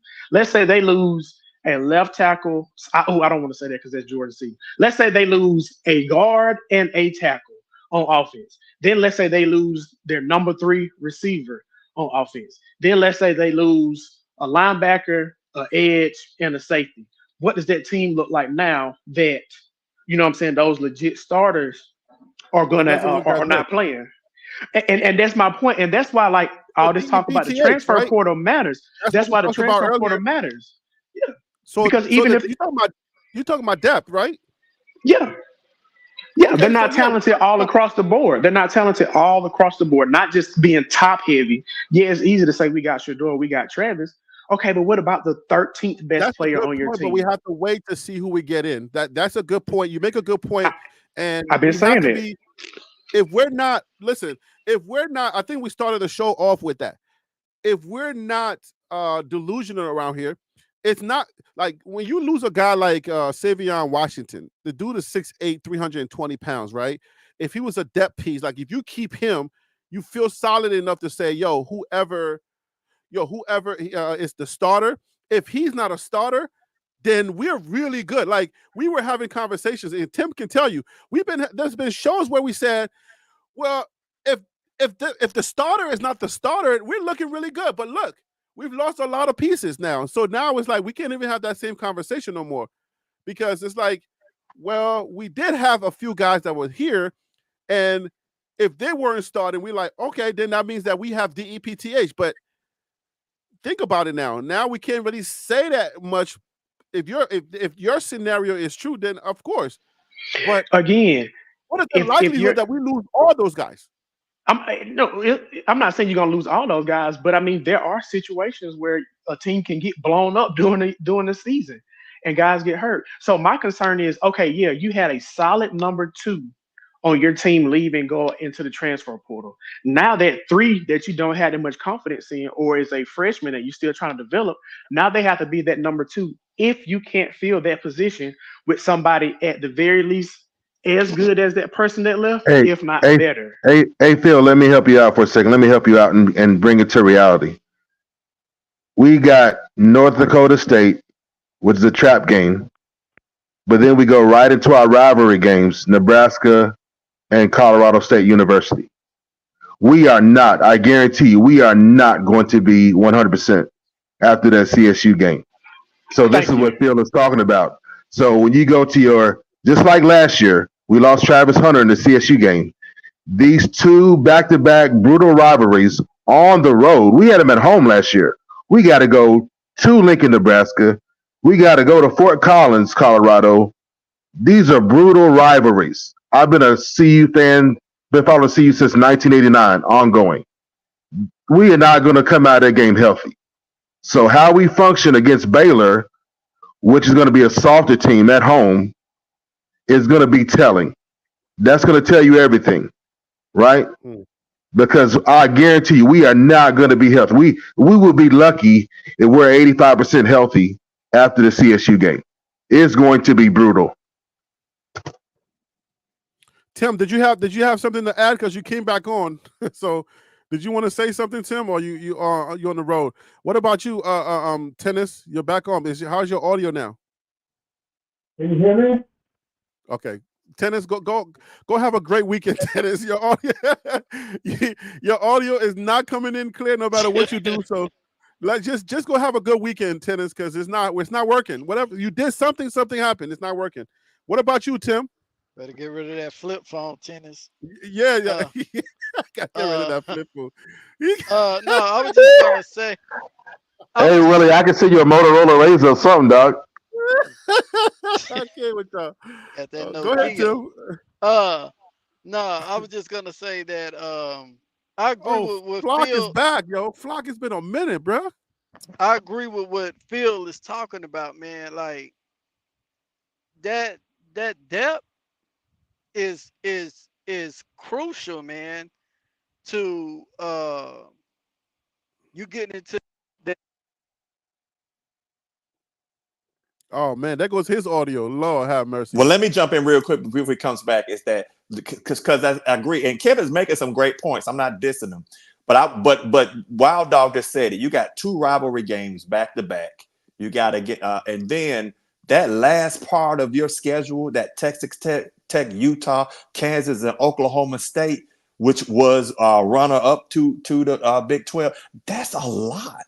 So that's why when I hear people say, "Oh, we didn't really lose nothing," it's like, are you saying that the team had this depth and these are just things? Can you afford to lose that? Now, I understand if you replace them talent for talent, I can understand that. I'm talking about where we are today. Maybe that changes, but again, that last thing. But as far as injuries, are you really thinking I can go into Texas Tech, Well, I Utah, want to Kansas, and Oklahoma State, and I'm going to be good, no matter how good Shador is? Well, I want to comment on something Yeah, he called you that's out, going Kevin. So to. you gotta talk. Yeah, I want to comment on something that I said at the very beginning when I first joined. Is the expectation to kind of expedite the process of what needs to happen here. Yes, you're talking about depth. Yes, you're talking about talent and so forth. But you have to remember, if you're trying to establish a team to get to a certain degree, you have to do things in a expedited manner that other teams do not have to adhere to. So the people that you're talking about that are leaving, that are secondary, that are depth and so forth, they are more or less irrelevant in the grand scheme of things. You have to do things in the moment that are going to make the most sense. And then on top of that, if the people that you're trying to bring in see that that is your depth that you currently have at the moment, they're going to be like, that's not very good. I don't want to be a part of that. So you have to make these cuts in a expedited manner to make room for people who do want to join, who do want to see that there is a capability of improving and being better in the grand scheme of things. Because like I said, Pushback. you have to expedite this process. That's because there's so much pressure at the moment. I got some All right, pushback to that. go ahead, push back. Okay, that having those players there already that you built chemistry with, and you can depend on them, you can trust them. You have to figure out a way to keep them there. Them hitting How that does transfer.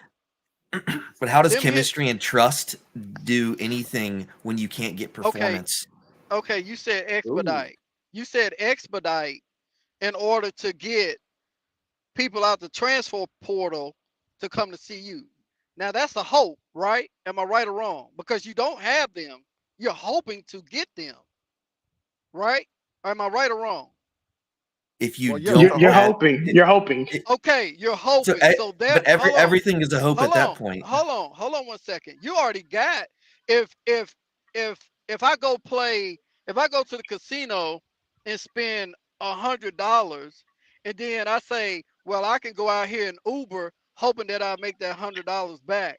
It's not guaranteed that I'm gonna make that $100 back in that day because I don't know. It could be slow. It could be dead. So I'm hoping. But if I have the $100 in hand and I know I need to pay something, I'm not going to go out there and jeopardize that.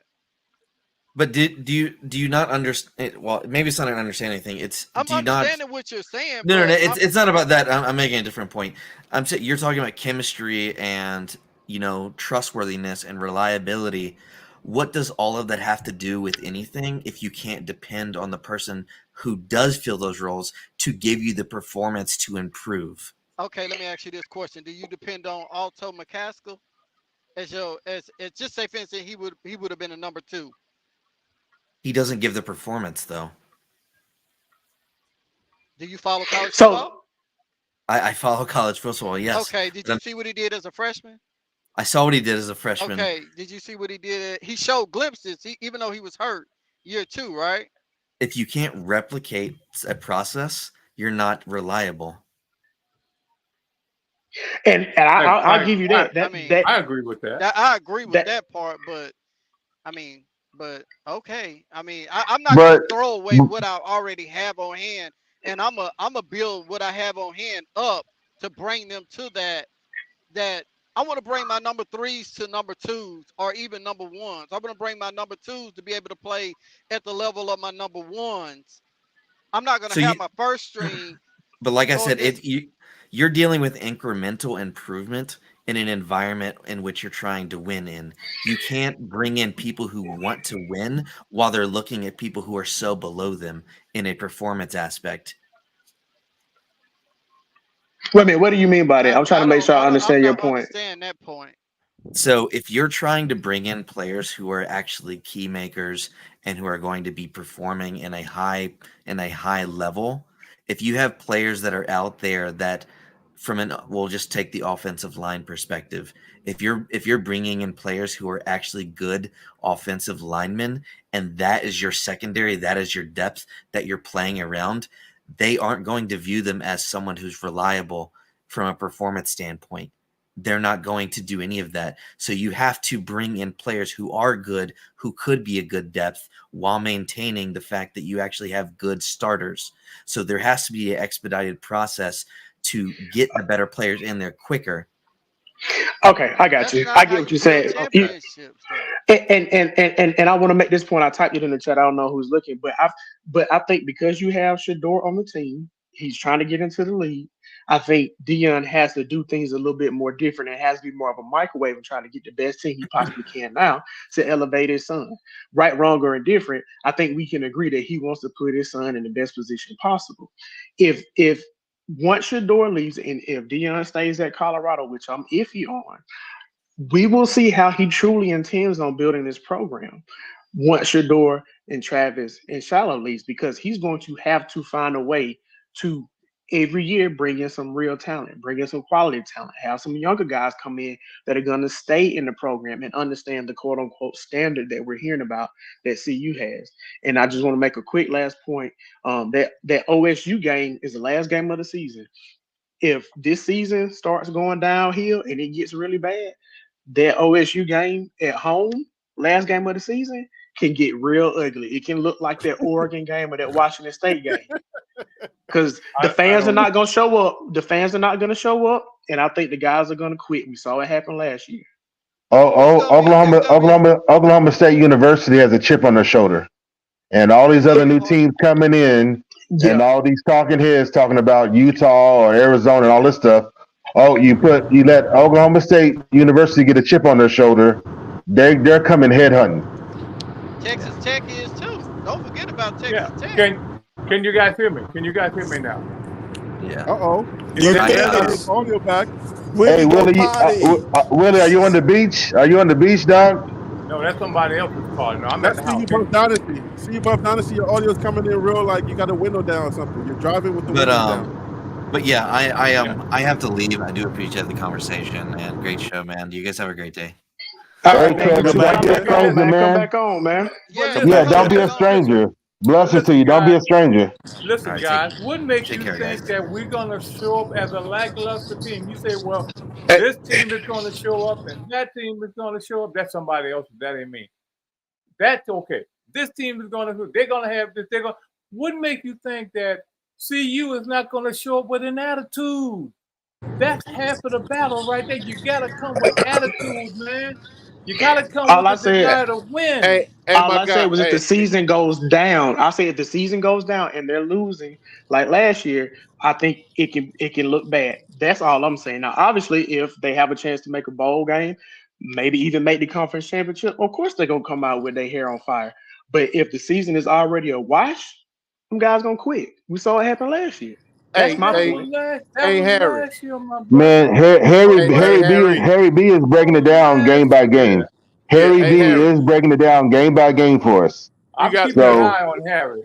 Harry gotta B is talk bringing the data. Hey, Harry B is bringing the data game by game.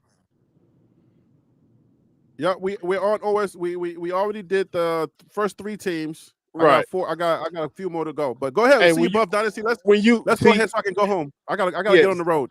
Yeah, DC Carson and Feel So Real. See what they do, man. They get up here and they tag team with that bull crap, man. I had to come back up because Go get him.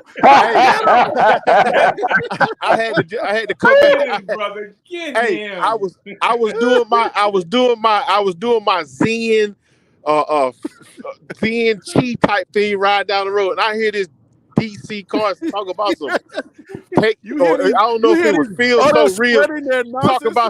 Talking about some take. You find the measure of a real team if you take Shadua out and put the second string quarterback in. Man, that's with any team, dude.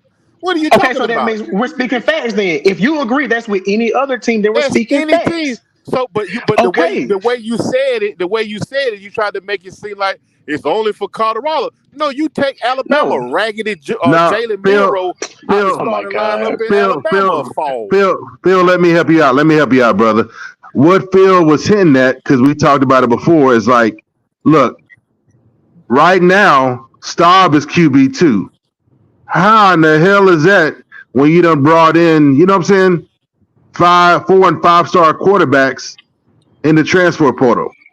But still, Staub has kept the transfers in their place. That's what Phil's getting at. Give those guys time to get acclimated. But I understand how Feel So Real was coming. He won't coming like you saying, Wild Dog. I know these guys. Question. I know. Hey! Stay on. I want my cornbread. Stay off my plate. I want my cornbread, dog. Look, serious question. Hey, see, you gotta be careful with these two. You gotta be careful with DC and Phil, boy. They're real sneaky. Man. No, Tim, let me ask this question real quick so I can back off real quick. So, do you have complete faith in all of your backups like you do your starters? That's all I'm asking right now. Thank you, Phil. That was my question. Do you have? Okay, cool. No, you don't. No fan of no team can say yes to that all the way. What are we talking about, man? Come on, guy. Come on, guy. So my follow up is, do you have, how much confidence do you have in your backups? Because that's what we talk about when we talk about D.E.P.T.H. Can your backups come in and actually make a difference for your team? And right now, I don't think CU has backups. Let me answer that. CU Buffs. Yes, sir. Offerdale is running back too. How the walk on gonna shut down Alto, Wilkerson, and everybody else? It's just real. So wait a minute. So when you say that, I want to make sure you say that correct. You put him over Alto. When that decision was made, Alto had already hit the portal, so Alto got nothing to do with that. Let's stop throwing stuff in there to make your point. But I understand. I watch all that practice film, dog. I understand what you're saying. I saw who fumbled. I saw who hit the wrong gap. I'm just saying. I love Alto, and I had a lot of hope for his potential. But I'm just being real with you. When the walk on is showing off on you, there's issues. Of course. So I don't want to hear about no Big 12 championships when the walk-ons and the 3-star athletes are shutting down the so-called hyped up transfers or other recruits who've been there. Hey, can I say something to that real quick, Wild Dog? Somebody had asked me a question. I didn't get to answer it. I'm sorry. Go ahead. I'm gonna let you answer. My bad. Somebody, I can't remember what the question was now. No. I asked the question about, do you have complete faith in your backups? And you were like, "Come on, man. What kind of question is this?" So okay. All right. So to answer that question, let me give you an example. And I can't necessarily say that I had faith in it, but last season when Shadua went down and they started Staub, I don't care if it was third string in there, second string. Would we not have won that game with that second string quarterback if they wouldn't have tried to play Travis Hunt on those 2 touchdowns? Would not the job have gotten done? I agree. Yes, sir. I'll answer that. Yes. What game were you referring to? Utah. Utah. They took away 2 touchdowns. What do you have against walk-ons? What is your problem with walk-ons? I mean, let's be honest. If I've not seen more than maybe 5 cases where a guy was a walk-on and actually came out and really truly made a difference on the team. So it's Man, just Phil, going you by got trust previous issues, history. bro. Phil, you got some No, I don't. serious trust No. issues, man. I'm going based off the stats. See you Buff Dynasty. Come on now, keep it Yes, real sir. with me now. Yes, sir. How often do Golly. you see backups come in and like legit make a difference on the team? Like, be Um, honest now. almost rather none. Okay, so talk to Harry now. I ain't the one being negative. I'm just going based off of Nah, but y'all got some my serious football trust knowledge. issues. If something It's hasn't it's been it, proven to y'all, y'all don't it's want no to even. knock on it's no knock on Staub. It's no knock on Charlie. It's a knock on everybody else. Let's just get that straight. Exactly. That's right. That's right. But But the only look, the only thing I want to say on that is, even if there are a walk on, if we're saying, bro, like transfer portal walk ons, a football player is a football player. A dog is a dog. Whether you come off the bench or you get the Preach, opportunity, Harry. Preach, Harry. you're supposed to show what you're supposed to show. So whether their walk on is just a title, so we can't be having these conversations and saying this person stars don't matter and all of this stuff, but then y'all crapping on walk-ons. Like what? That What? Hey, let me say means something out to of that. all the 130 some odd teams, nobody saw something in them to say, "Hey, I want to give you a scholarship." I'm just saying. That's Hey, right, but let me say. everybody needs a chance, right? Just give people a chance. Go ahead, Warm and Tim. fuzzies. But Yeah, this is why you Coach give them. Prime loves walk-ons and JUCOs. I I mean, you know, give warm them. and You fuzzies. give I them a get it. chance. But I to know. Wild, Go ahead, Tim. Go ahead, Tim. but to Wild Dog's point, uh, Coach Prime, the way they got it set up based off of what he said, you got the first string offense go against the second string defense. You got the first team defense go against the second team offense. You got the third string offense go against the third string defense. So with the backup before getting bumped up to second string running back, he was a third string running back. So he going against third string uh defenses, which is a lot of your freshmen and et cetera. So you're gonna look good in that in that space. You're gonna look good. But now when I put you up against Well, it's 2 years of looking good for Charlie. when I look Wait a minute. Let me Charlie correct has him, been man. when I cooking got for a So minute, Tim. Charlie been cooking Charlie for a has minute. been running. Yeah. Charlie has been running with the second team offense since last year, dude. He has been going against the ones defense since last year, Give guys. him a oh give him a okay. scholarship, he man. was. Give him Yeah, a he was. scholarship. All Yeah. jokes hold on. aside. You mean Yeah, only it's scholarship time, hold dog. on It's though. You scholarship mean Yeah, time. hold man. on one Come second. on, Hold on, dude. man. You telling me you mean the defense that was 133rd? It Oh, here we doesn't. go. It doesn't matter. What I'm What saying do is, you mean it no, don't no, no, matter? no, no, no, no, no, no. This is what I'm saying. Yo, This is hey, That's the let only, Phil. him that's the Phil. live. only Hey, defense we Phil. had. That No, defense. Phil. This is what I'm saying, Phil.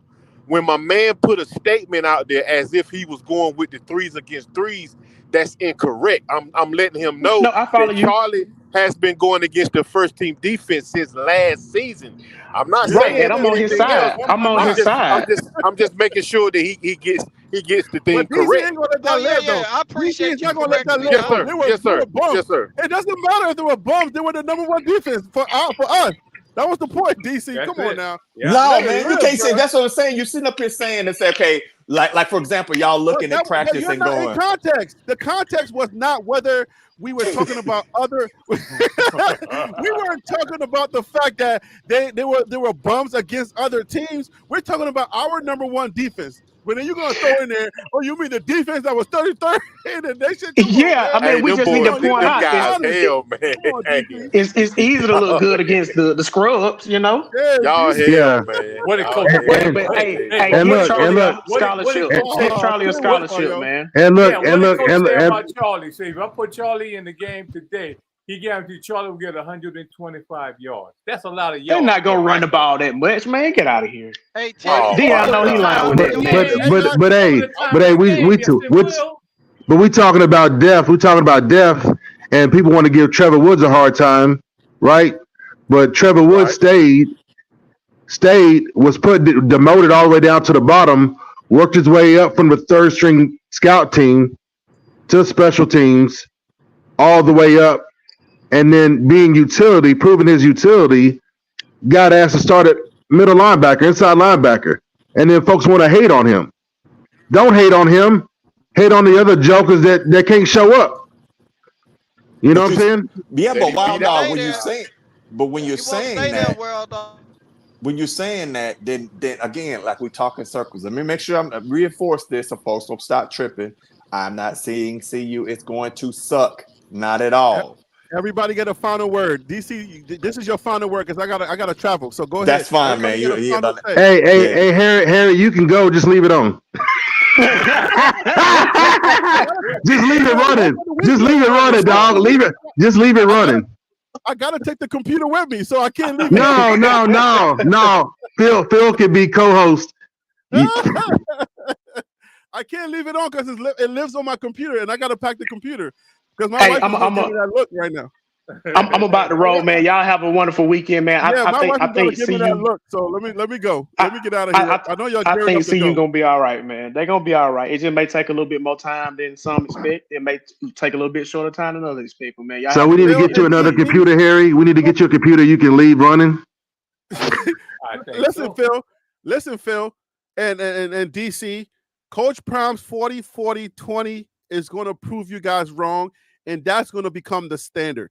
Everybody's going to be rushing to that transfer portal because Coach Prime is going to start winning, and then everybody's going to be like, "Well, dang, he's a genius." Okay, so that's just it. You're going to have to eat that and watch because he didn't win this year. If he had been 8-4. The way that y'all talking right now would not be the same way y'all talking. I'm telling you, if we went 8-4, y'all wouldn't be talking the way y'all are talking. Y'all would give Coach Prime a little bit more credit. But the fact that he only won 4 games because of those circumstances, y'all can have your talk right now. But Coach Prime is gonna prove y'all wrong, and I see it coming. So just keep that in mind. All right, guys. Y'all have a great weekend. I see y'all on Monday Night Football. Yeah, you appreciate it, Great Harry. job, guys. Sweet. Blessings, Harry B. All right, guys. Blessings, bandwagon buff.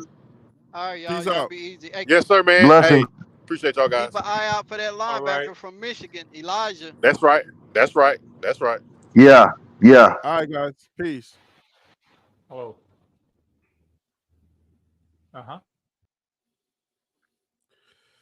me leave the studio.